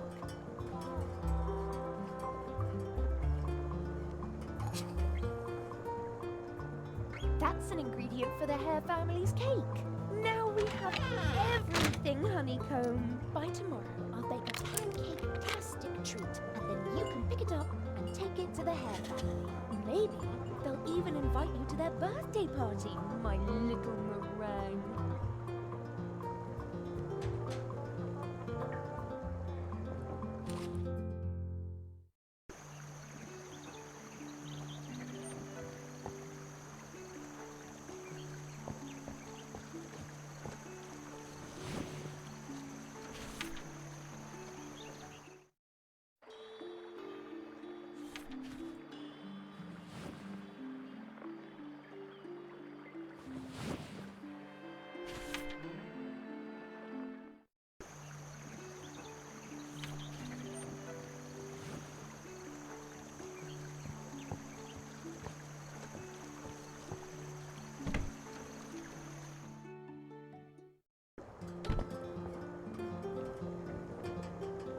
That sure looks tasty. Thank you. Can you take it to the Hare family for me? Sure. Thank you, my little cracker crust.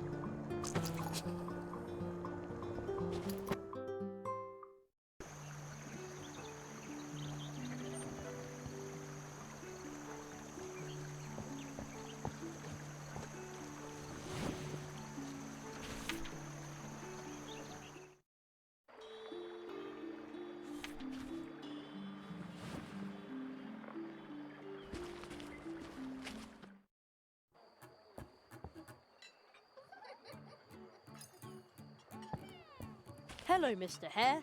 I've brought the cake you ordered from Anya. Oh, wonderful. It's about time. Looks like you aren't completely useless after all. Oh, the cake looks good. You know what? I will make a major exception for you. As of today, you can officially take part in our popular hare parties. Known far and wide. Wow! Well, don't just stand there. Go, enjoy the party. What a moody fellow. I hope the rest of his family is a little more laid back.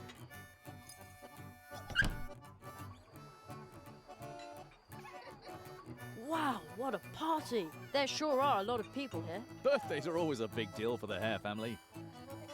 But don't the Hares celebrate a birthday every day? Of course! It's perfectly normal in such a big family. Bottoms up!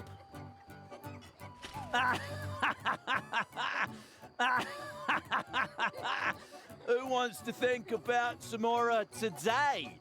Today is everybody's birthday. Yours too. Here, take this.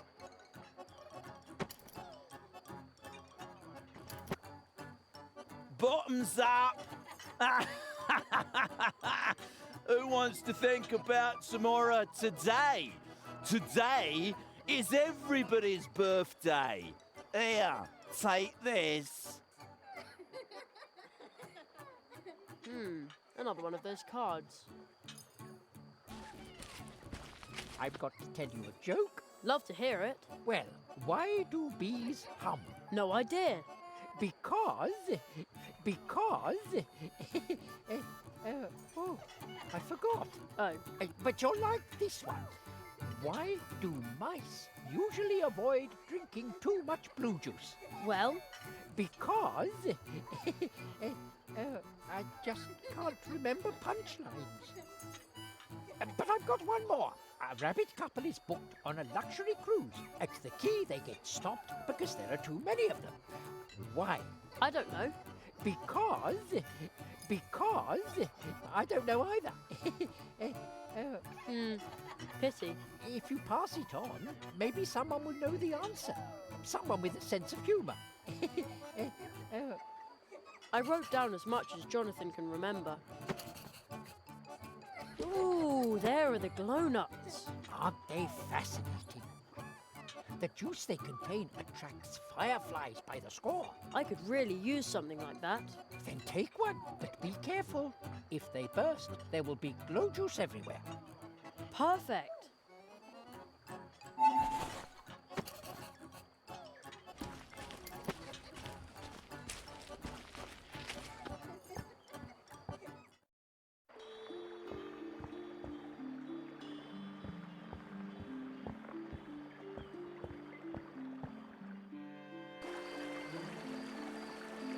Good evening. Who? What? It's only me. Good evening. Well, it's evening anyway, but I'm not complaining. Still, I'm tired and thirsty, and this shift is lasting forever. Actually, I'd rather be working on my novel some more. It's called Penny the Pudgy Pyromaniac. You're an author? What's your name? Penny. Don't volunteer for the night shift, they said. And now... But I think you were complaining. Hello? Who's there? Still me. Oh no, oh no, oh no! Oh no! What if a crow had come? Or my superior? I need some strong black coffee very, very urgently. Why is Anya's cafe closed at night? Why?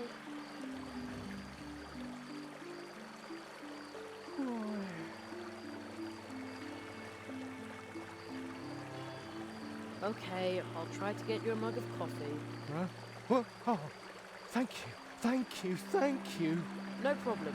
I'd advise you to avoid counting sheep, though. Sheep. Rough and soft. Rough and soft.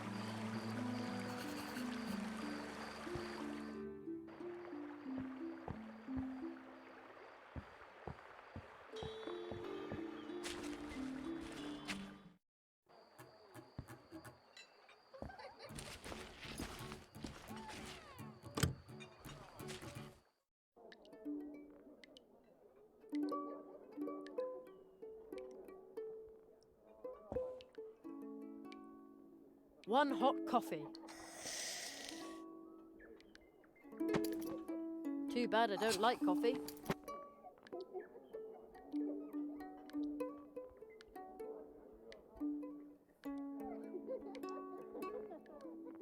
A couple of drops should be enough.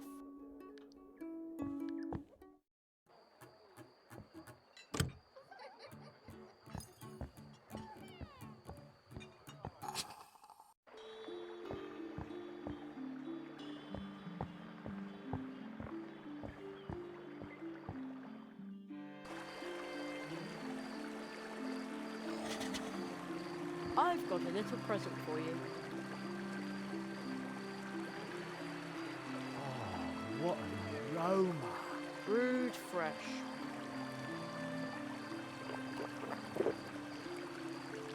Oh, yeah. Boing!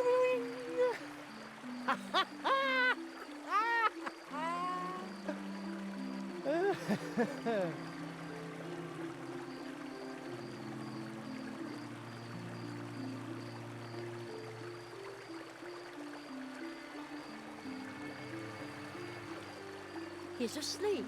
These sleeping drops are really strong. I'm starting to feel guilty. Well, who knows? 40 winks will probably do him wonders.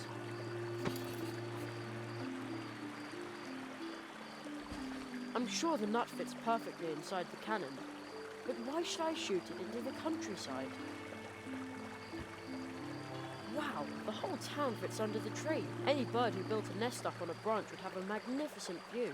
I wonder if mice and squirrels live like this in our woods. Did I always just take a wrong turn in the woods at home?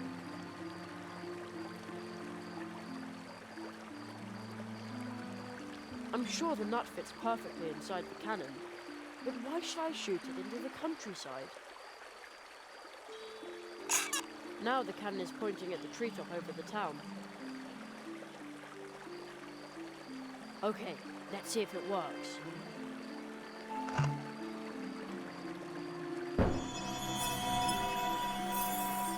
Wow! I almost hit the big branch behind the town hall. Will you look at that? The glowing stuff from the nut is attracting fireflies from all over Mousewood. How pretty! And the guard is still sound asleep in spite of the noise.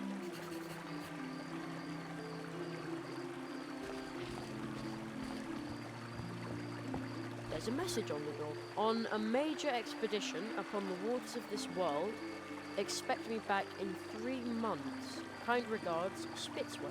P.S. Upon my return, I would very much like Anya's outstanding pumpkin seed cake.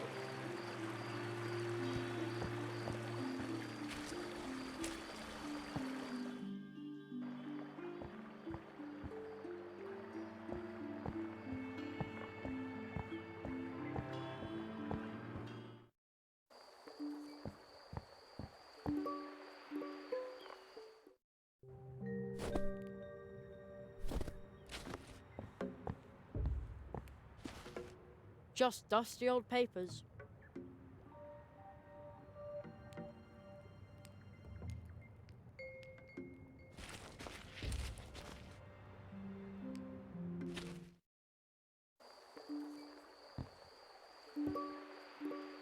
Wow! The glowing stuff from the nut is attracting fireflies from all over Mousewood. How pretty!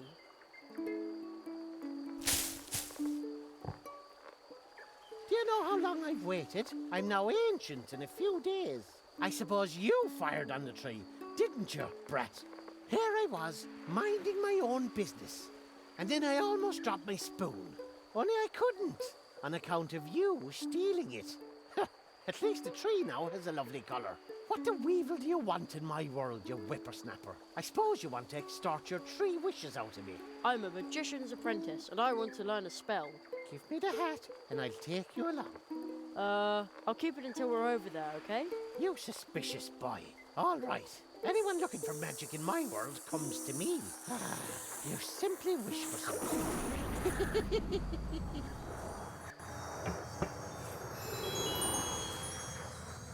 Was he serious about the wishes?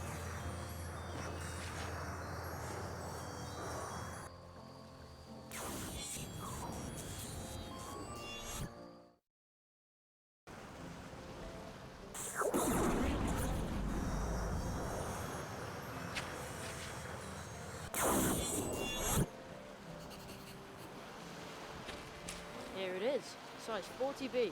Oh, an oversized green hat. High time too.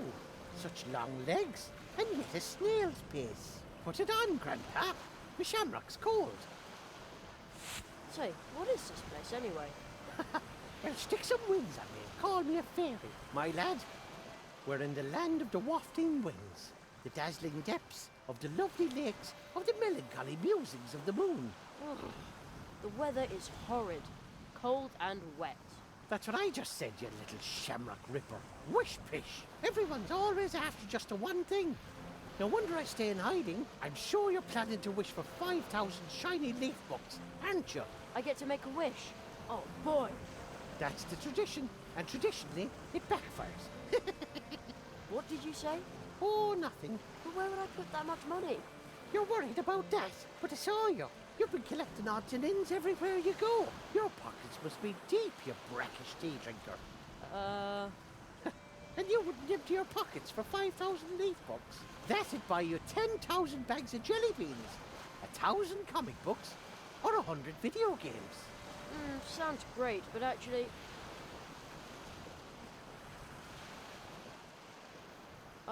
what was that you just called me? Whippersnapper, brat, tater nose, pipsqueak, shamrock ripper, brackish tea drinker, slime slug, junior potato farmhand, miserable midgebait, tedious tadpole. Oh, right. But I think you included some new ones.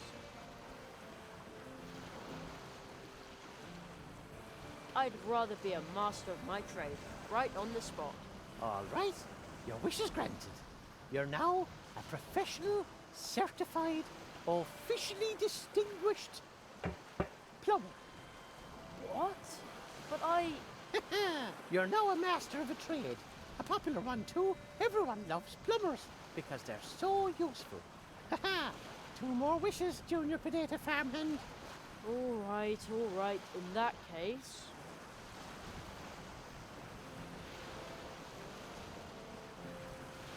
I wish I'd finished my training already.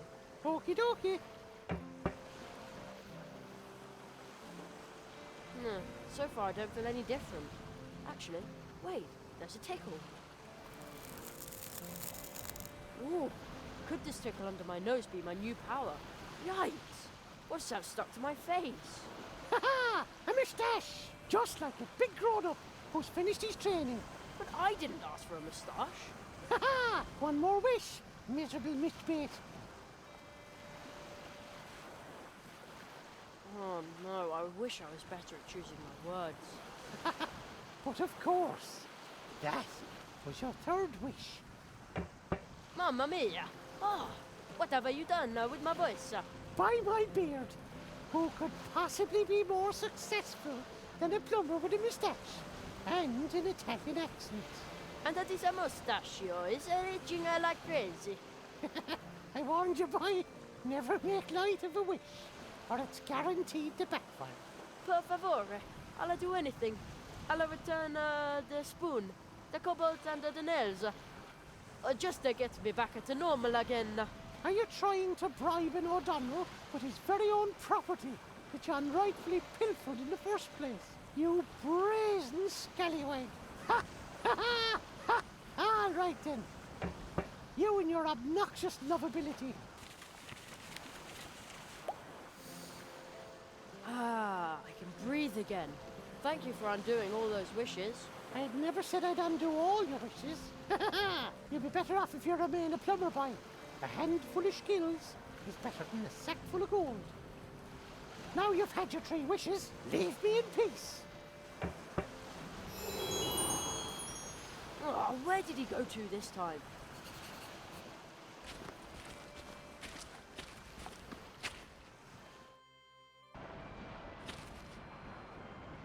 Funny, I'm sure he ran in here. This flag smells like a dog. How do I know that? We don't even have a dog. There he is. Excuse me? Oh, by St. Patrick! What else do you want, you greedy brat? What I'm really looking for is a spell. You're not going to find any magic here. I'm all out of magic. Can't do it anymore. How come? Do the corners of me mouth look particularly convincing to you? Without a rainbow, I'm stuck here. When I'm in a bad mood, I can't conjure up rainbows, or rain, or anything else. And what could make you laugh again? That's no small feat, Tater Nose. It would take something very special to cheer me up. Something very special and shiny.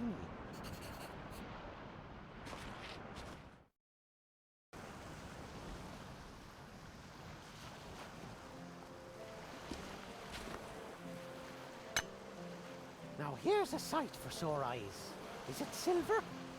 A tiny wee silver cup. Goat manure and tater skins.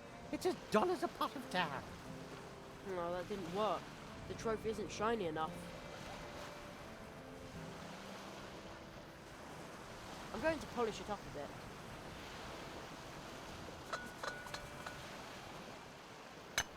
Perfect. Flag disintegrated in the process. Here we go. Oh, what lovely weather we're having out here. My woodruff lemonade tastes especially refreshing from this, well-polished silver cup. I'll just set it down in this window and look the other way for a bit, totally captivated by the emerald splendor of the landscape. That's what I see blinking. A wee, tiny, bright, shiny silver goblet. Oh, its beauty is worthy of the Emerald Isle. For all its lies and deception, constant toil and shattered dreams, the world is still a grand old place. Mother, Emmet is coming home.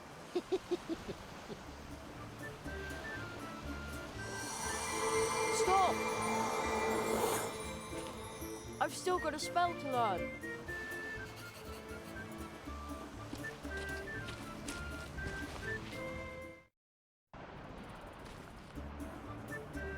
Oh no, he disappeared again, and this time for good. I can't travel on the rainbow. What do I do now? There's magic in it, right within your grasp. But he's gone, and I didn't even see how he conjured up the rainbow. Your answer lies within the rainbow itself. It will soon dissolve again. So hurry up. Wow, what colours! It almost looks like I could touch it. You can. You must touch it.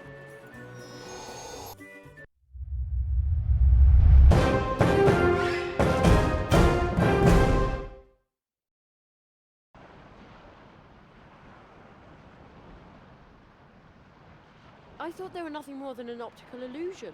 You just learned your second spell through the power of the magic rainbow. You can use it to make rain and help green things grow. Wow, I'm never going to wash this hand again. Now go back to the portal. You've learned the magic of this place, so now the portal is open again. But hurry. What's that? Another one of those cards. I wonder whether the green hat dropped that. It looks like it shows me, but together with some dog. How odd. But I don't even remember this. That's weird.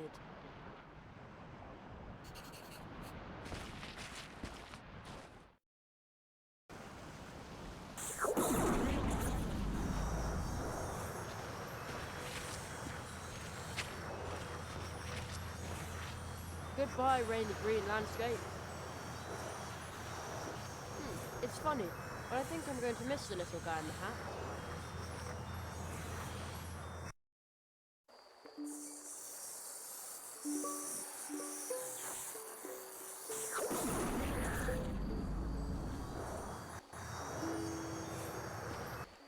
It's still night here. Now what?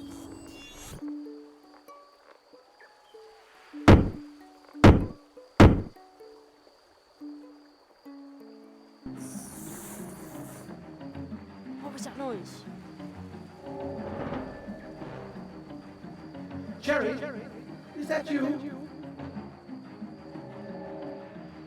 Who was that? Did he call my name? Perhaps we will soon find out. But we don't have much time. The second nail has been struck. The second nail? Seek the entrance in the next portal tree. You will learn your next spell there. Look for the magical creature who lives in Mousewood. There's a rumor that a fox is roaming the fields of Mousewood at night. It is not from this world. A fox? Sounds dangerous.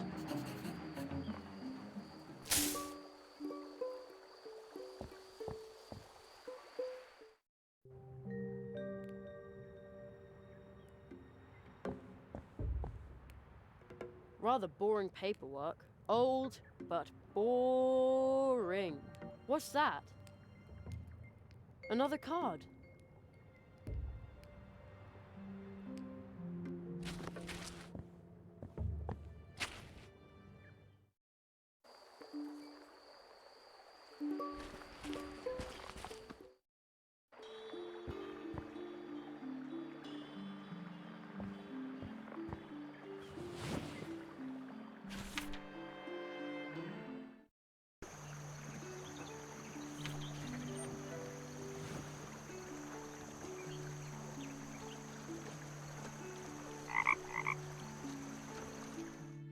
Woohoo!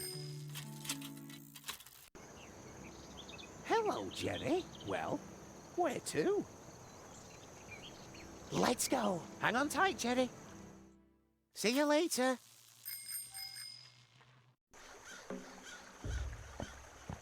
Looks like we'll have to get our mosquito bites somewhere else then.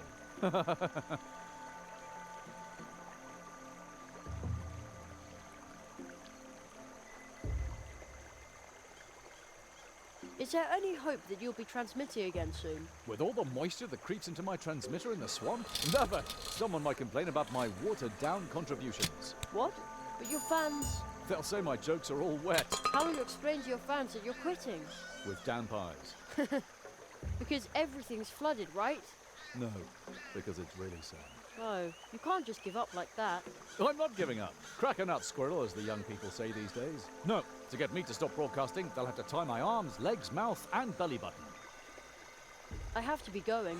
See you soon. And remember, Swamp Radio 103.6, 5. Mole in the morning, mole at noon, and mole in the evening. I wrote down some jokes from Jonathan Squirrel. I made a special note of it. Fire away. Why do bees hum? Obviously, dear listeners, because they can't remember the words. And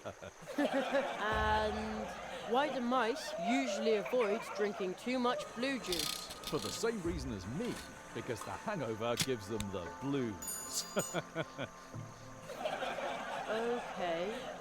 I don't quite get that one. Never mind. A rabbit couple is booked on a luxury cruise. At the quay, they get stopped because there are too many of them. Why? Because with rabbits, 2 is a crowd. I don't get that one either. But the audience loves it. You could be a really good co-host. I wrote down the answers. Now I have 3 complete Mousewood jokes.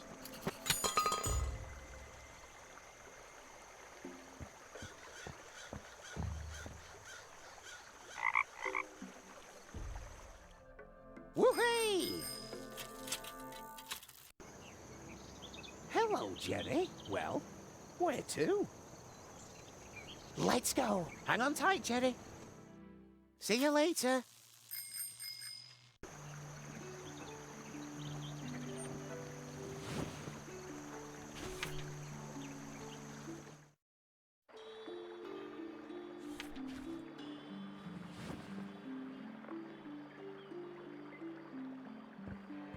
I've collected genuine Mousewood jokes. Well then, good luck. And now, opening for the wonderful Church Mouse Junior, ladies and gentlemen, Jerry. Hey, Jerry! Are we getting the nut again? No, now it's time for a laugh. We've got our fingers crossed. All right, well, why do bees hum? No idea. Why do bees hum, Jerry? Because they can't remember the words. Good one. More! Why do mice usually avoid drinking too much blue juice? Because the hangover gives them the blues. Super! The kid's really good. You'll love this one. A rabbit couple is booked on a luxury cruise. At the quay, they get stopped because there are too many of them. Why? Tell us. Come on! Because with rabbits, 2 soon becomes a crowd. Brilliant! But you can't tell it to just anybody. Oh, no. Thank you, thank you. Jerry, get off the stage. Junior has absorbed this new knowledge like a water nut. He's just as thrilled as the audience. I've hardly ever seen him this fired up about something, and the water trick never got this kind of reaction. Since you've made a great comedian out of Junior and brought me this much closer to my retirement, we'll be happy to give you the water nut. Right, Junior? Junior? Yes, he agrees. Take the water nut. Terrific. Thanks a lot.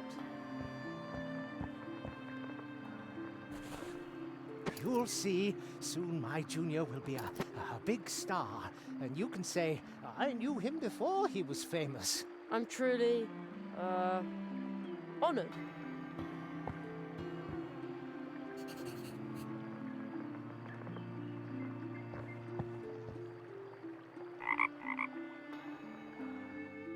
Woohoo! Hello, Jerry. You're out and about late. Well, where to? A couple of nights ago. Let's go. Hang on tight, Jerry. See you later.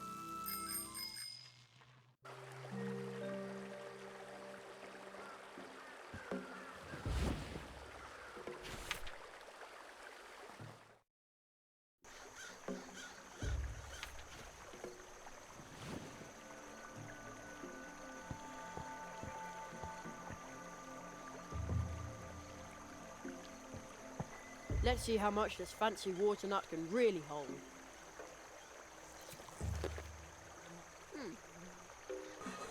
The nut took root, but it didn't really suck up a lot of water. I bet that a fully grown water nut tree can suck a whole pond dry, but I can't wait here for years watching the tree grow.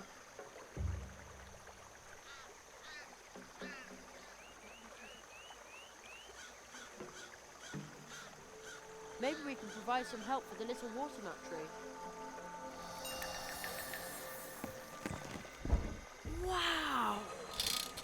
That's the right attitude. Dear listeners, Burrower has dug himself out once again in one piece and dry as a bone. We will now continue with our programme. Swamp Radio 103.6, 5. Mole in the morning, Mole at noon, and Mole in the evening. As always, we'll start off with my favourite music.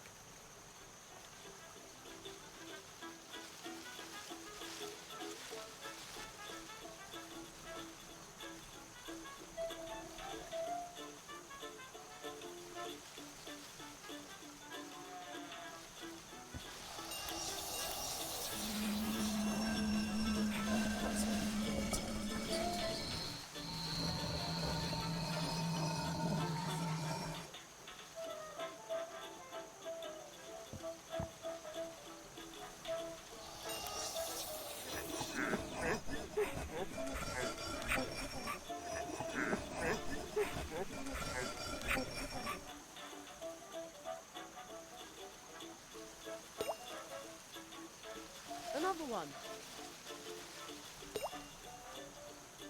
And another.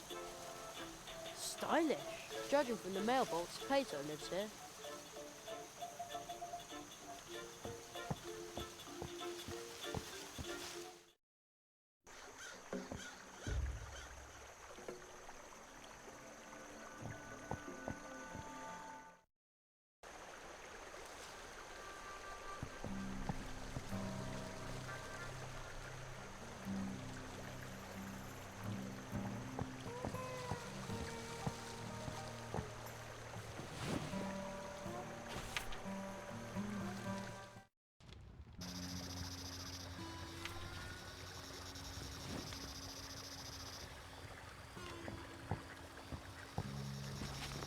There are some very strange green flames dancing over the fields back there. Are they will-o'-the-wisps?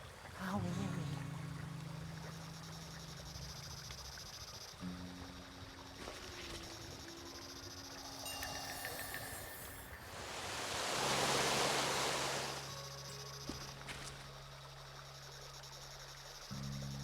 It looked like you conjured the rain yourself. Yeah, well, I... Uh-oh. What is it, Jerry?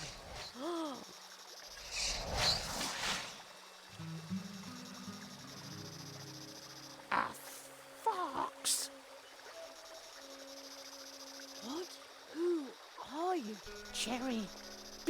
careful. Don't. No.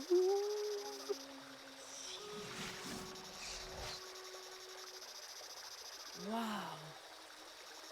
Oh, but my little froggy heart is still racing like crazy. Fortunately, the fox wasn't hungry for either of us. That was no ordinary fox. Did you see how many tails it had? I wasn't paying any attention to that. But what a scare. Oh, holy dragonfly. The fox jumped towards the swamp. I have to go after it. There it is again. It jumped further into the swamp. It almost looked like it was waiting for me. I'm going after it.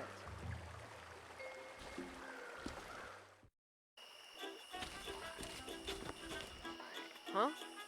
Where did the fox go?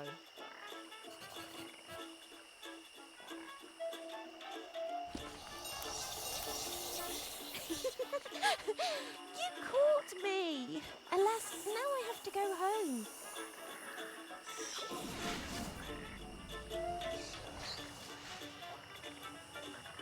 The fox jumped into a portal. I can't let it get away again. Folks, you won't believe what I just saw.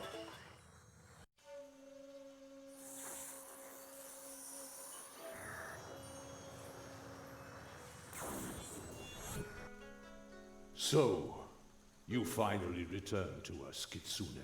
I hope you'll stay a little longer with us this time. Oh, the fox skipped off. Again. So, its name is Kitsune. But who just talked to the fox?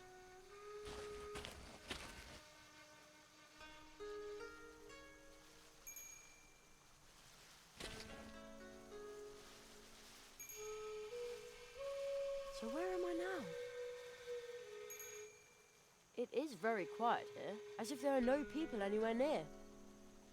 Only more of these fox statues. But I can hear a very soft ringing, or chiming.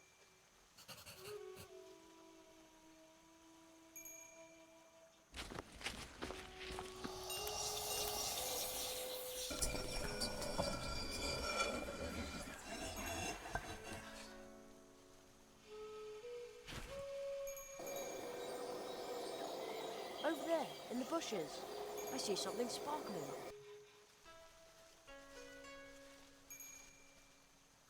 I can see a little golden bell hanging there. I wonder if the fox from Mousewood lost it.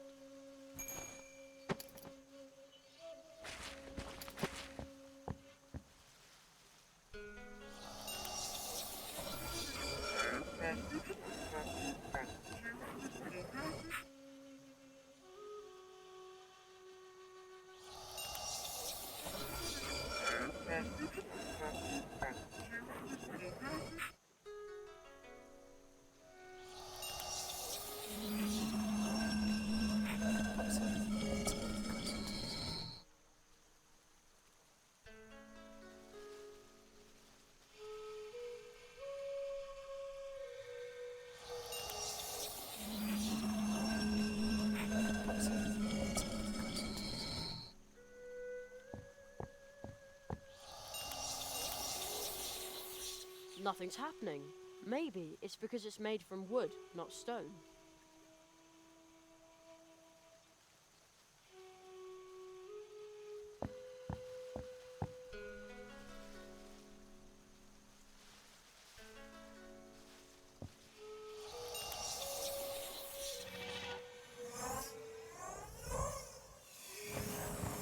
Who disturbs my slumber?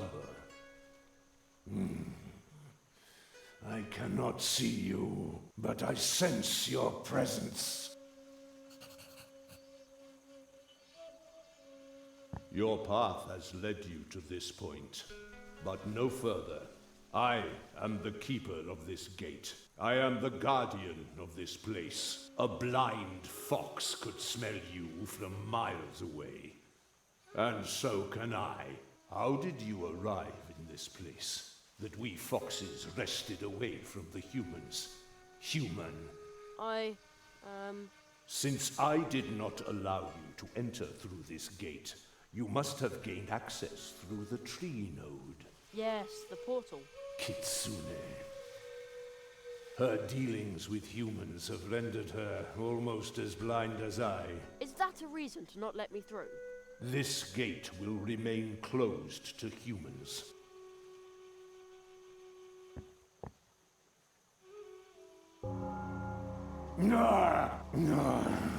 Stop this cruel din. What my blind eyes cannot show me, my ears will tell me twice, and my nose 10 times.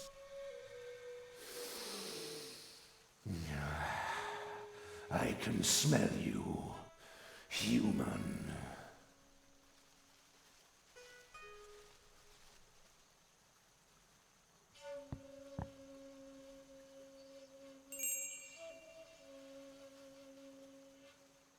Kitsune, is that you? The bright chime of your little bell cannot be mistaken. Your smell gives you away, human.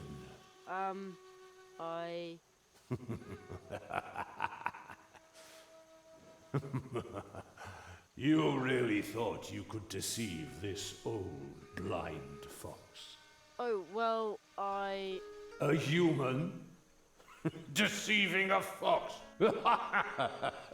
No, this is precious. Actually, I'm trying to return this bell to the fox.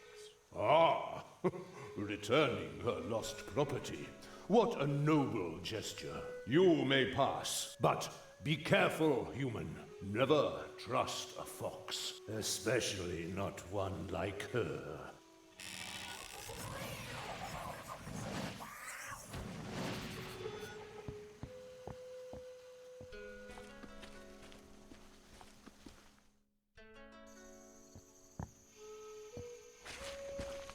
Ah, I find it surprising that you should be kind enough to bid me farewell. Thank you, my beloved. It was bound to end sooner or later. Yes, it is the end of warbling birds and green pastures. Instead, it is the beginning of murky waters and empty notebooks. I have to go. I know.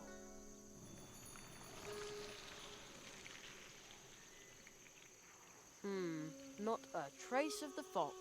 Maybe that lady can tell me where it went.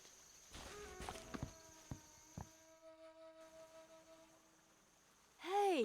The fox is right here, but where did the lady go? Ha! At last! Gotcha! Whoa! Oh, boy! Stop following me around, Jerry! Don't you know what it means when someone is running away from you? I am so sorry. Do you want me to leave? No, please. I don't want to be alone. What happened? I wish I could tell you, but you would hate me. And there is already more than one human who hates me. Are you sure they really hate you? That sounds a bit harsh. Well, how would you feel if someone had broken your heart? Wouldn't you hate them? I don't know. My heart's never been broken yet. If you stay with me long enough, I'll break it for you if you want me to.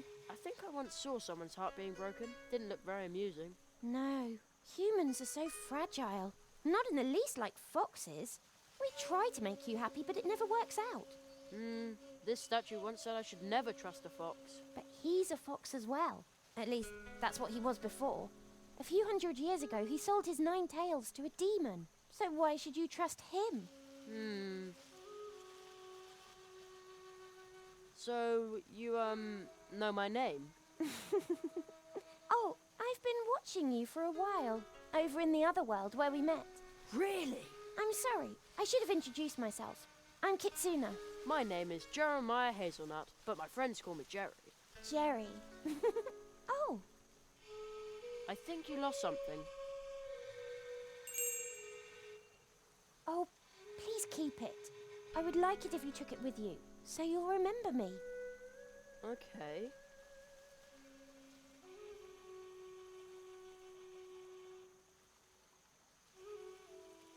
This is probably a silly question, but what are you?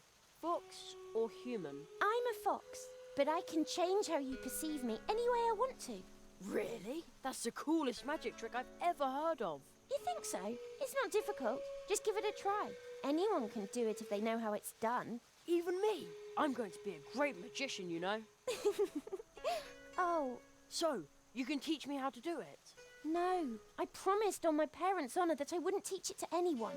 The foxes here only use it to make people unhappy, but not me. I want them to be happy, but it never works out that way. For your information, happy is my favourite word in the whole dictionary. I'm sorry, Jerry, I really can't do it. Unless, do you really want to make people happy? When you succeed in making a sad person happy, then I might believe you.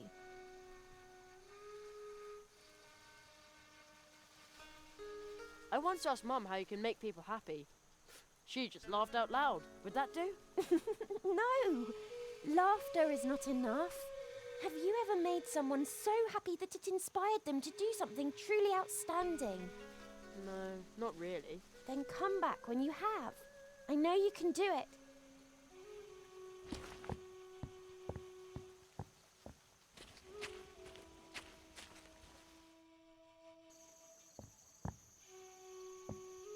The quiet pond. No, that doesn't cut it. Gloomy pond. Ah! Excuse me, are you a poet? Am I a poet? A poet needs inspiration. And she no longer wishes to be mine. Instead, she just broke my heart. My name will fade into oblivion, just like my words and the ink on my paper.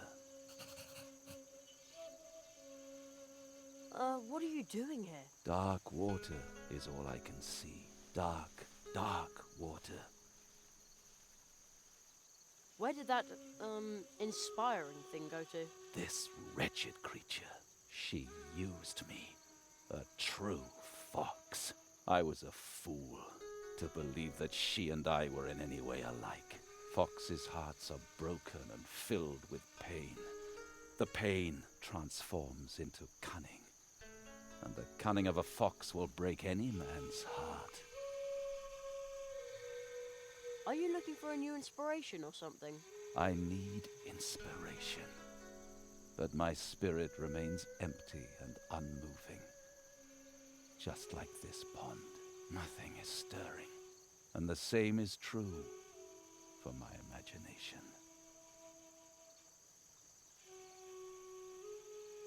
And what about this totally green grass? Isn't it, cool? Your words are just as empty as mine. Don't tell me I didn't try.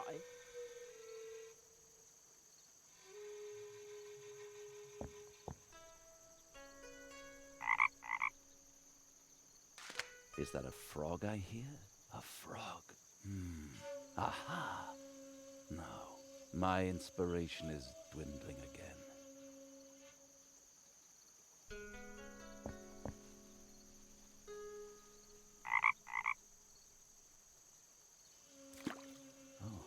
Wait a moment. Yes, I've got it. See the ancient pond. The green frog takes heart and leaps. Sound of the water.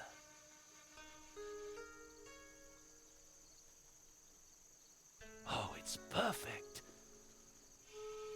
Basho, you old fool, you've still got it.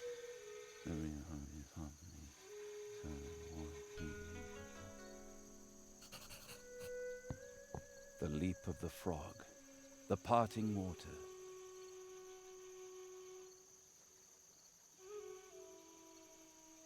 By giving it room, the light overcoming the heavy. And thus my heart as well.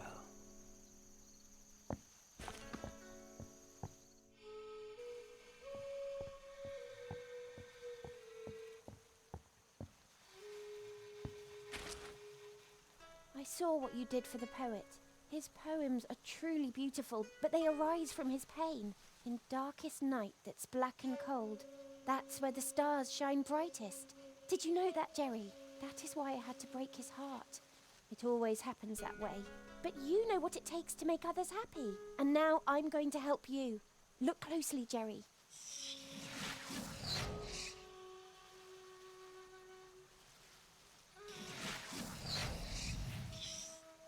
I understand, but how can I do it?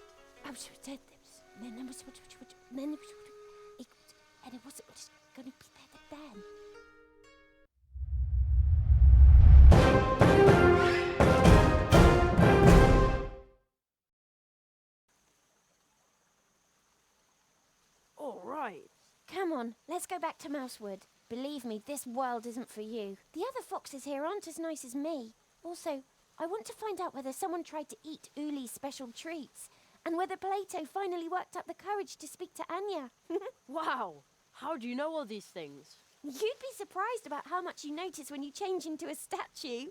So it was you watching me. I knew there was something strange about those statues. Yep.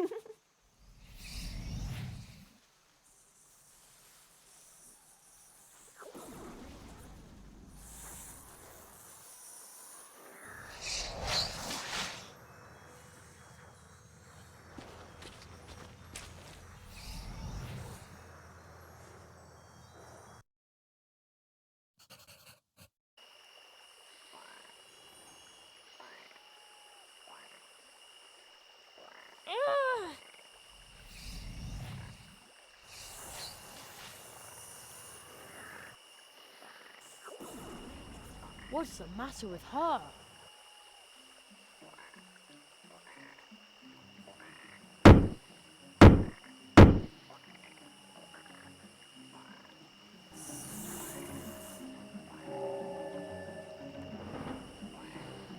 Do you know where we are? Who are you? Ah, What did you see? Do you understand it yet? no. I wrote a story for you. It might help you understand. Do not be afraid, but be on your guard.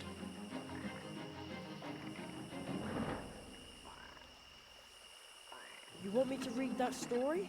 What does all this mean? That's what I'm trying to find out, Jerry. The Marquis! Where are you? Still in the magician's house. You learned the fox's spell? You did very well. Foxes are a bit of a tricky bunch, but they're also quite fascinating, don't you think so? Yes, but what do I do next?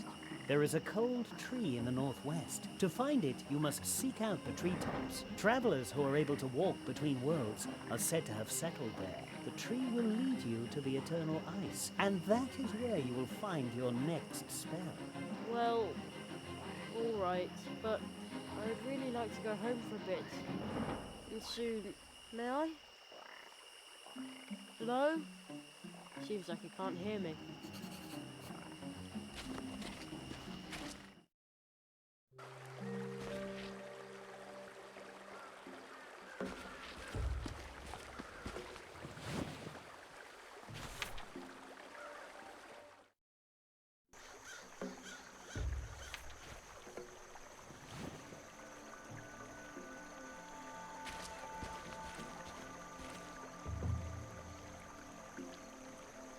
Let's see if this works. Hey, presto! A stairway! I'll admit it, I totally impressed myself. Of course, a mushroom escalator would have been even better.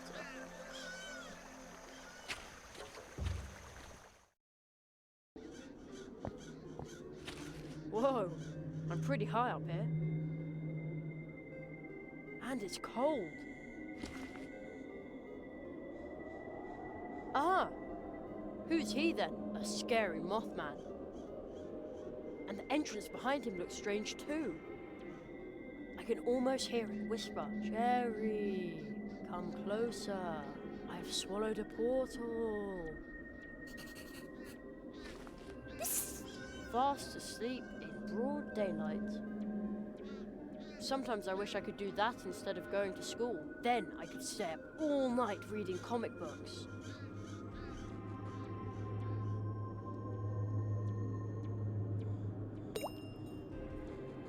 And another.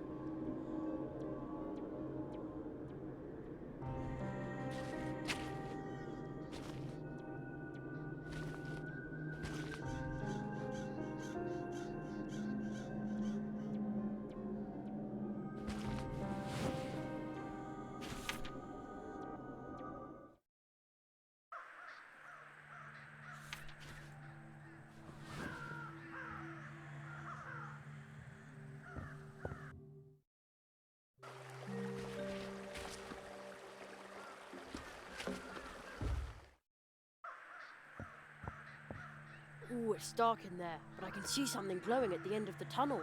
I sure hope that's the portal, and not something else.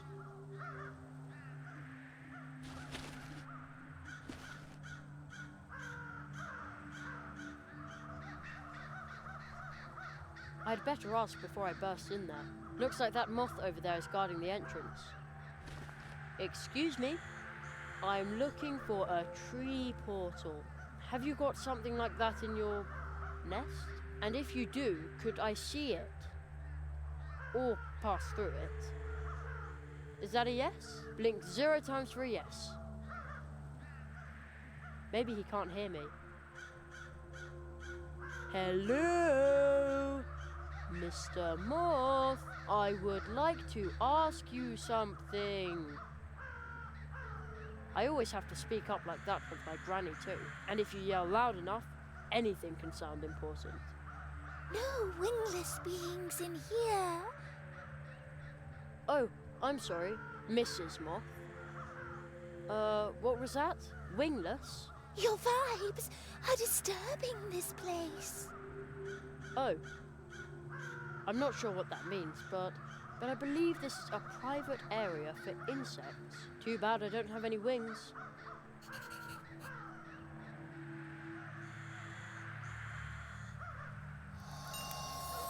Whoa!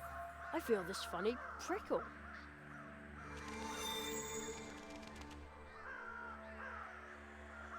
Greetings of the light. Yeah, same to you. I say, you have a glorious pair of wings. I do? Please, forgive me for overlooking them earlier. Here we were, assuming that in this strange land that we call home now, no sentient winged beings existed beside ourselves. Oh, I can feel the wings, but I think I'm just imagining them.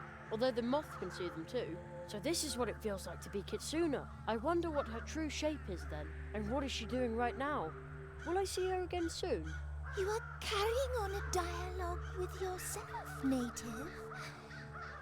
Priestess Phosphora awaits you in the temple. She will derive great pleasure from greeting a native moth. Okay, I'll just walk on through then, alright? Just follow the path that is laid out for you, as do we.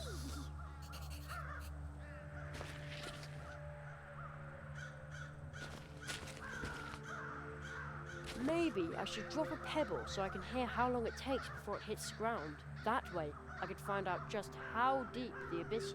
But what if I hit a mouse on the head? And anyway, I'm a magician now, so I should throw something like a ball of lightning to see how long it takes. Though I guess any mice down there would probably like that even less than the pebble.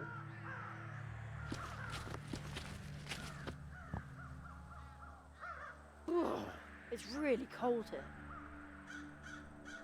Oh, that must be Priestess Phosphora. Bzzz. What noise does a moth make anyway? Beautiful night tonight, isn't it? My eye facets, do they deceive me? Is it a moth that goes there? Yes. What else could it be? Hespera let you in, but she is not in distress. The air tells me so. You must be a moth of goodwill. Yes, I am. Phew. For a moment there, I was afraid the spell would only work on one moth at a time. Whence do you come? You are not part of our circle. Moreover, your mask, you are not wearing it. Nope, not yet. I'm from very far away. We bid you welcome, but know that it is only hardship that still keeps us in this cold place. Do you have a portal I could use? The cold by that tree is indeed bursting forth from another world. These days, however, only the warm light from our High Priestess, who rests in my arms, would be able to open this frozen connection. But her light is weak. She knows that we need to be on our way soon, but without nourishment there is little hope that she would ever survive such a journey. What do you need? flower seed. Flower seed? It can't be all that hard. Are you two the only ones living here? We used to be many. We feasted on nectar, the light of the moon, our legends, and the beauty of sense. But the grey flood overcame the world we inhabited, and the cold over another. So you fled to Mousewood? This place is bountiful with the vibes of ancient light of life. We erected a temple to achieve the strength we needed. But the grey mountain on the horizon spells doom for this world. Where did the rest of you go? Drawn by the grey mountain, by stench and disease, the crows came. In time, there were too many of them, and the corruption within the things they ate that oozed into their feathers made them forget all about themselves. Our wings resemble the bark of the trees, but they are not nearly so hard. The grey flood? The giants rolling up are the first sign. Apparently peaceful, but then a mass starts to pour from their maws. Nobody gets away, be it plant or animal, because the mass hardens, thus never releasing whatever lies buried underneath. Sounds like cement to me. Could that be what she's talking about? And why are you wearing those masks? Like the moon, we cover our features, for only by looking inward can the ghost undergo a new pupation. It symbolizes our retreat from the world and our focus on the inner light. Let's talk about something else. What are you guarding so closely?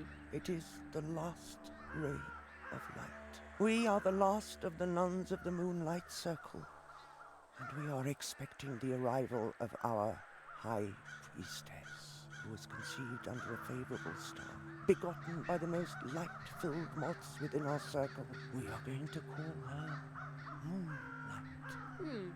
Moonlight. What a beautiful name. It was nice talking to you, but now I need to buzz off. Do other insect stuff. Return here whenever you are able to, but try to not tarry for too long. Lights are coming from everywhere, blinding us and drawing us away from here.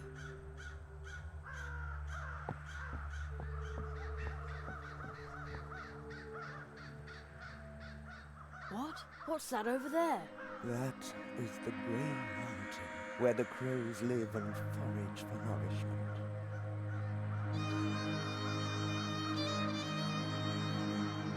It looks like a waste dump. Wingless beings carried it here, and after the mountain came the crows and the flood. Beings? Wait a minute. You mean humans dumped it all there? I can smell it all the way over here. The heavy fumes saturate the crows' feathers. Their beaks peck deeper and deeper into the mountain. Their words grow louder and emptier. You mean the crows are attacking Mousewood? Because this mountain of garbage is driving them crazy. Do you think the crows would leave if the garbage dump were no longer there? And the flood? All the inhabitants of this wood together cannot move a mountain. But neither can you. I have been wondering for a long time who would be able to move entire mountains. Is there someone like that who can hear us? Is there someone like that who can see us? I rather hope not. Why's that? Because I cannot imagine a greater threat than someone who knows about all of this, and yet does nothing.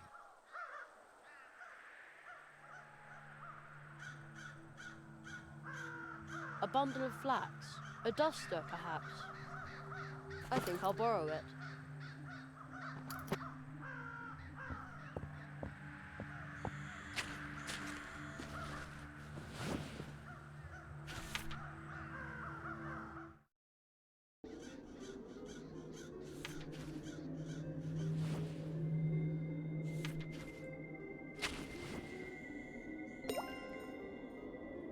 I think that was it.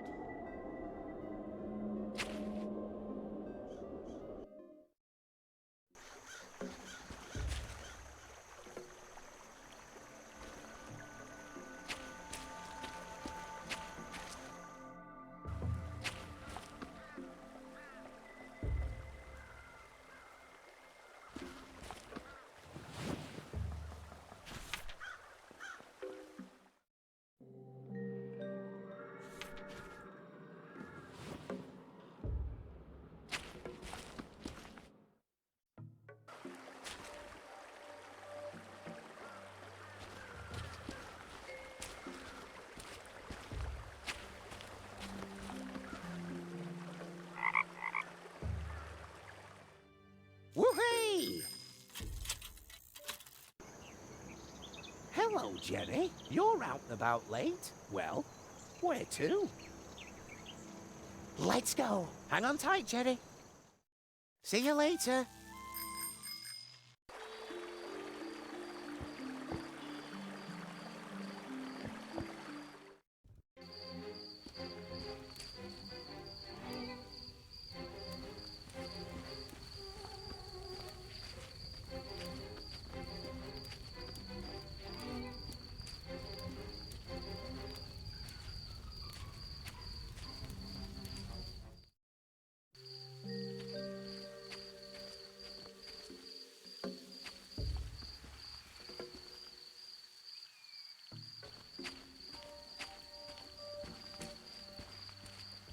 Nice web, and no spider anywhere to be seen.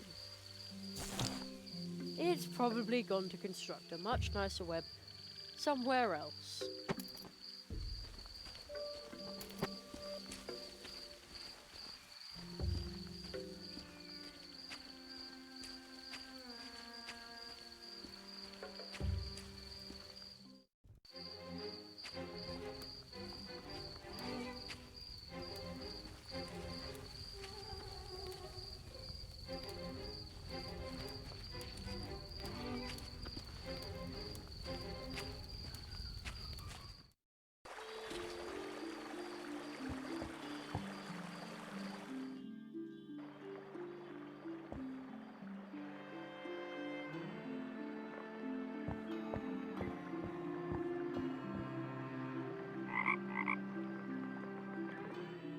Woohoo! Hello, Jenny. You're out and about late. Well, where to? Most squirrels have been evacuated because of the crows. Let's go. Hang on tight, Jenny. See you later.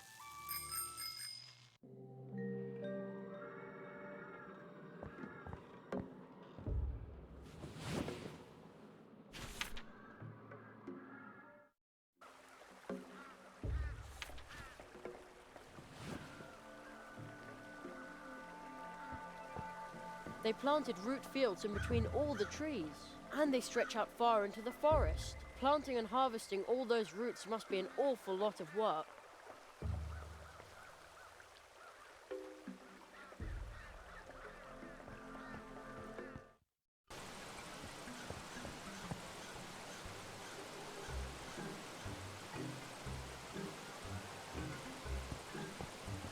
Here we go.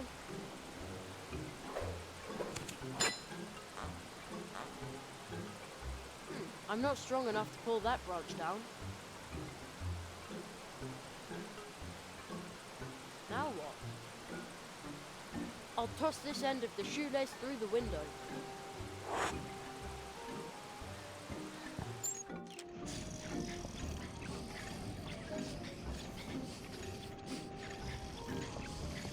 The dwarves have restarted their blue juice production, but I wouldn't be able to sleep with that noise. No, it's standing still. I probably shouldn't touch it. And it's turning to the left. Cool. So this is how you make blue juice.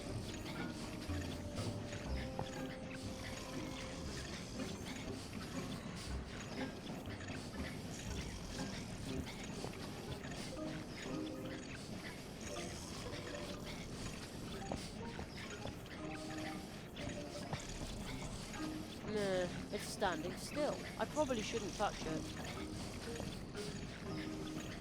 And now? An interesting thought. I just hope this won't backfire, or the dwarves may lock me up in a tunnel after all.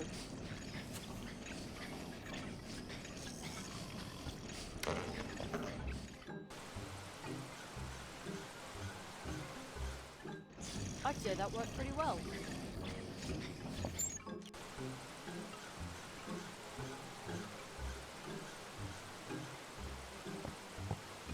A mug full of thick, sweet syrup.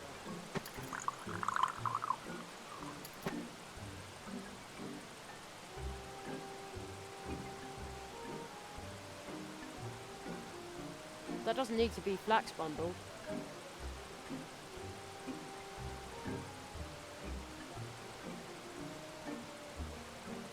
fits. Now I've got a sticky brush.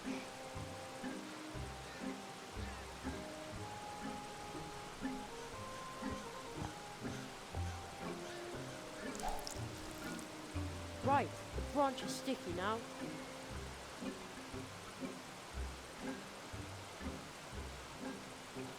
Great, my spider sense is tingling.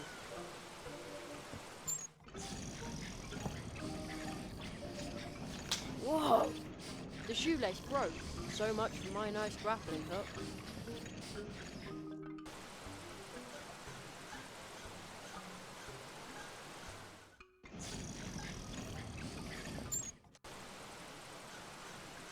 Some dandelion seeds got stuck in the net, but I can't reach it like this, and the shoelace broke.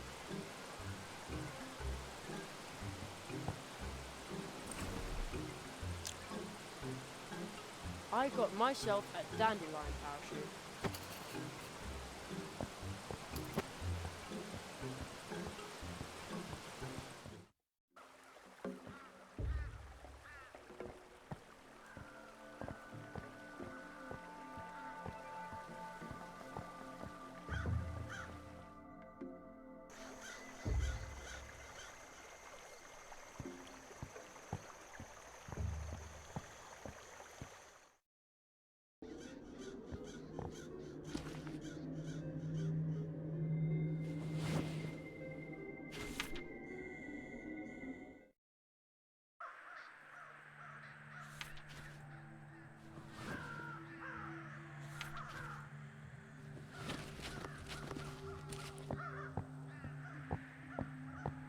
Well, out with the dried up thing and in with the new seed.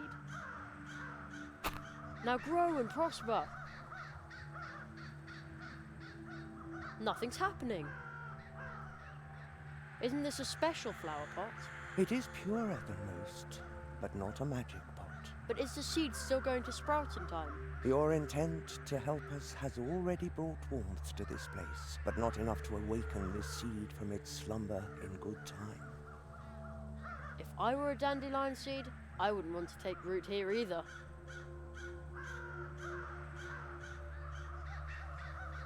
It's working! Watch it grow. It's working?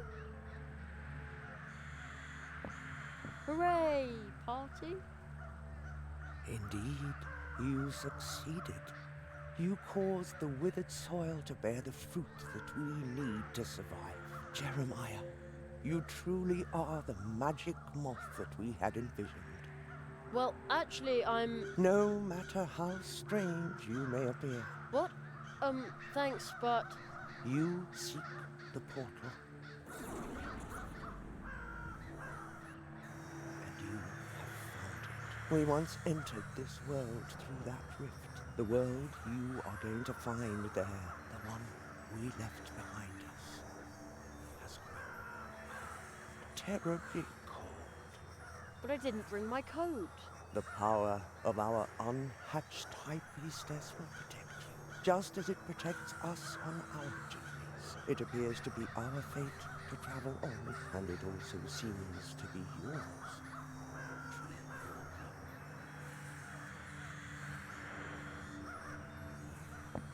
By the time you return from the cold, you will find this world changed. I can sense that destiny is drawing closer. If you are still looking for something in this world, as you know it, do not enter the portal just yet. Will you pass through the rift now? Yes, I'm ready. I've got everything I need. Travel onwards, then. See you later. Thanks. Perhaps he will soar higher than anyone else. Then, not even fire will singe his wings. But first, he will take a deep fall, and no one will be there to aid him.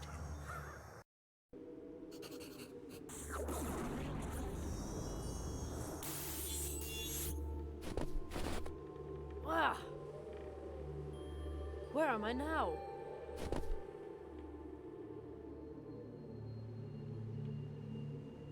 It's freezing. Hey, Wait a minute. I'm not the least bit cold. And I've still got my wings. The moss protection seems to work. Hey, what is that thing? Just dig a little further. Oh, it's a statue.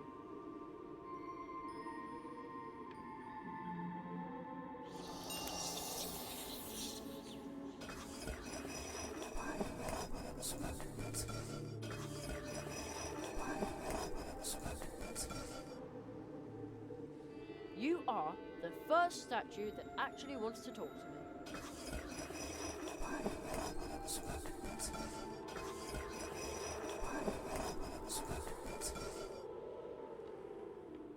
What kind of god are you then?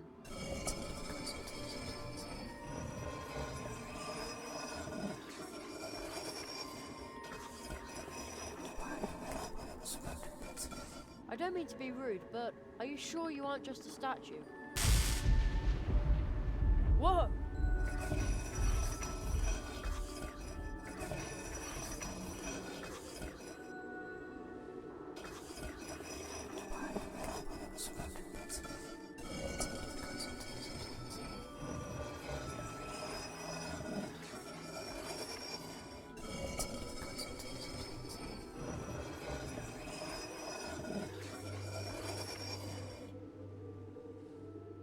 Where am I anyway?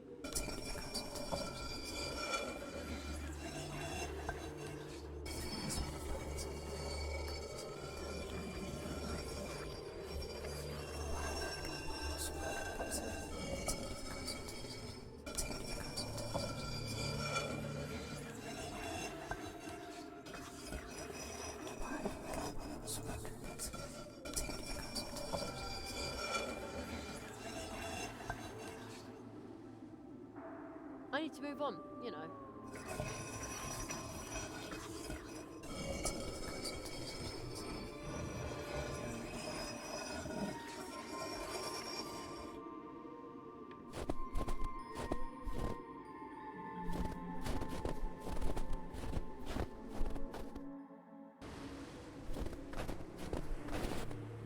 I could swear I just saw a boy on that slope. A young boy with wings. Oh, great. Now I'm completely losing my mind. May I disturb you for a moment? Oh, great. Not only am I talking to myself, but now I'm also beginning to hallucinate.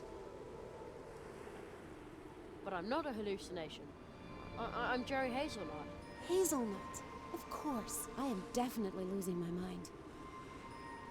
What are you doing here, all by yourself, in the middle of nowhere? What do you think? I'm wasting my time. I've been waiting for the polar whale for weeks, but it's no wonder I can't find it. My equipment broke down, and today is Christmas Eve, and I promised to call home. Darn it. I know how it feels when you have something incredibly important to do before you get to go home. The boy with the wings and the top hat seems to understand. Good thing my radio isn't working, if I tell this to anyone. Can I be of assistance in some way? Can you fly me home? I don't think so. These wings aren't real, you know. Yes, that's what I thought. I'm sorry. Well, I'll be on my way then. All right. I hope hallucinations don't get cold. You're not even wearing a jacket. No, I'm under the protection of the moths. Oh, of course. I should have known. Oh, rats.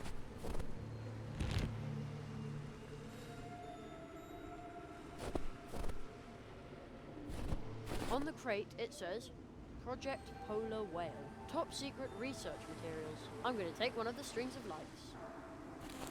In my thesis, it all sounded so convincing. Attract an almost extinct species with lights, and now I've been freezing my butt off for weeks and nothing works. Darn it!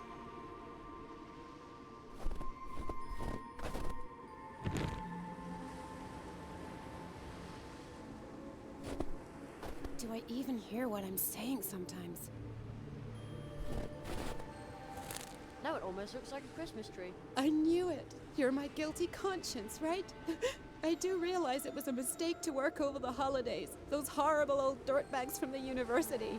It's all their fault. Now what? plugged in. So far, so good.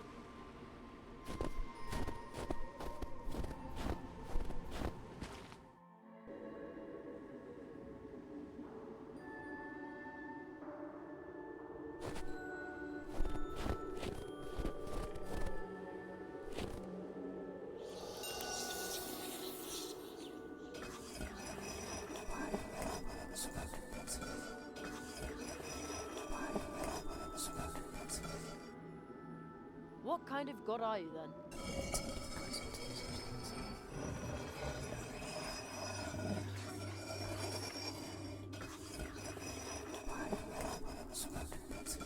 I don't mean to be rude, but are you sure you aren't just a statue?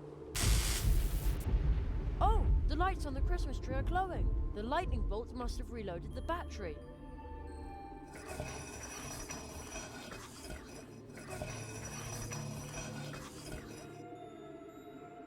You know, I think you're more than just a statue after all. Thank you.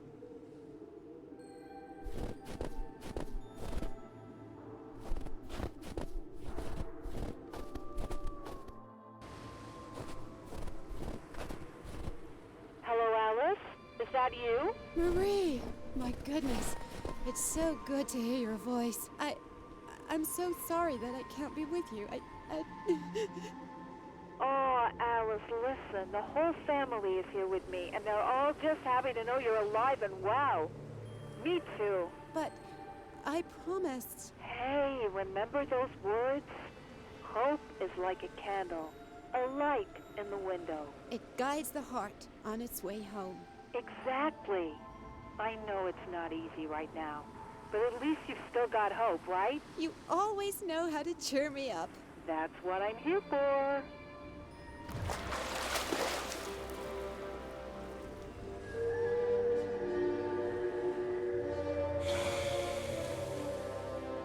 Marie, the whale, it's here. What should I do? Take a picture, you dummy.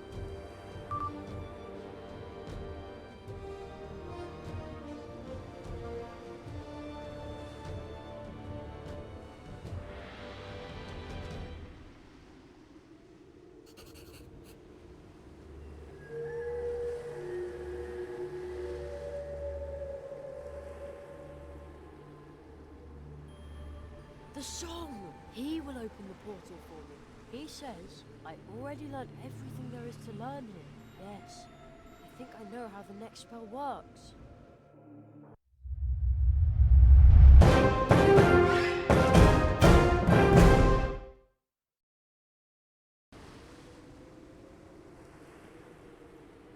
Hope, light, in the dark.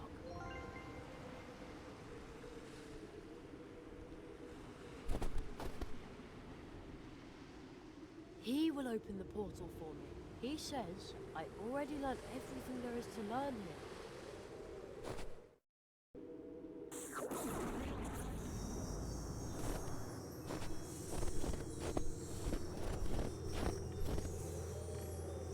That was the fourth spell. I wonder if I can go home now.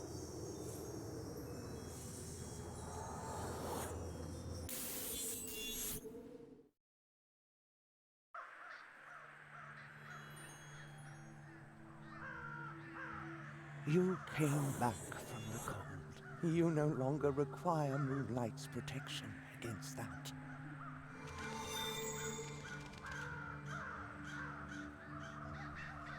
But she cannot protect you from this wingless. But that's a Marquis de Hoto. Marquis de Hoto. Marquis de Hoto. In the world from whence we came, he has a different name. The Cold One. He was willing to let us freeze to death. But ladies, there must be some misunderstanding. Some ridiculous misunderstanding, Quiet, which indeed we have no time to explain. Quiet. We shall move on, and you cannot stop us. Go ahead. You take the lead, Hespera.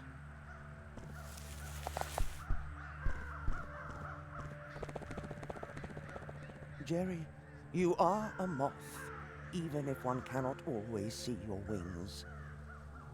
You saw to it that we have enough nourishment to raise our High Priestess in a safe place. Look into my eyes. He is going to betray your trust. With the first promise the Cold One breaks, an abyss will open.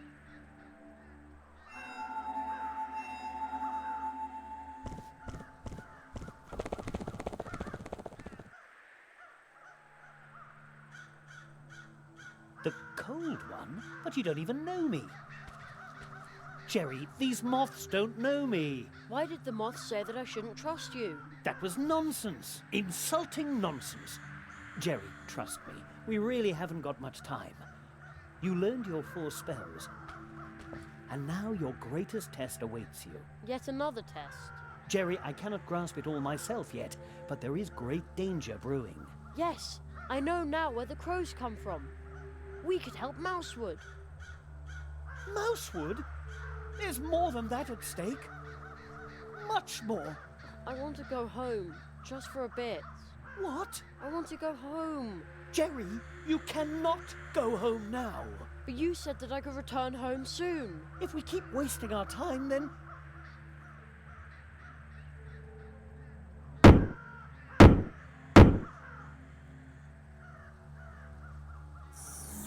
No.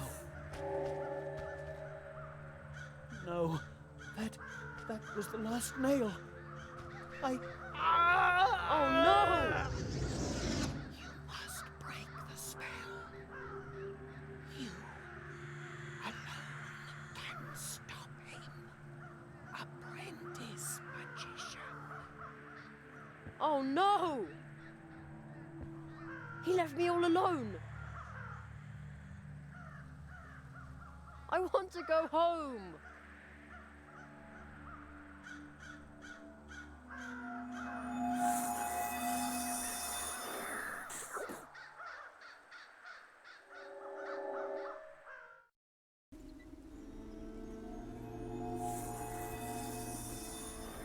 I'm big again. I'm back home. Ah, that's the leaf the Marquis left behind. Luckily. Oh man. But what happened here?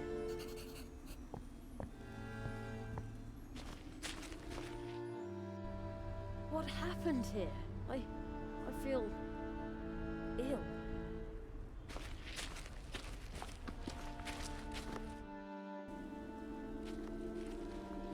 Oh no. No, no, no! What happened here? That's me. Desperately seeking Jeremiah Hazelnut, missing for 8 months. Missing for 8 months? Oh no.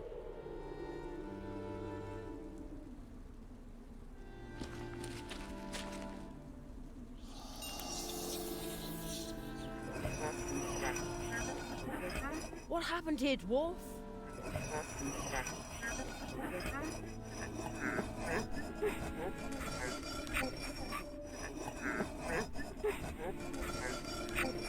But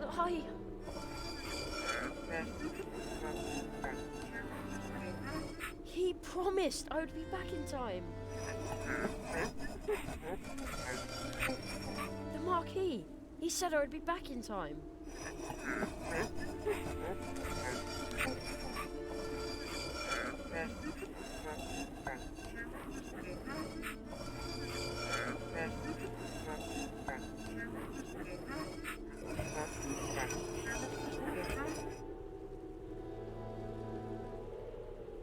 Where have you gone, my little darling?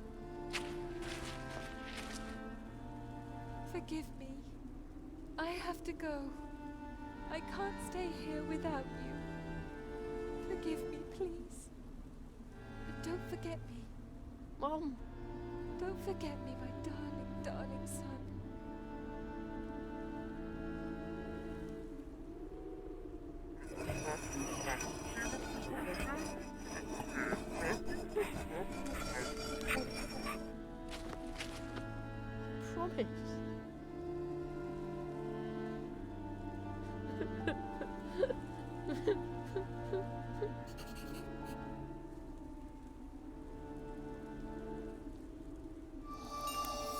On a day in summer vacation, anything is possible. Where have you gone, my little darling? Don't worry, Jerry. Everything which is lost will turn up again. In darkest night that's black and cold, that's where the stars shine brightest. Did you know that, Jerry? Jerry! Wake up, sleepyhead! Like I always say, a single hop is not that hard, and many hops in a row can get you anywhere. But we could use my bike as well. You must break the spell. You alone can stop him.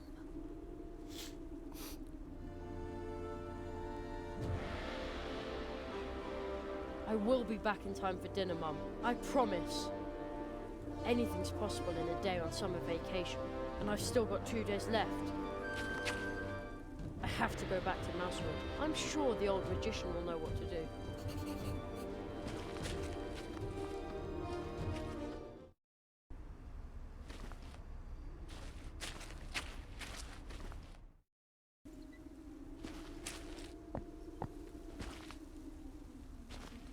The portal to Mousewood is still open a crack. Let's see.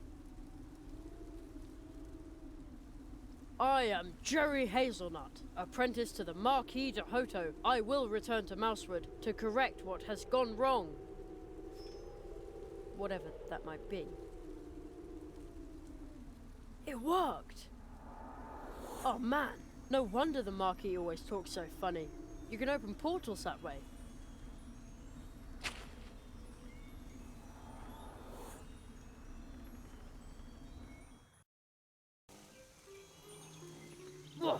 Jerry!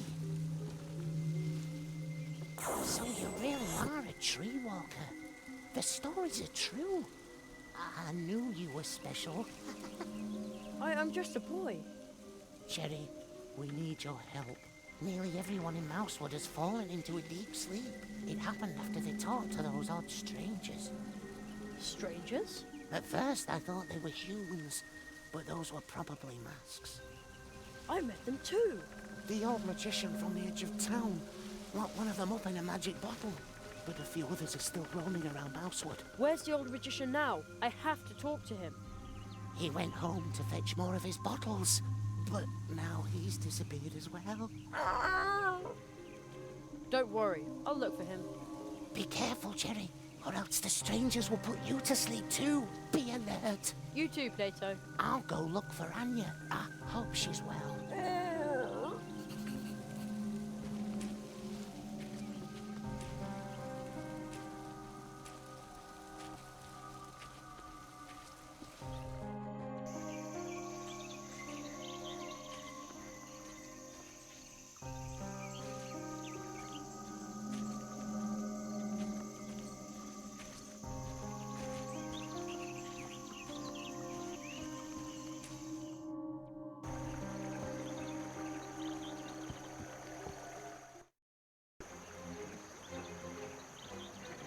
No, I'll happily hand over my garden. Are you sure?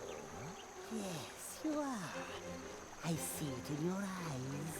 You are quite sure of your decision. And you won't regret it. My elixir is the solution for every problem this town may have. I will now relieve you of one of yours. A burden of having your own garden. It no longer rests upon your shoulders. Well, give me the bottle then. A bottle for the hair. The price? Well, it matters not.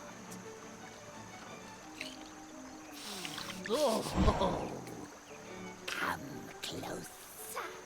Another. Give me another. There's still unhappiness in my life. So much bad luck. Take it away. The hare just sold his garden. Something's not right here.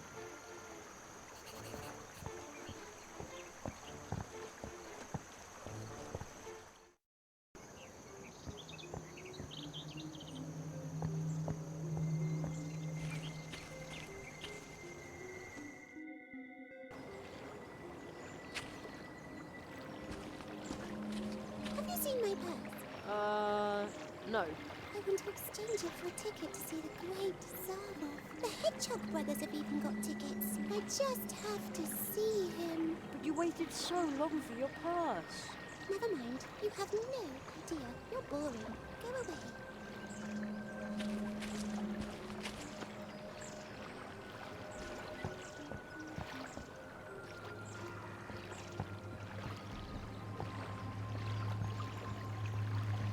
You have found all the dewdrops. A picture is forming. The column reveals its secret. It's a boy, about my age, and a teacher. There was someone before you. Before me? What? Who is that? It is he who was banished, the last apprentice of the Marquis de Hoto. What? Hello? Your teacher must not find out about this. Not yet. But what does it mean? Hello, Mr. Odd Magician. Wait, fine.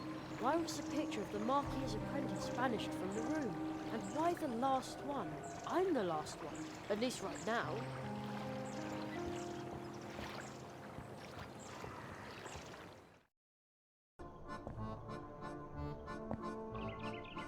Hello? Is anybody there? Where could the old magician have gone to? Wait a minute. Isn't that... Huh? How did I get up here? I did it. What are you doing in the bottle? Help me out of here. But how? Break the crystal.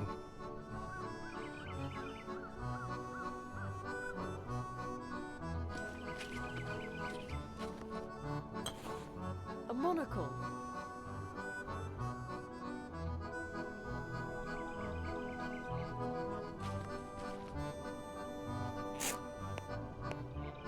Corn. I'll take that.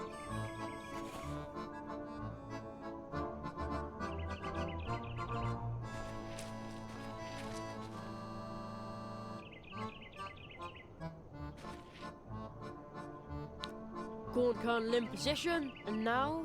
Ah! The sun illuminates the kernel of corn so brightly.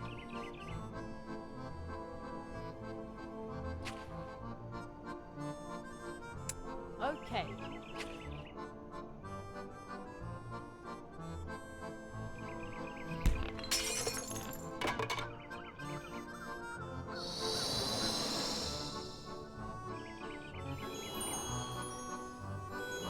You freed me. What happened? The consortium Squamata has come to Mousewood. I succeeded in capturing one of them in a banishing bottle, but then I banished myself into the crystal. Consortium Squamata, a consortium of lizards. They have already haunted many worlds. This time, they traveled in the shadow of a much greater disaster. Yes, the Marquis has disappeared. And so is my home. The Marquis. So that is why. Something dark has infested the heart of the portal system. I will attempt to learn more about it. In order to help Mousewood and return home, you must bring me the lizards. Take these banishing bottles. Remember, the lizards must open the bottles themselves. Otherwise, you will get trapped like me, and Mousewood and your home will be lost.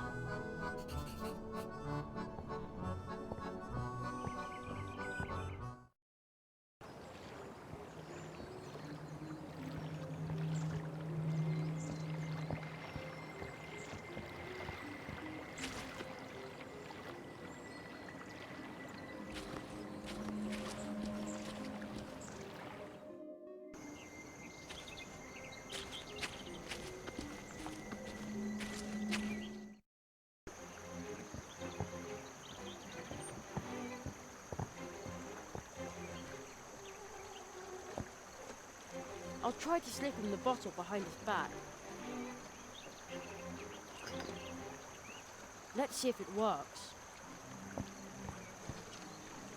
It's my turn to get a bottle now. I was here first. Every bottle has its price. I don't care. And you won't regret it. My elixir is the solution for every problem this town may have. A bottle for the hair. How does this work again? This wonder elixir spreads from your nose to your whole body. Oh, the cork is really tight. But if I help it along with my thumb... I imprisoned him in a bottle. How appropriate. What have you done? I will... But that... It's a ticket. At last. At long last.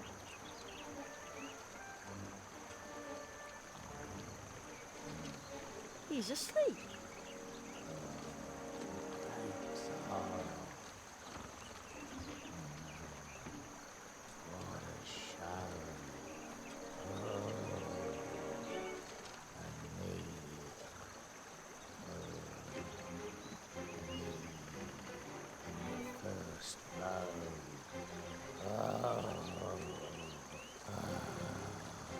It almost sounds like he's there, like he's seeing the magic show in his dream. How very strange. I wonder if the ticket caused that. I'd better not touch it.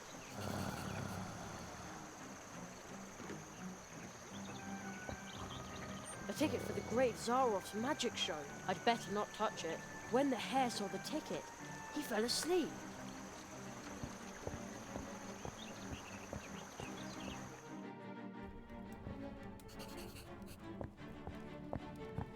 You have come because the pain is eating you up, like all the others. You want to see Zaroff, like all the others. But you are only a child, a human child. I can smell it. You own no securities, no property, nothing. Come back when you have a trade, something you can use to speculate with. I don't think he's taking me seriously. And he smells of alcohol.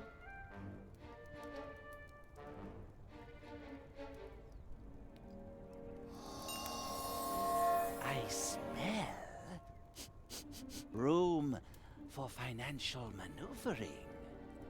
Oh yes, I am so rich. Trained plumbers make a pretty good living, you know. You have come because the pain is eating you up, like all the others. Absolutely. You want to see Zaroff, like all the others. Exactly. Are you ready to sign a contract that allows me to speculate with your belongings? Then you will soon see him. The great Zaroff. Sure, where do I sign? Excellent. Your plumber's workshop belongs to me. Don't I have to sign something? Your word is enough. By Squamatax, everything is running like clockwork.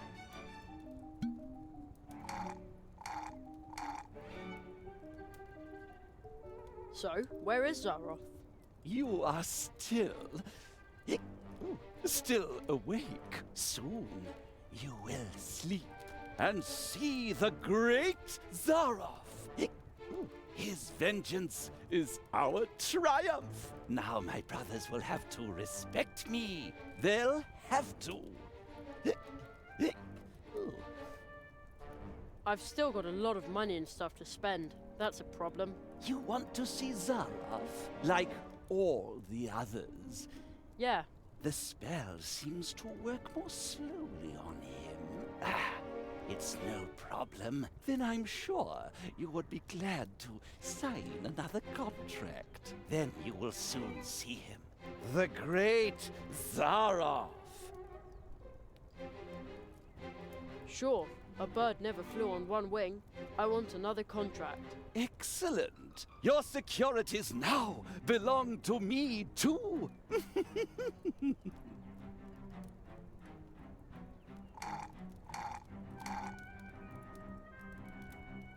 So? You are still still awake. Soon you will sleep and see the great Zaroff. I think I'm a little bit tipsy. I've still got a lot of money and stuff to spend. That's a problem. You want to see Zaroff, like all the others? Yeah. The spell seems to work more slowly on him. It's no problem. Then I'm sure you would be glad to sign another contract. Then you will soon see him. The great Zaroff. The price for acorns and nuts just crashed. What? This was all for nothing? I feel dizzy. My brothers will laugh at me. All worthless. We will be exposed. They'll all want refunds. Every lizard for himself. Looks like the sparkling wine went to his head.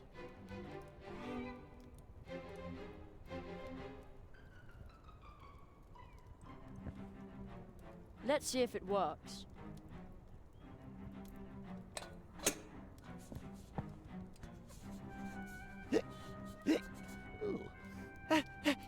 That itches.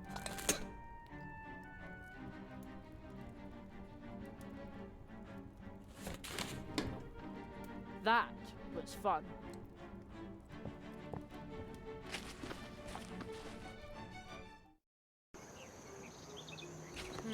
Where did that lizard get to now? He ran out here, didn't he?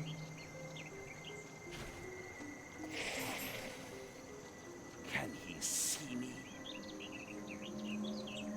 He can see me.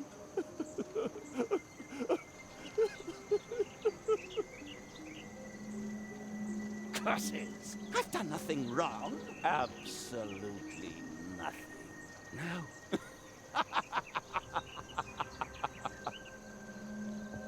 Boy, we made great contracts together.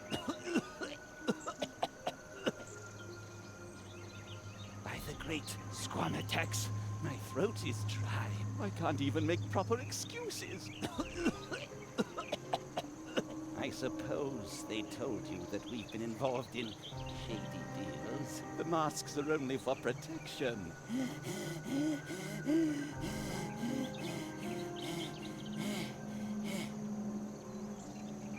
Dry throat, lousy, cheap champagne. People like us are hunted, dried, and hung up by the tail. You don't want to do that, do you? No, I'm not talking to you. And no money back.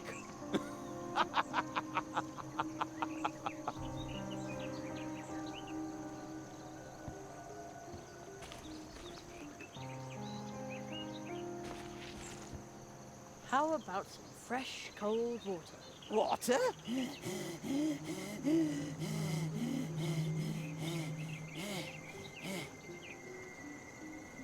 You dear, dear boy.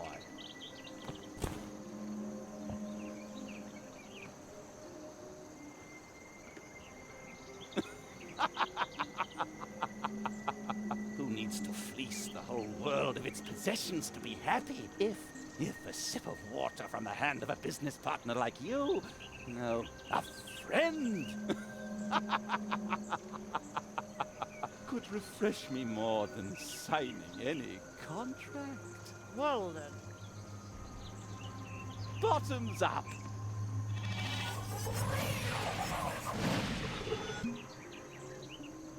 I did it! I caught the lizard! Finally! You can get dizzy from all that talk.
building collapsed.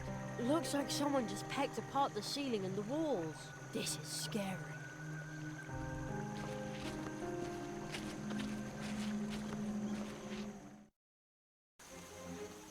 You can see into the future, right? Tell me when I will see Zaroff. I have to see him. I have to.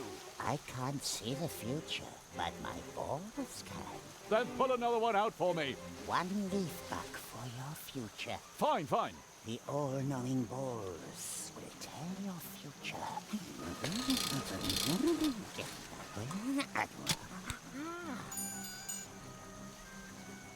It is a black future ball. It says, be a good friend for good enemies. Approach. You will not see Zaroff. What? But I have to. Fate changes with every second. Perhaps you will have more luck next time. Another ball!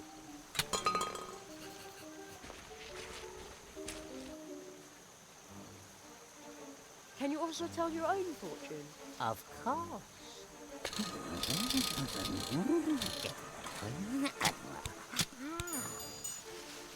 Hurrah! It is a white fortune ball. It says, dance with joy, lucky one, for luck is with you today. Oh, yes!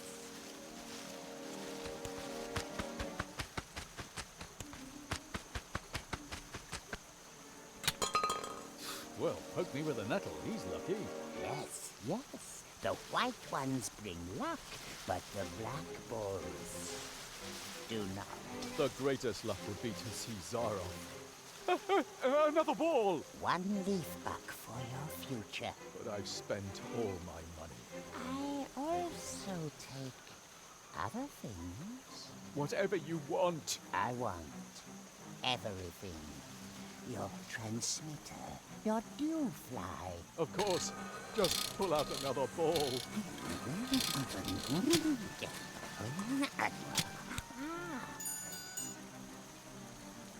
What luck! You may see Zaroff. Zaroff. Oh, finally.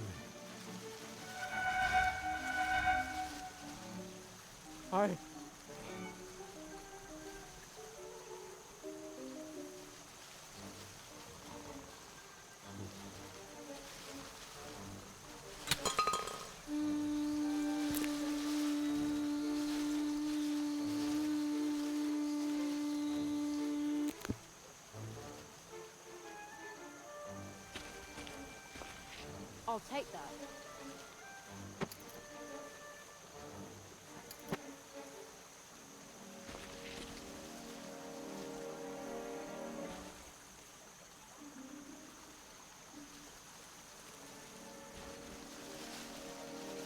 Can you also tell your own fortune?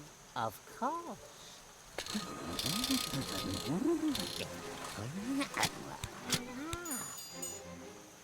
Hurrah! It is a white fortune ball. It says, dance with joy, lucky one, for luck is with you today. Oh, yes!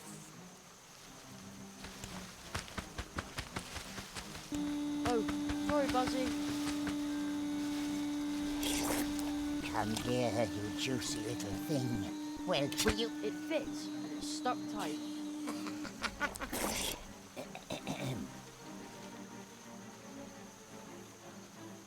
It wasn't to be.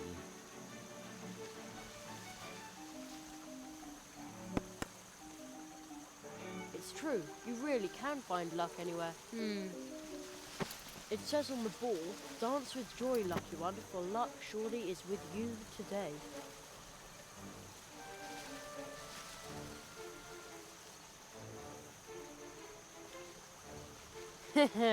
Perfect fit. Can you tell me my fortune too? That will be one leaf buck. Can I pay later? I can give you a lucky loan with 20% interest. Per year? Per day. You're about to be bottled up anyway. What? Nothing. A loan sounds good. Excellent. The all-knowing balls will tell your future.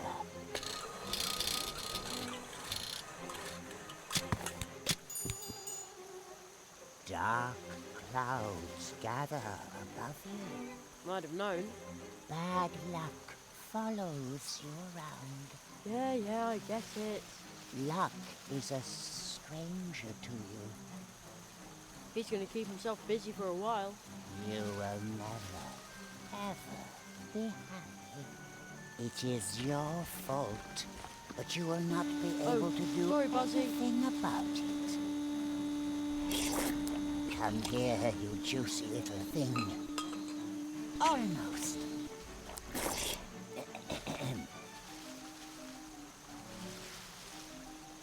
It wasn't to be.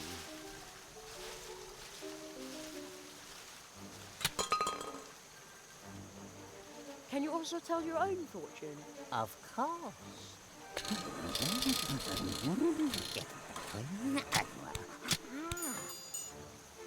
Hurrah! It is a white fortune ball. It says, take a jug for some good luck. How odd. But the ball has never lied. But where do I get a jug?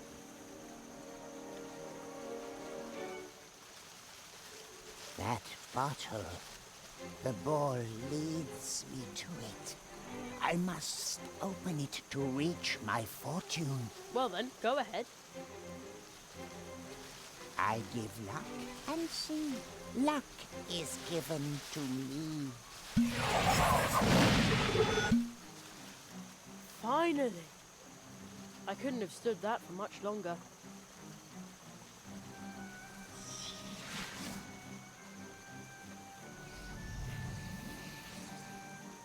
He's finally gone. Kitsuna! Tokage Zaiden are in this world. How can that be? You know them? They were already in my world. Whoever touches them will be lost forever. Do you really think so?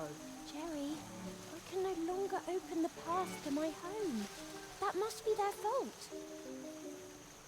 I want to go home. Kitsuna, wait! She's gone.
You have captured the remaining 3 lizards. Now we have all 4.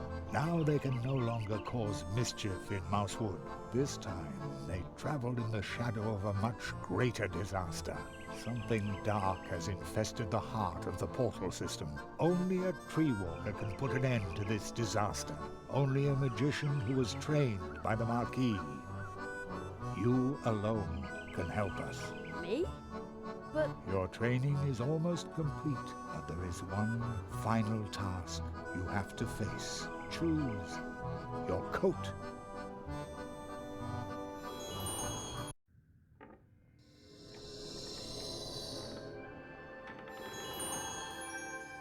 At the end of training, every magician chooses the coat that suits him best. You passed through 4 portals. You learned 4 spells. Now the time has come. Which is the robe that belongs to you?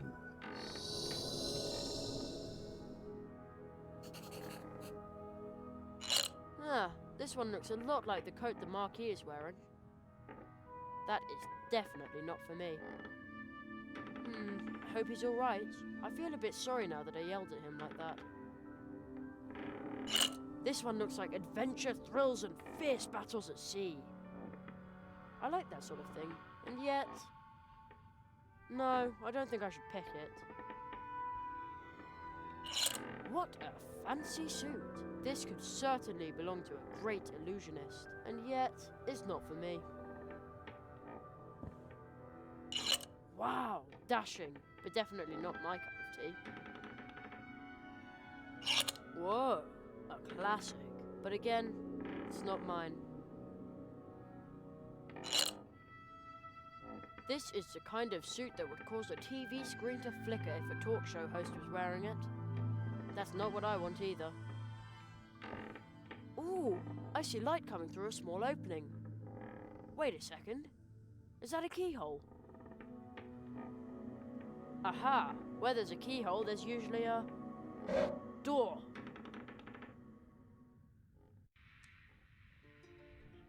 Huh? But this is my bedroom. Am I back home then? Back in my own time. How did I get here? You are dreaming, Jerry. Nobody knows this room better than you do. Here, it only exists in your mind's eye. I see. So, what am I doing here if this is all nothing but a dream? The truth you will find here. The knowledge that you repressed is more than real. Pick your coat, Jerry. Pick the robe that belongs to you.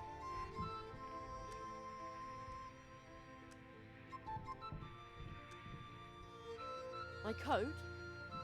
Where would I find a coat here? There's plenty of cool stuff in my room, but as far as coats go... Hello? Mr. Old Magician? No reply. Magic's all well and good, but we still need to work on communication.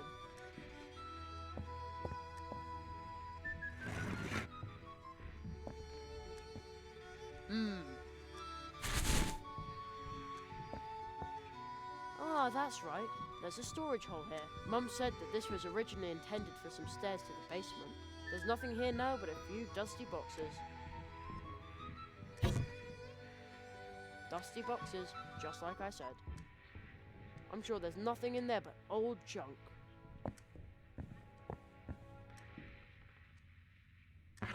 Oh, what's that? An old leather jacket. Never seen it before. But something tells me... Yes, I knew it. Pick your coat, Jerry. That's my coat. Pick the robe that belongs to you. This robe belongs to me.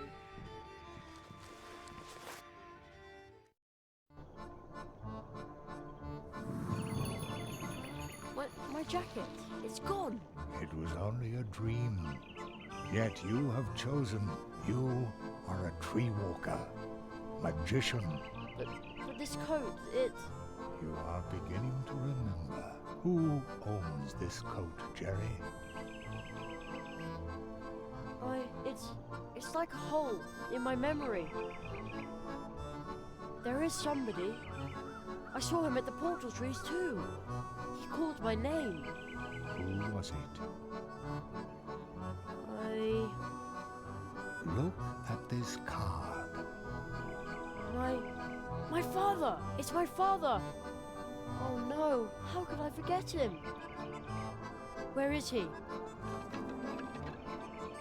I saw it. Something entered your world, Jeremiah, seeking a beginning.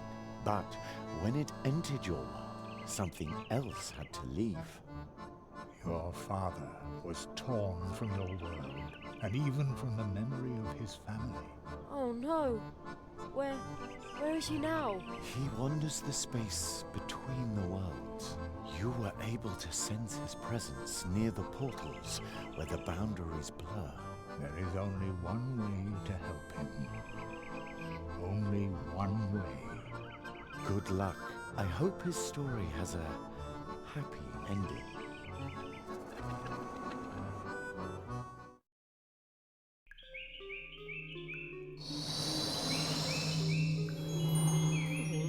apprentices. What are we doing here? We must make our way to the clearing of the first tree. The clearing of the first tree? The signs were obvious, but I overlooked them for too long. What signs? The posters, the lizards. A spell has been cast on the first tree, a forbidden magic which is spreading to all the portal worlds. The posters? Right. The people of Mousewood were completely obsessed with the idea of seeing the great Zaroff, but nobody knew where he was. He must have worked a spell in the clearing of the first tree. Through the corruption of the first tree, Zaroff has projected himself as an obsessive idea which spreads like the plague. The Lizard Consortium has exploited this situation, the mania of the inhabitants of Mousewood, and now he draws them to the clearing of the first tree in their dreams. The Marquis knew about it. So that was the danger he was talking about. But why did he disappear? We must break Zaroff's curse. Only then will we be able to rescue the inhabitants of the portal worlds and restore the balance. Only then will your portal be able to lead you back home. Only then will your father find his way back to your world. What do I have to do?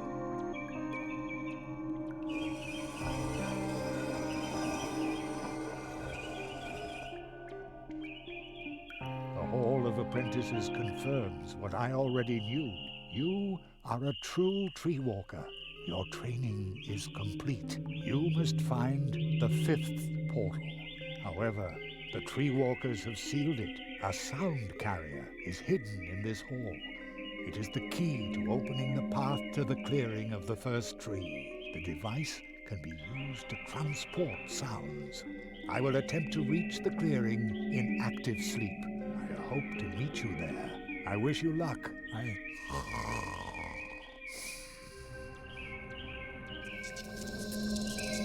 Hurry, before it is too late.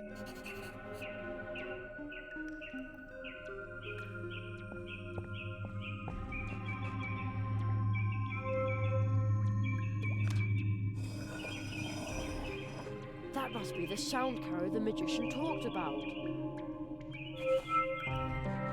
And now, where do I find the 5th portal?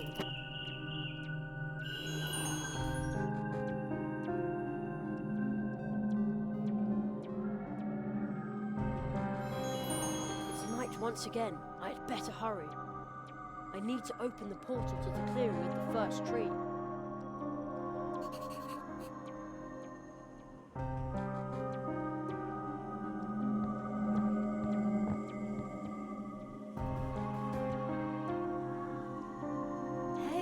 Starting to vibrate in my hand, and it sounds just like the wind blowing through that hollow stump.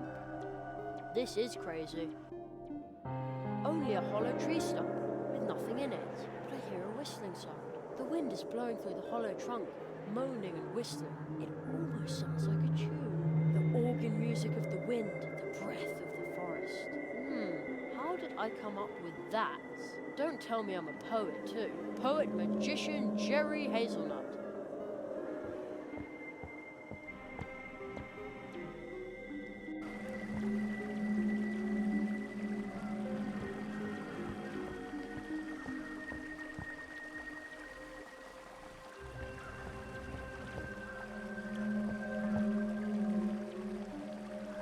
That's the same symbol I saw in my magical letter. The sign of the tree walkers. Maybe somebody left that here because there's a tree portal nearby. That probably isn't a sound to take along.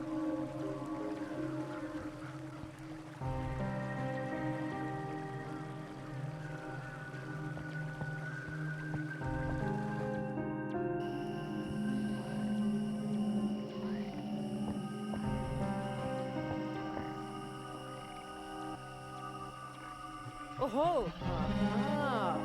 The little crystal statue is starting to vibrate, just like the sound carrier. Oh! The whistling of the wind at the portal tree made the little statue shatter. I'd better take that.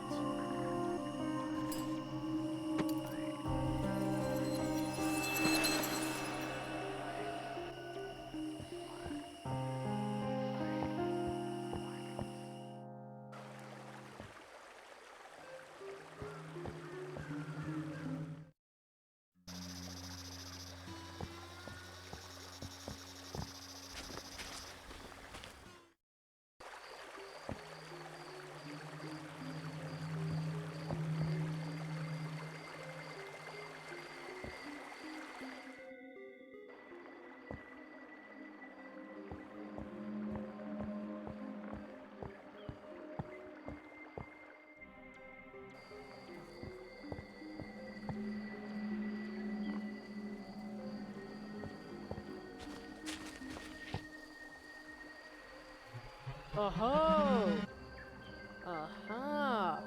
The little crystal statue is starting to vibrate, just like the sound carrier. Oh, the whistling of the wind at the portal tree made the little statue shatter.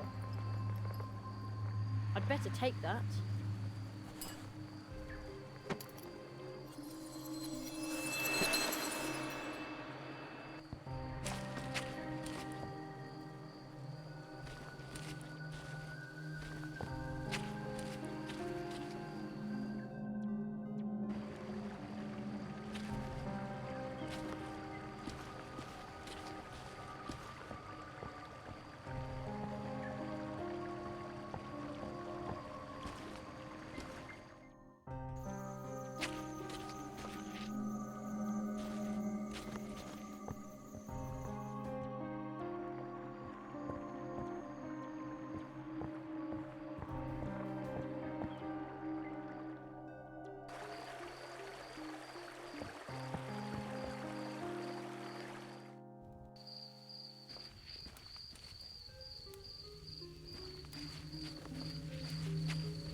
Oh-ho!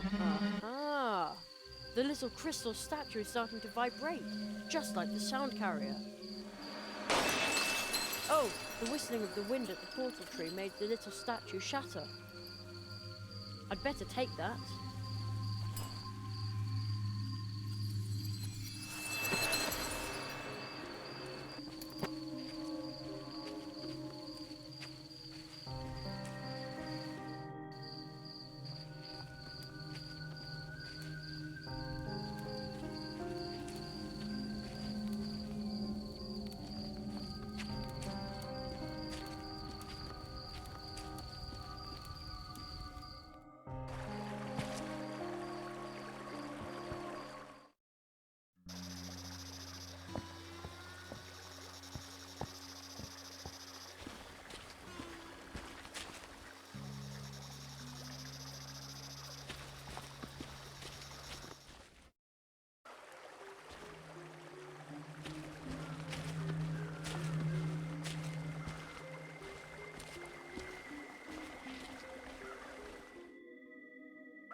Oh-ho! Aha!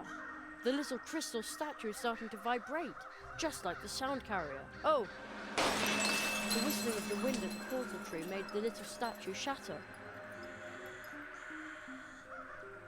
I'd better take that.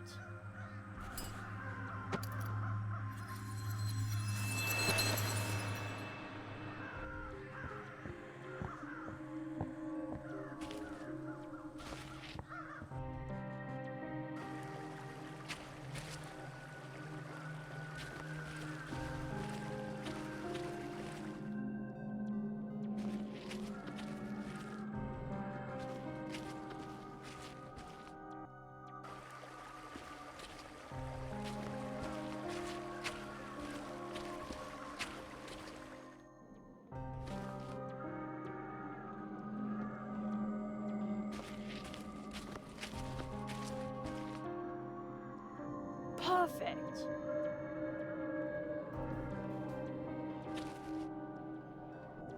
It fits!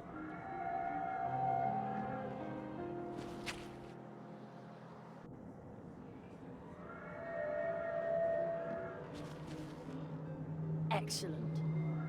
There, that's it. A door! That must be the passage the old magician was talking about.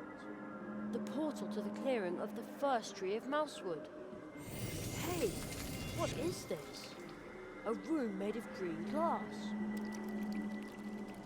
And a sparkling silver key in a fountain. I bet that's some sort of security device fashioned by the old tree walkers to protect this mysterious portal.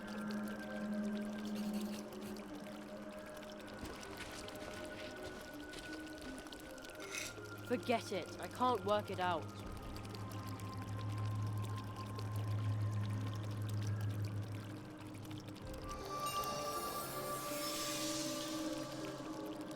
Ha! I could never stand these sliding puzzles anyway. I've got the key! Uh-oh. That doesn't sound good. Oh man, that was a close shave.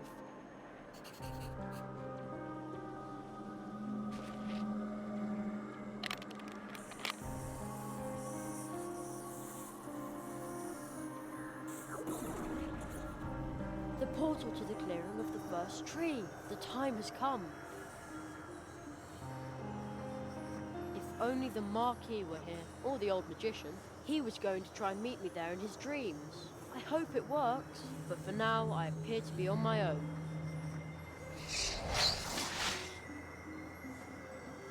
Watch out, Jerry! The fox!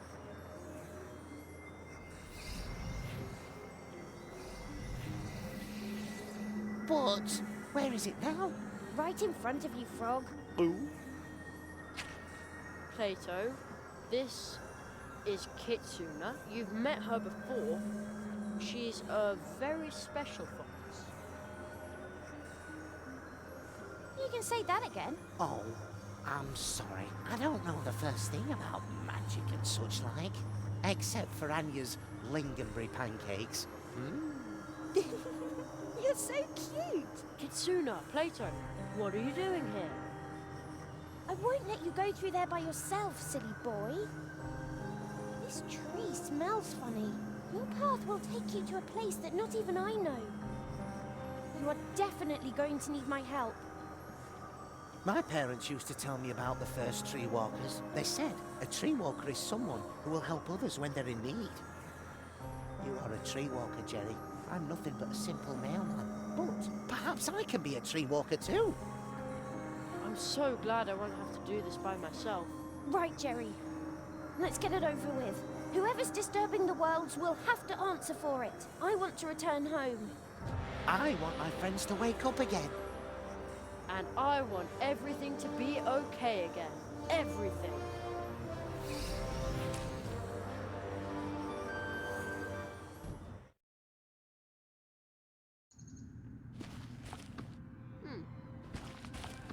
Plato? Kitsuna? Where did they go? They were walking right next to me. Where am I now? It's dark, but light here at the same time. The air feels electric somehow. All the little hairs on my arms are standing on end.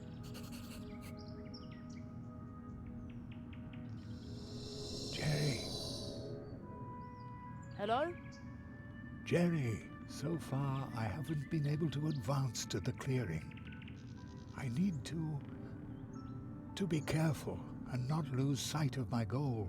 My waking mind is starting to dream, to dissolve.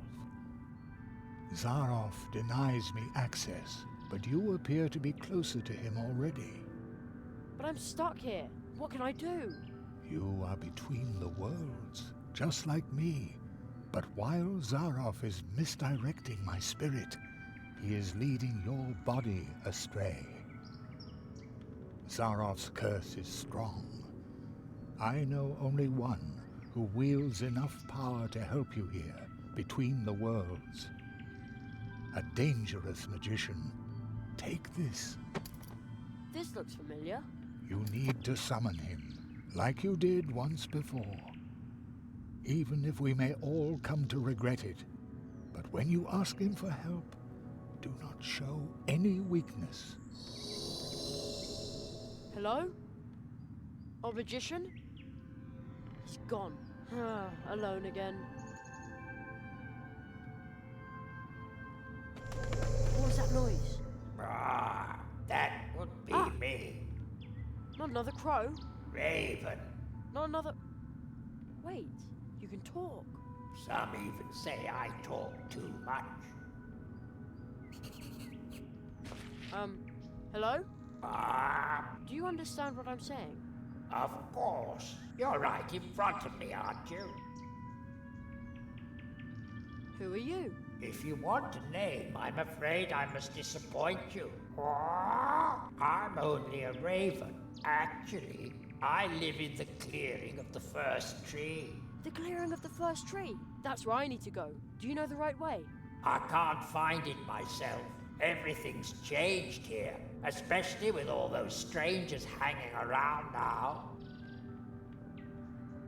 You live in the clearing of the first tree? Yes, But I thought the first tree wasn't a real tree. How can anyone live there? that's easy. Everyone leaves behind a memory when departing from the clearing of the first tree. A raven like me visited the clearing in a dream. When he left, I stay behind as a memory of the tree. So you're just a memory? Just? I think that's a whole lot. The first tree remembers many things. Even after its time had ended, it remained rooted in the woods. It knows the secrets of the forest. What kind of place is this? You're at the threshold between dream and reality. Dream and reality? Dreamers come to visit my clearing in their dreams. Everyone knows how to get to this place. A sleeper knows the way. Wah! But I'm not asleep, and I can't find the way. That makes two of us. A voice just now said that you could ask someone for help. Yes, but how? He said that you've done it before. Somebody came here once to meditate about his past. He thought up this wheel. What wheel? This wheel. If you turn the wheel, the crossroads will show you paths that are hidden deep in your soul. Places you have seen. Places you are going to see. And places that have shaped your life. Even if you never realized it, perhaps it can help you. But they are not true paths, just windows or images. I don't know much about these things. I'm only a raven. Who did you see here? First, there were 4 strange-looking lizards who followed a tall man into the clearing. From the opposite direction, next came a rabbit with funny eyes. The Marquis! I flew after him, but he entered your world. I could not follow him there. Why not? Because I come from here, from the memories of the first tree. There is no place for me outside of dreams. If I were to enter your world, something or someone would be lost in my place. But there are a few who can move about in your realities without disturbing the balance. They animate rocks and plants, and thus walk between dream and reality. Oh, I think I know someone like that. I'll keep trying my luck. See you later. Good luck.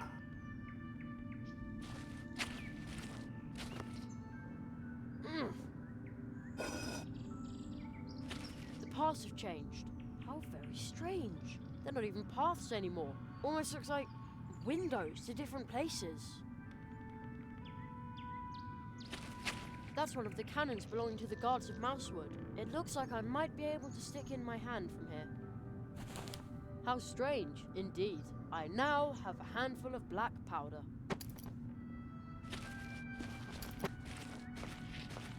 Heave! Oh!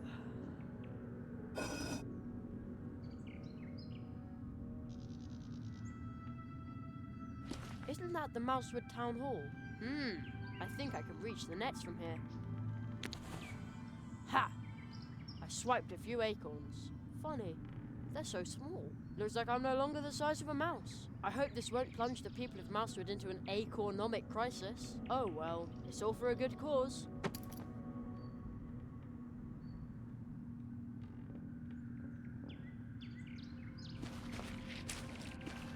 Man, I hope this is just an illusion. Wouldn't want to be arrested as a burglar after all. Okay, I've prized the door open. Oh no, my stick broke. Man, I hope this is just an illusion. Wouldn't want to be arrested as a burglar after all.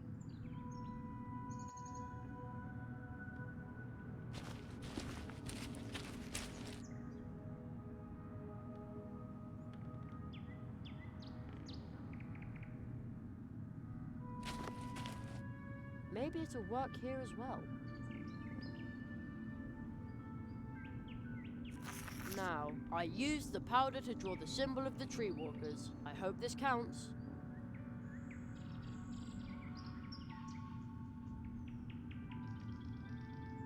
Okay.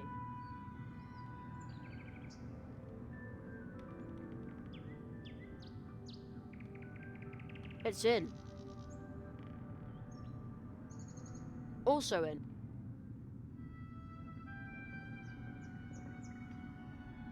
Also in. Okay, now everything is in. No. I think I've got everything I need. I wonder if it'll work, even though I've modified the recipe a little.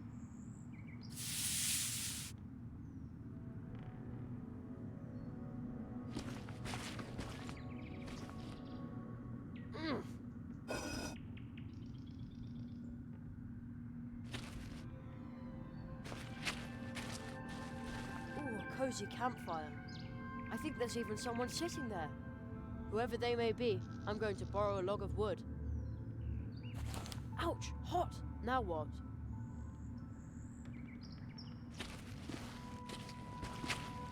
This had better work.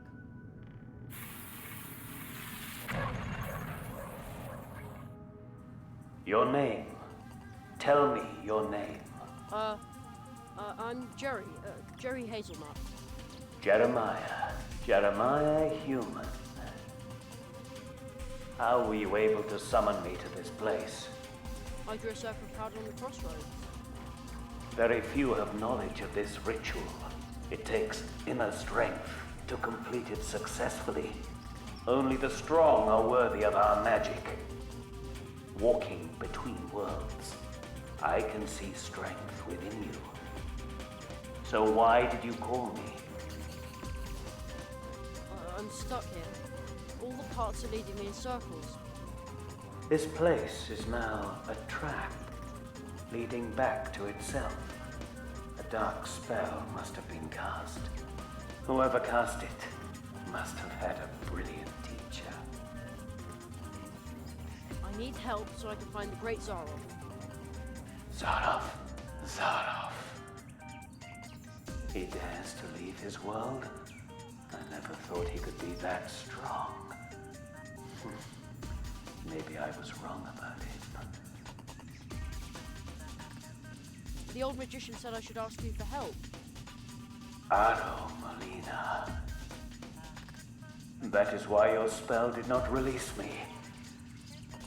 That is why I am still trapped in the crystal. Of course, he allows me no more than these few words. But even that is a miracle. What you are doing must be very important to him. But how do I get out of here? A trap like this always has a way to allow the one who set it to pass through it unharmed. I sense that you are carrying a magical coin. The spell it bears is very familiar to me, but it is not perfect.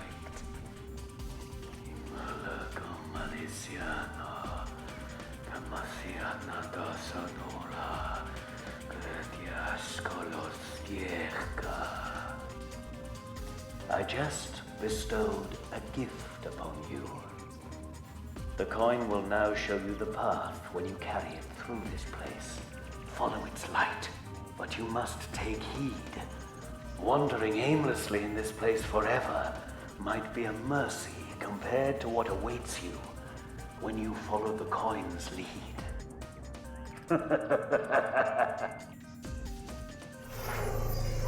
Who was that? A friend of yours? No, I don't think so. You might want to try what the masked magician told you. You will no longer need these places. I hope you find your way to the clearing, although I would much prefer to keep chatting with you.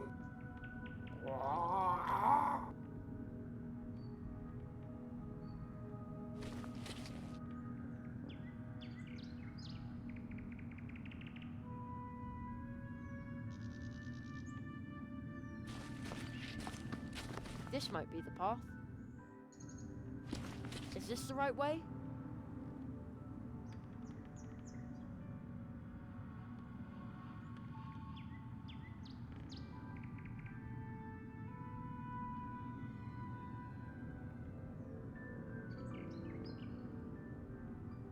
Or maybe this way.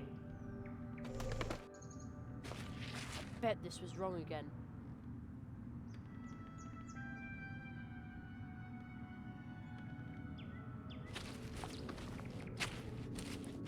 Is this the right path now? I bet this was wrong again.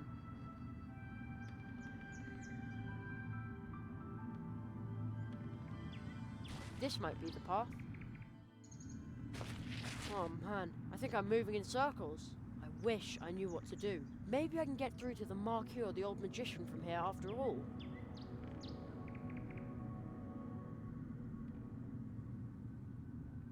Is this the right path now?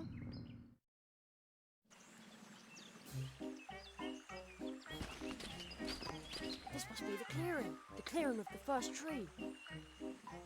I see a volunteer who would like to participate in this magic performance. Ladies and gentlemen, will you please give him a hand?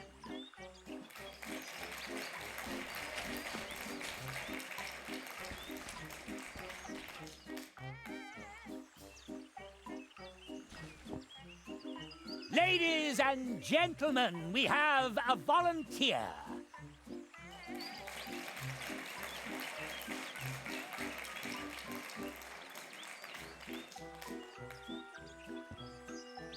With my clairvoyance, I looked right into your heart.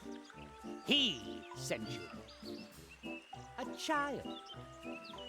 Jeremiah, I was once just like you. Then I faced the cruel reality. The facts. I became a grown-up when he locked me out of those incredible worlds. But our world is not a place for magic. No matter how brilliant you are, success is impossible. But I'm sure he didn't tell you that. Nothing is impossible.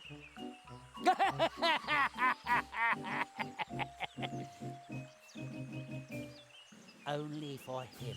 You will soon realize that. He should never have sent you. He will soon come to realize his mistake. Perhaps he will grieve for you more than he did for me. I'm not afraid of you. You still have much to learn. The audience, they love only me.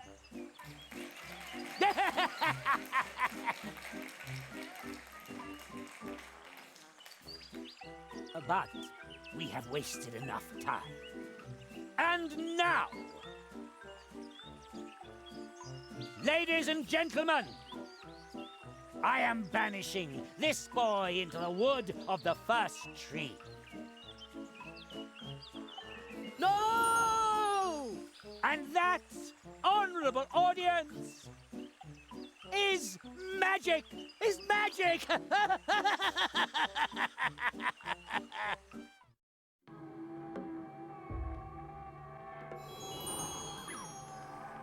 Jerry, can you hear me? We haven't got much time. My magic isn't strong enough to ward off Zarov's curse for long. He banished you into the first tree. I tried to shield your mind from the clutches of his black magic as best I could. Do not falter, Jerry. Be on your guard. Zarov's spell nails have darkened the soul of the first tree. Others must be trapped in its magical wood as well. Go and find them. Do not succumb to fear, Jerry. You must not give up. Must not give up. Not give up. Give up. Must give up. You must give up. Where am I? I must have fallen asleep. The lazy boy fell asleep right in front of a portal tree. Huh, and he wants to be a tree walker? What a sacrilege. Ah.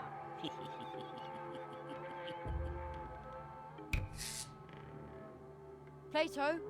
I'm sorry, but my friend Jerry needs help again. I haven't got time for strangers. Strangers? But I am Jerry. He thinks that cardboard figure is me, and he doesn't remember me at all.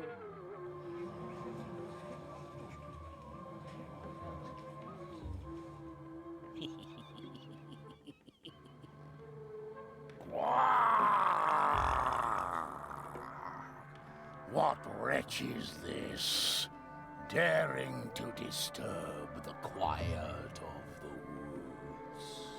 The toad croaked angrily. It really didn't like being woken up. Oh, it's a gigantic toad from the forest. Silly little Jerry was actually dumb enough to approach a dangerous, gigantic monster toad.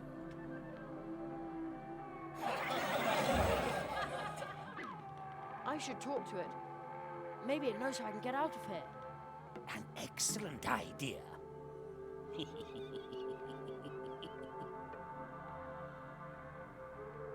Silly little Jerry is completely befuddled.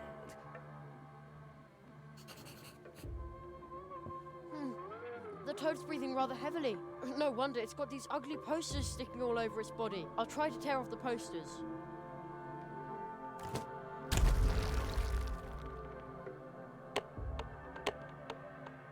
I'm going to squish you.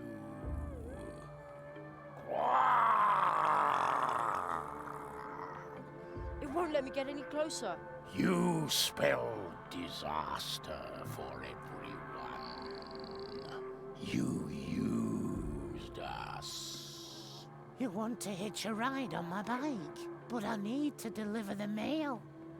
Jerry didn't care what the frog said because he was too lazy to walk. What? But it wasn't like that at all.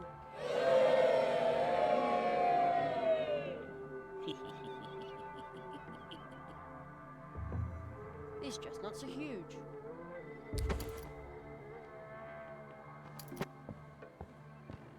What have we here? Looks like a script to me. The Curse of Zaroff. Act 1. Silly little Jerry. I am not silly. Hated by all woodlanders. No, that's a lie. An obnoxious moocher through and through. That's not true. Finally trampled to death by the angry rock toad. Who would write this nasty stuff? What a crybaby! Nothing is like it seems. You must give up. The spell nails have darkened the soul of the first tree. Just give it up. The lizards. Zaroff! Hooray for Zaroff!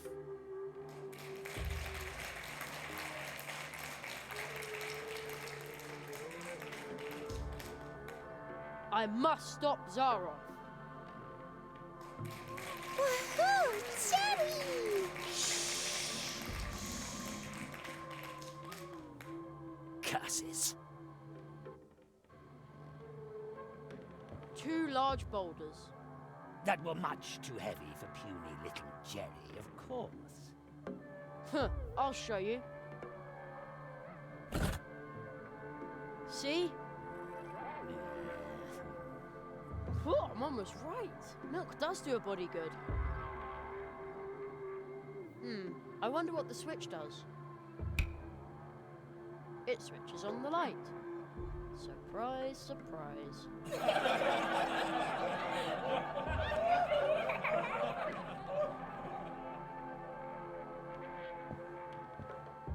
Hello? Hello there. Luminance Lighting Service. How may I help you? A good friend of mine would like to be back in the limelight. Who's the lucky guy then? A large toad, here on stage. Very well. I can see illuminating this gentleman will be a truly daunting task. This looks like a job for a Limelight Deluxe.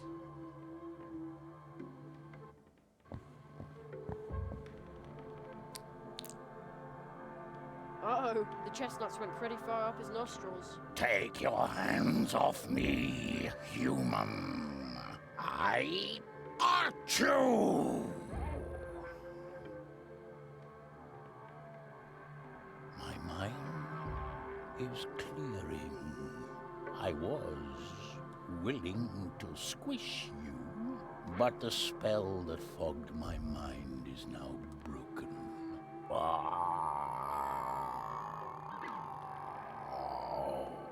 I will now return home to the streams of time.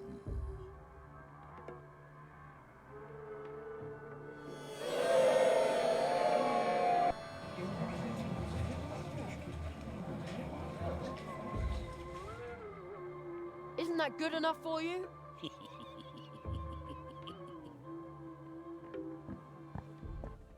Plato, are you all right? I'm sorry, but my friend Jerry needs help again. I haven't got time for strangers. Strangers? But I am Jerry. Jerry didn't care what the frog said because he was too lazy to walk. What are you saying, Jerry? You want to borrow my bike? But I need to deliver the mail. Jerry didn't care what the frog was saying. He would simply take the bicycle when his friend was asleep. He thinks that cardboard figure is me.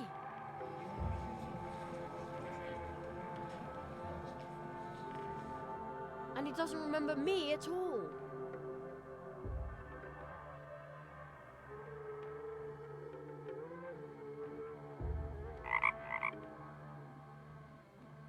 Oh, Jerry? Jerry, where have you been? Where have I been? The three of us were in the dark tunnel. And then... Oh, just as long as you're doing all right. I was about to say the same.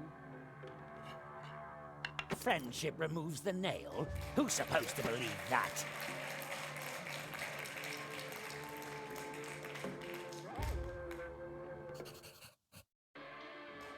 Hey! What's going on here? Where did Plato go? Unfortunately, Plato, the clumsy amphibian, recently had an accident with his bicycle. Oh, really? He broke all his frog legs on an oak while being forced to deliver a useless letter for a certain Jerry Hazelnut. Ha ha! Mean, miserable bitch bit. Hey, look who's here. Spotting Tater-Nose Bogey. Maybe he can help me.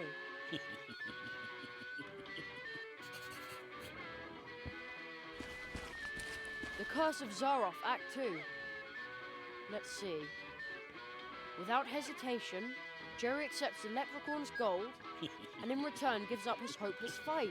He ceases to live?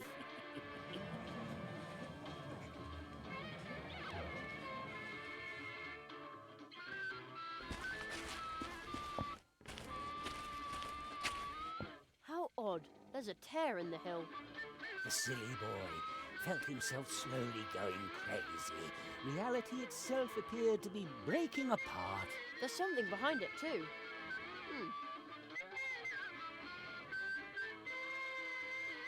I can't ride in it with my hands.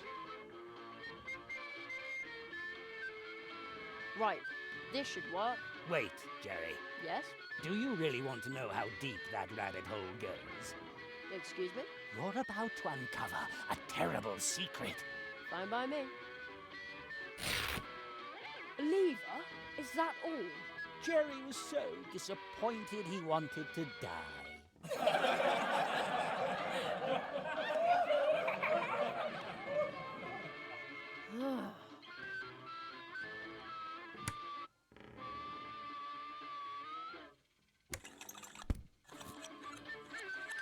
Oops.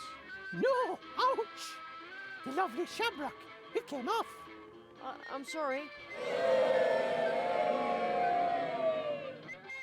I think I ruined the lawn.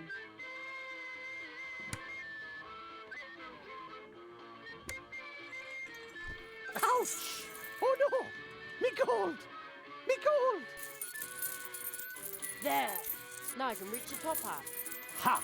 Jerry's lethal trap is sprung, and he steals the poor leprechaun's much more elegant top hat. I just want to get out of here. Dirty thief! Well, who cares? Me poor gold! Me gold! My...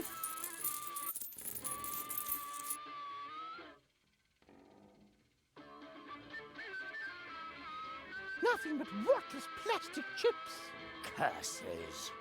By all the snatty snap-noses of all the peat bog banshees. If it isn't, young Jory, the plumber. Looks like you rid me of me delusion, boy. Thank you ever so kindly. I surely owe you. Should I turn someone into a sheep to stop this madness? No, no, no! You must help me remove the nail. All right, boy. And O'Donnell doesn't like to be beholden to anyone. This wish is on the house. Hail and rain and wafts of mist. Thanks, Mr. O'Donnell. The curse I was under is broken. I'm going home. And O'Donnell is born for freedom. You remember that, you ugly, conniving whisperer.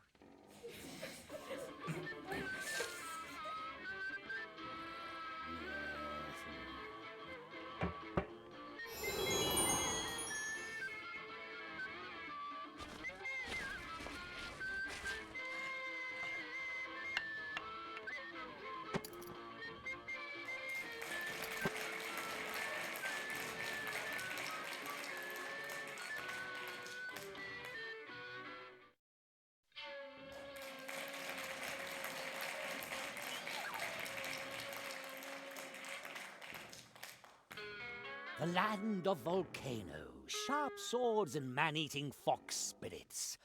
What a beautiful place to fail in, Jerry thought. Just give up, bonehead. Hey!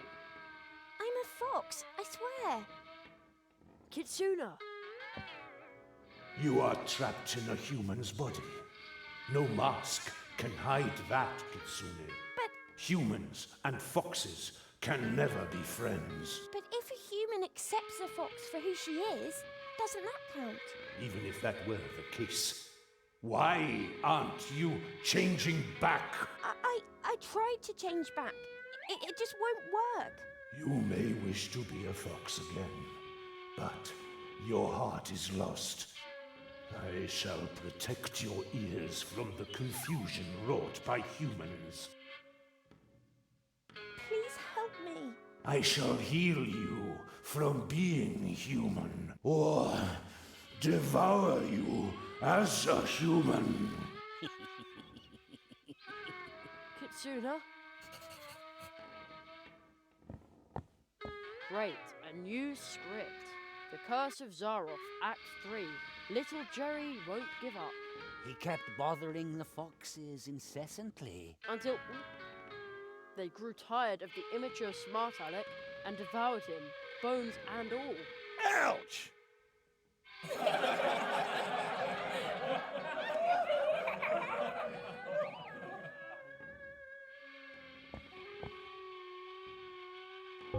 Louder!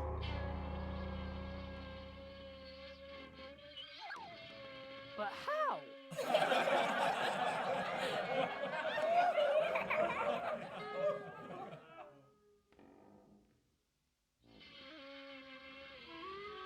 Let's see what happens when I hold this thing against the bell. My ears!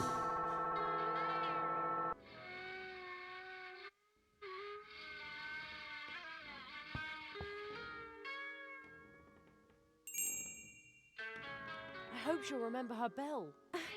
Kitsuna? Jerry? Are you trying to rob me of my remaining senses? Human!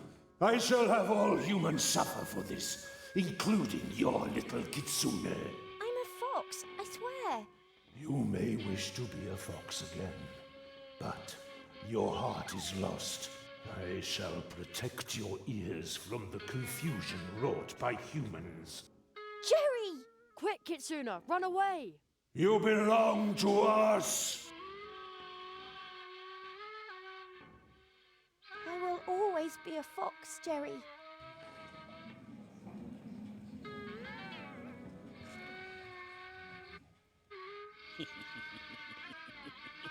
And Jerry's sound carrier shattered in his backpack. Oh, great. The sound carrier broke.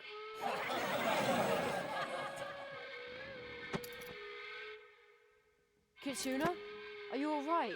Jerry, Humans and foxes can never be friends. But if a human accepts a fox for who she is, doesn't that count? You may wish to be a fox again, but your heart is lost. I shall heal you from being human, or devour you as a human. Kitsune, don't listen to him.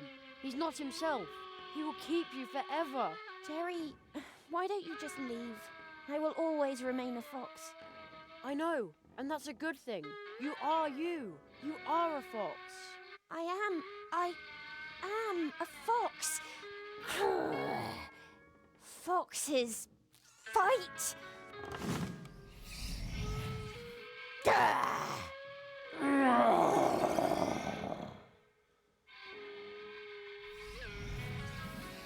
Young Kitsune, I am but a blind guardian, but my mind once again sees clearly. I owe you my thanks, human. Be a friend to her.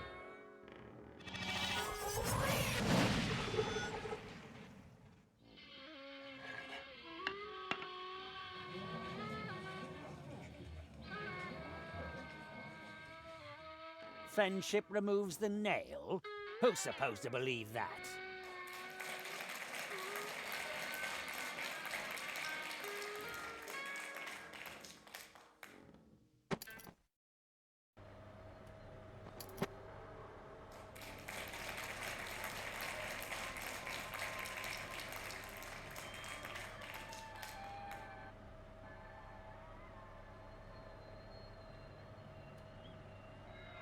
Where am I now? Ice everywhere, and water as far as I can see. The wind is very cold. The boy was so overjoyed at getting to spend another vacation in one of the most beautiful places on Earth. Vacation?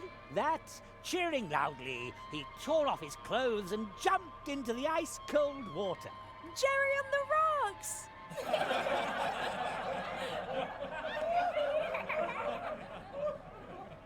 I'm beginning to think you don't care about me at all. Mr. Hazelnut, I resent your attitude. The only thing I care about is art. But you just won't follow the script. Yes, please forgive me. Oh, try harder. I certainly hope so, you useless amateur! Now, where were we?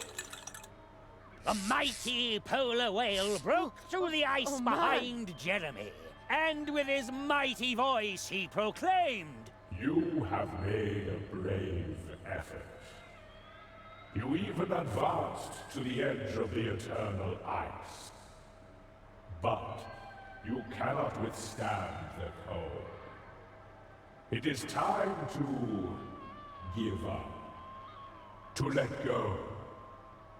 Join me as I slide into the dark, cold waters under the ice."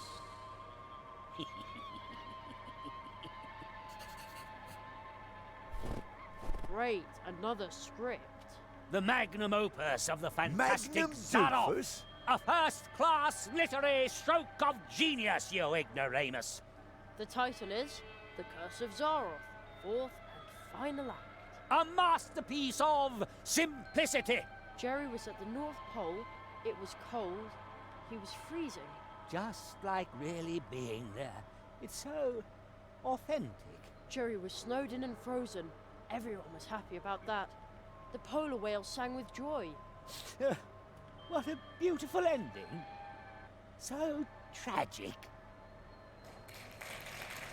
Gigantic candy cane. Jerry couldn't resist. He had to lick it just once. You just want my tongue to freeze to the thing. Exactly. Finally, you've read the script. Go right ahead, then. No. I'm going to save the game for later.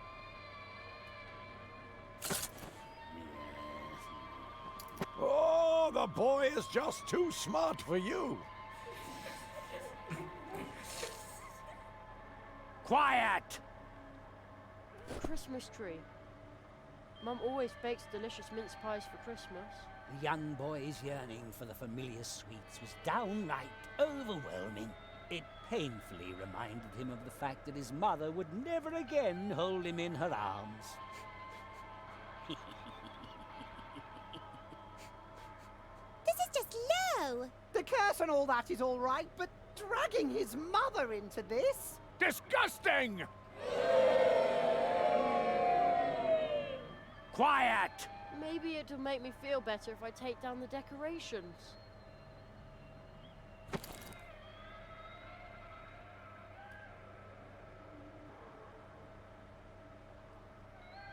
Ho ho ho! Now I have a very festive fishing rod. I bet this is how Santa fishes. You know, I bet if Santa ever goes ice fishing, he takes along plenty of warm milk and cookies. Right, let's see what happens. The polar whale had taken the bait and dragged the wimpy boy down into the icy depths. Just a cable? Ah, that's an evil, Electric! It looks electric! Yes, that's it. A wicked electric cable eel that's about to, just a moment. That's about to wrap itself around my scrawny neck and zap me with a lethal electric shock. Yes, exactly. Very good. I think you need a vacation if you depend on a 12-year-old to create your art for you. The cable loops back there to where all the wind is coming from. Wait, why am I saying back there when I'm clearly on an ice floe in the middle of the ocean? I'll just pull on the cable. Hey, look! It's a wind machine.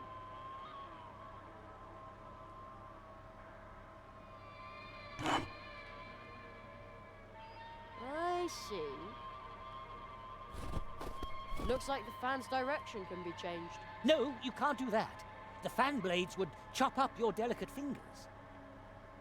Baloney.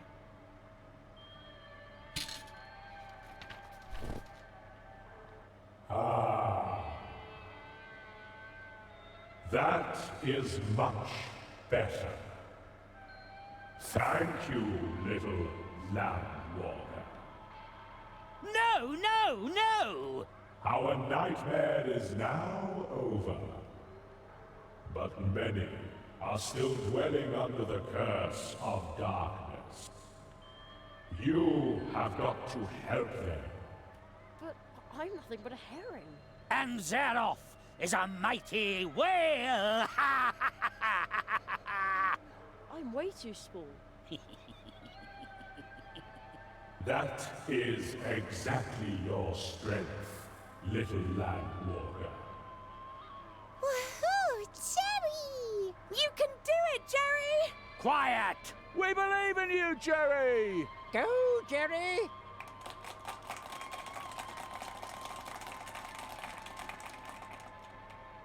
I shall now dive home. Be strong, Jerry. Be strong.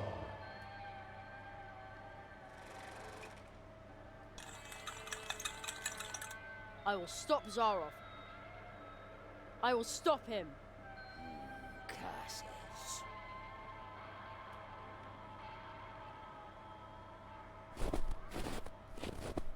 No, no, no! You'll ruin everything! You... Jerry removed the nail.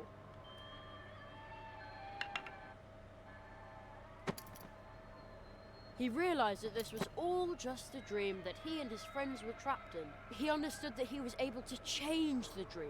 But... Because it was his dream. But you can't.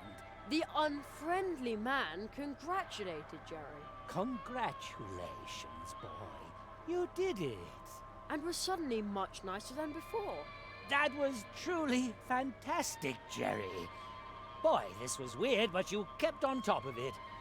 Absolutely awesome. The end. Ladies and gentlemen, let's hear it for Jerry Hazelnut!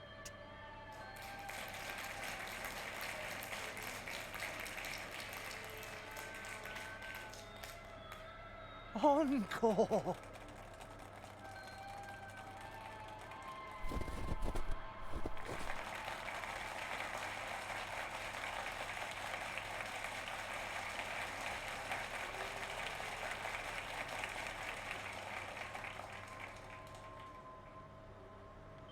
And finally,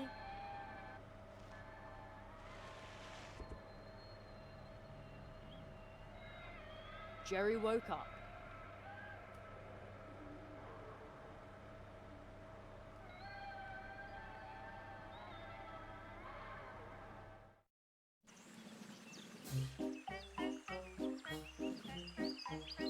No. No! This is impossible!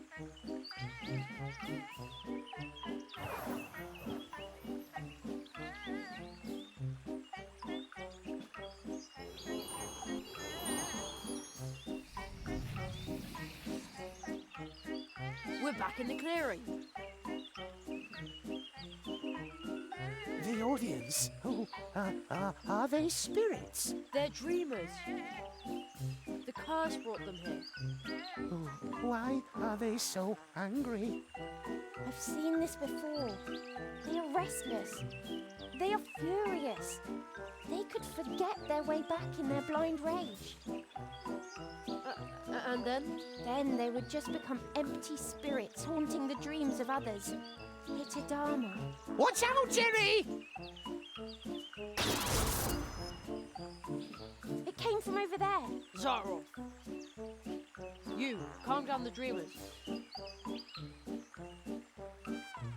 I'll take care of Zaro. But Jerry! He's right. You can sing, can't you? Well, yes, but...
Now where did Zaroff get to?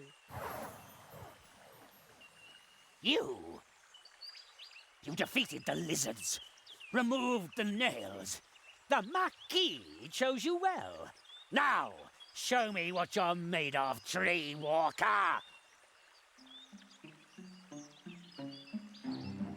Jerry, defend yourself.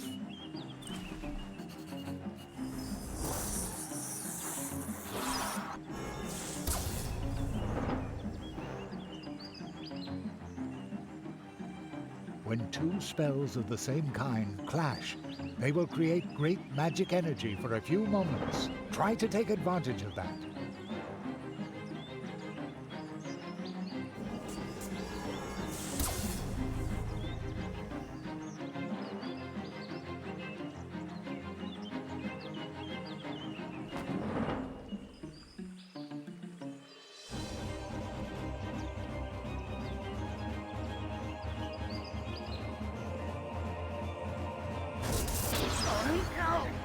Excellent. You repelled his spell with a nail and rendered it harmless. Zaroff lost one of his spells.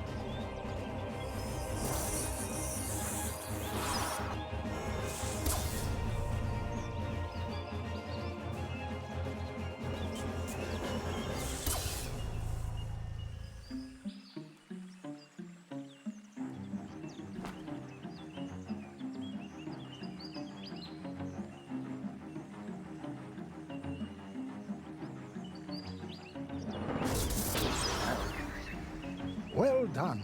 You repelled his spell with a nail and rendered it harmless. Zaroff has only 2 spells left now.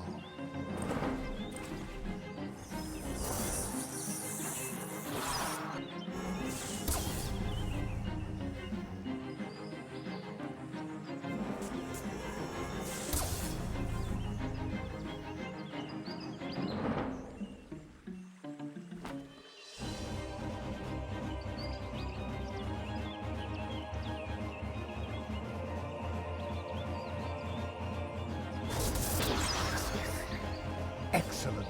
Now Zaroff has only 1 remaining spell.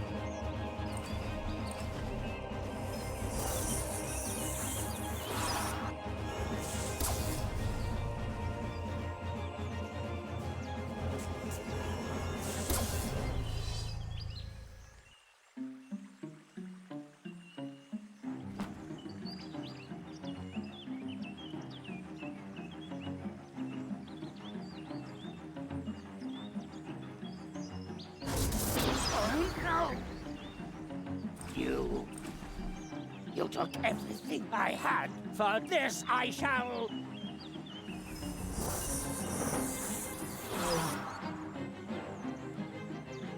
You, it is you.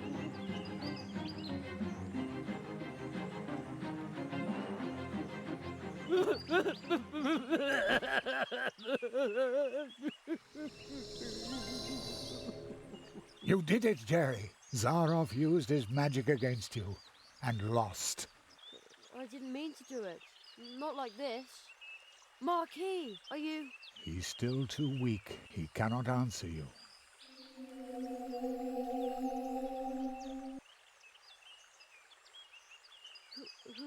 Who's the boy? Where did he come from? The tree, it remembers. It remembers the teacher and the apprentice who once visited this place. Zaroff did evil things. That's why he cannot look the child he once was in the eye. But who among us could, after all? Who is he? What does all this mean?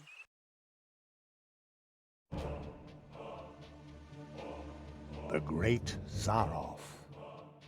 One of the greatest illusionists of his time. You may have heard of him. Not many remember him now. In reality, he wasn't just an illusionist. He was one of us, a magician. Zaroff was the last apprentice of the Marquis de Hoto. When the rabbit trained him, he was just a boy, not much older than you. When his training was finished, young Zaroff and his teacher visited the clearing of the first tree, and they left some traces behind. The tree would remember them. Soon, the Marquis and Zaroff became living legends as they hurried from one world to the next, from portal to portal, and helped wherever help was needed.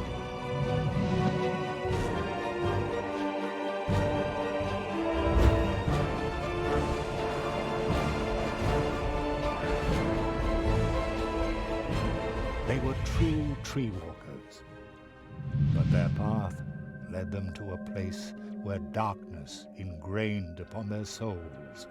I was there when the mirror of shadows disclosed to them their own potential.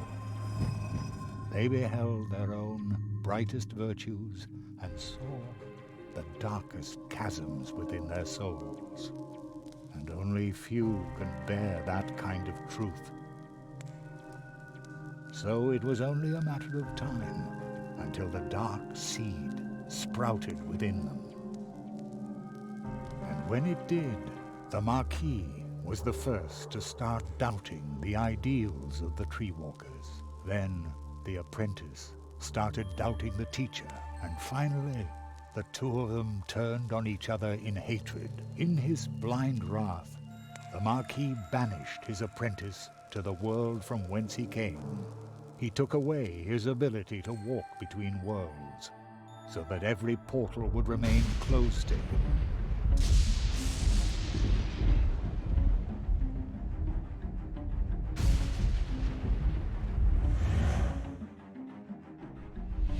Zaroff became a prisoner in his own world. A world that had room for magic only on its stages. Thus he became the Great Zaroff, the illusionist. But the appeal of the new tricks he invented to captivate his audience soon wore off, and Zaroff fell for a second time.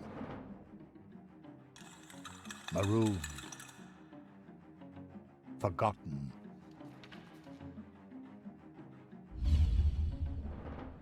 In his despair, he began to rattle the doors of his reality. He turned to alchemy, forbidden experiments, to open up the portal worlds once again. And with every failed experiment grew the hatred for his teacher and for his audience that no longer cared for him. And when Zaroff was finally driven by nothing other than fury and revenge, something answered to his rattling and knocking. Consortium Squamata, the lizards.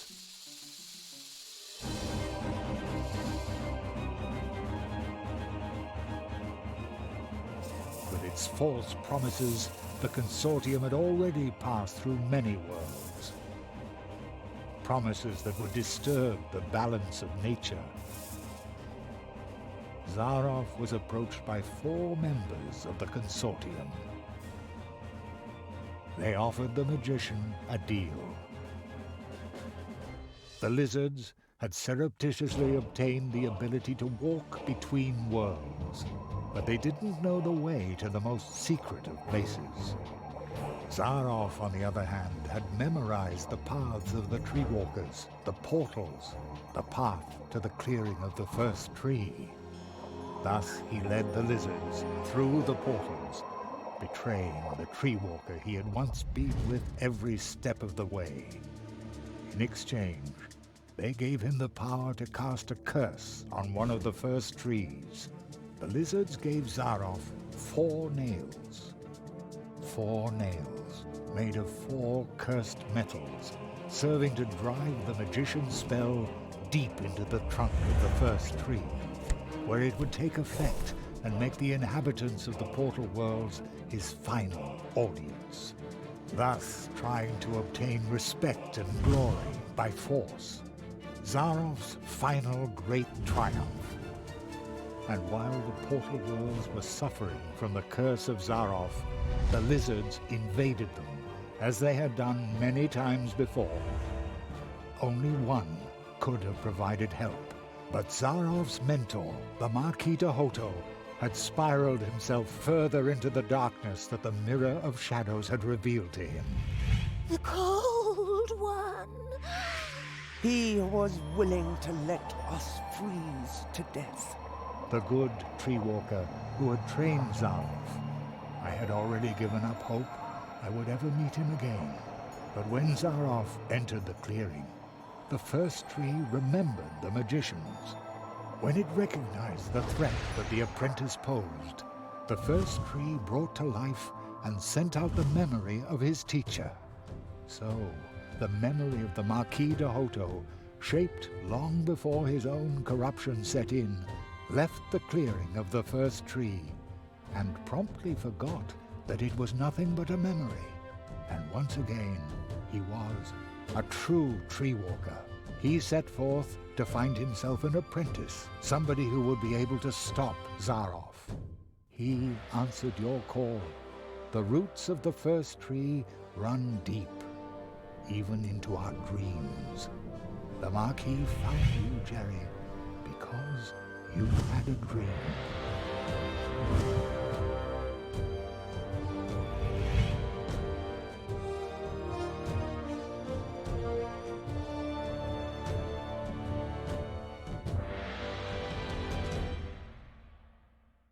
What will happen to Zaroff now? This place might be his only salvation. He will remain in the shadow of the first tree. The Marquis, the first tree, they were right. You went beyond yourself. That's how you finally got to this place and faced down Zaroff. The Marquis made you a true tree walker, but you were forced to pay a high price. When the Marquis went from idea to reality by entering your world, something else had to go. Your father, as though through a revolving door, the Marquis came to life, and your father was lost in the rift between worlds and forgotten. But do not worry. You saved us all, and very soon we will return the favor.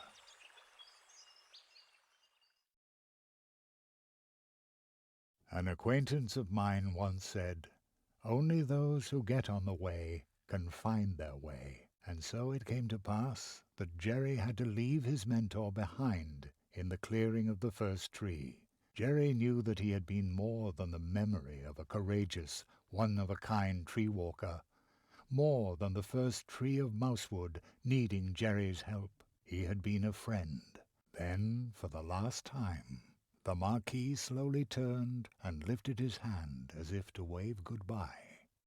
I will never forget you, said Jeremiah Hazelnut. And I will never forget you, came the reply from the shadows at the foot of the tree. And the boy knew the Marquis, the tree, he would remember him. When Jerry returned to Mousewood, lost in thought, there was music in the streets, because for the first time in a long while, an apprentice had come to Mousewood to study the art of arts. And for the first time in a long while, the Treetop Festival, the celebration of friendship and courage, was held in honor of an apprentice who had finished his training, in honor of the tree walker, Jeremiah Hazelnut, the rabbit's apprentice.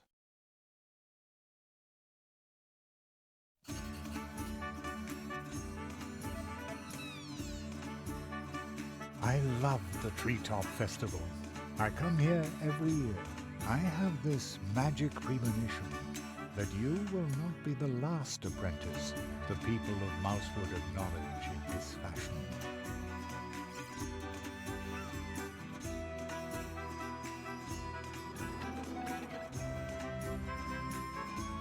Not on duty then? No, Penny is now the Crow Scout. He has to stay away from the cannon now. A few nights ago, he shot glow nuts at the town. I knew there was something wrong with him. Poor Penny. Isn't this a grand table? We put it together yesterday in a hurry. Very stylish, boys. And it was great fun too. Yes, diligent work is fun. You again. Mr. Spitzfeld, what are you doing here? Well, I heard that in your honor they were holding the Treetop Festival earlier this year. So, naturally, I turned right around and came back. You must tell me all about your adventures. And you tell me about yours. Oh, you'll come and see me soon. I brought some lovely kelp tea from the coast. They are holding the Treetop Festival unusually early this year, but sometimes it's a really good thing to revive old traditions. This is the most fun I've had. Glad to hear it. This is a great party. Almost makes you forget all your troubles. Jerry, I heard you're about to leave us. I hope you'll visit us again soon. Sure, I live just around the corner. Well, so to speak. Really? How far's that on a bike? Just a portal away. Oh, well then you'll have to show us your home soon. And, how's your experiment with the exploding cookies going? Plato, my little cream puff, was really impressed. Ribbit! But we won't know what the folk of Mousewood will think until next weekend. That's when I'll start selling them. Sounds great. Yes, we've been very lucky lately. Sometimes I even dare to hope that old Uli will come back. Hope you like the cupcakes too. No, I don't really go for sweet things. They're not good for the teeth either. Yummy carrots on the other hand. I could gorge on those all day. Somehow, not surprised. Then why don't you order a cupcake from Anya next time around? Is that supposed to be funny? Hey, is it true that you saw the fox? Yes, and I befriended it. How cool is that? Much cooler than my stupid violin. Here they all go again, drinking our juice. Typical. Bah! They have good taste. Whatever would they do without us wood dwarves, eh? Here's our tree walker now. I hope I can interview you soon. Then you can let us in on how you tamed the lizards, chased off the crows, and defeated the evil magician. Okay, but... No false modesty, please. You've got a good face for the radio. Hey, youngster, remember, just because your apprenticeship is finished, that doesn't mean you're a master now. You whippersnapper. Age and experience form the stablest foundation there is. Don't you forget that. And now let's celebrate. Here's to you. Isn't it amazing how my friend can dance? I wish I could dance like that. But I look snazzier. Have you seen my son by any chance? He wrote me a letter saying he wants to retire to Coconut Palm Islands. Would you believe it? Just as I said. He's a born comedian. I bet he's sitting behind some mushroom, thinking up new material for our show. Dance at last! Oh yes! Oh hey!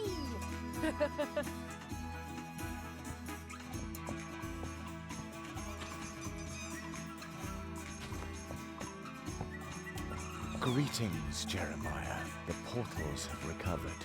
You can go home now, Jerry. Are you ready? Yes, I'm ready.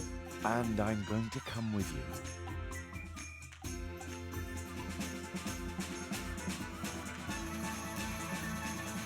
My father, my mother, will they be back?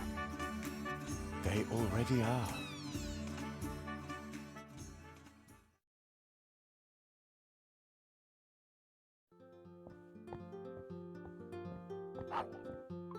Terry, we've been waiting for you for an hour. I've had to stop your dad from eating the entire blackberry pie himself. I was hungry. I feel like I've been on my legs forever. Me too.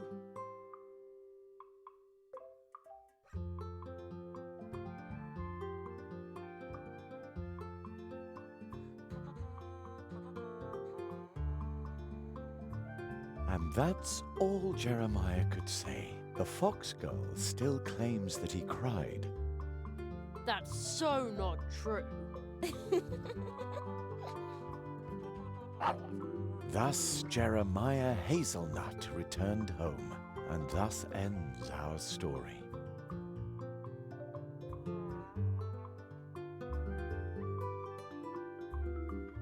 But with every ending, other stories begin. They are like waves in the ocean, always in motion, spilling over and intertwining.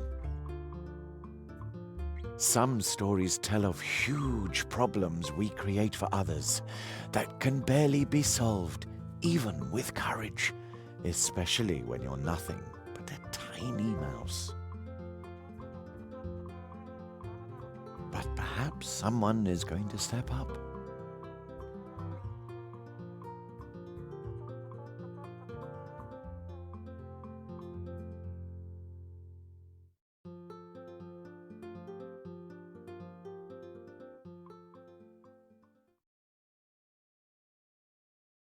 And then there are scary tales as well. Secret, forbidden ones that you can only tell behind closed doors. Are you suddenly cold too? Who was that boy?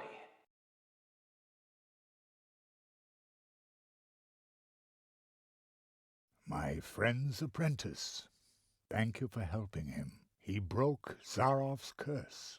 I underestimated Zaroff, and that boy too. Will you finally free me from this prison, so that I may once again protect the portal worlds? This kind of thing must never happen again. You know that this is impossible, old friend.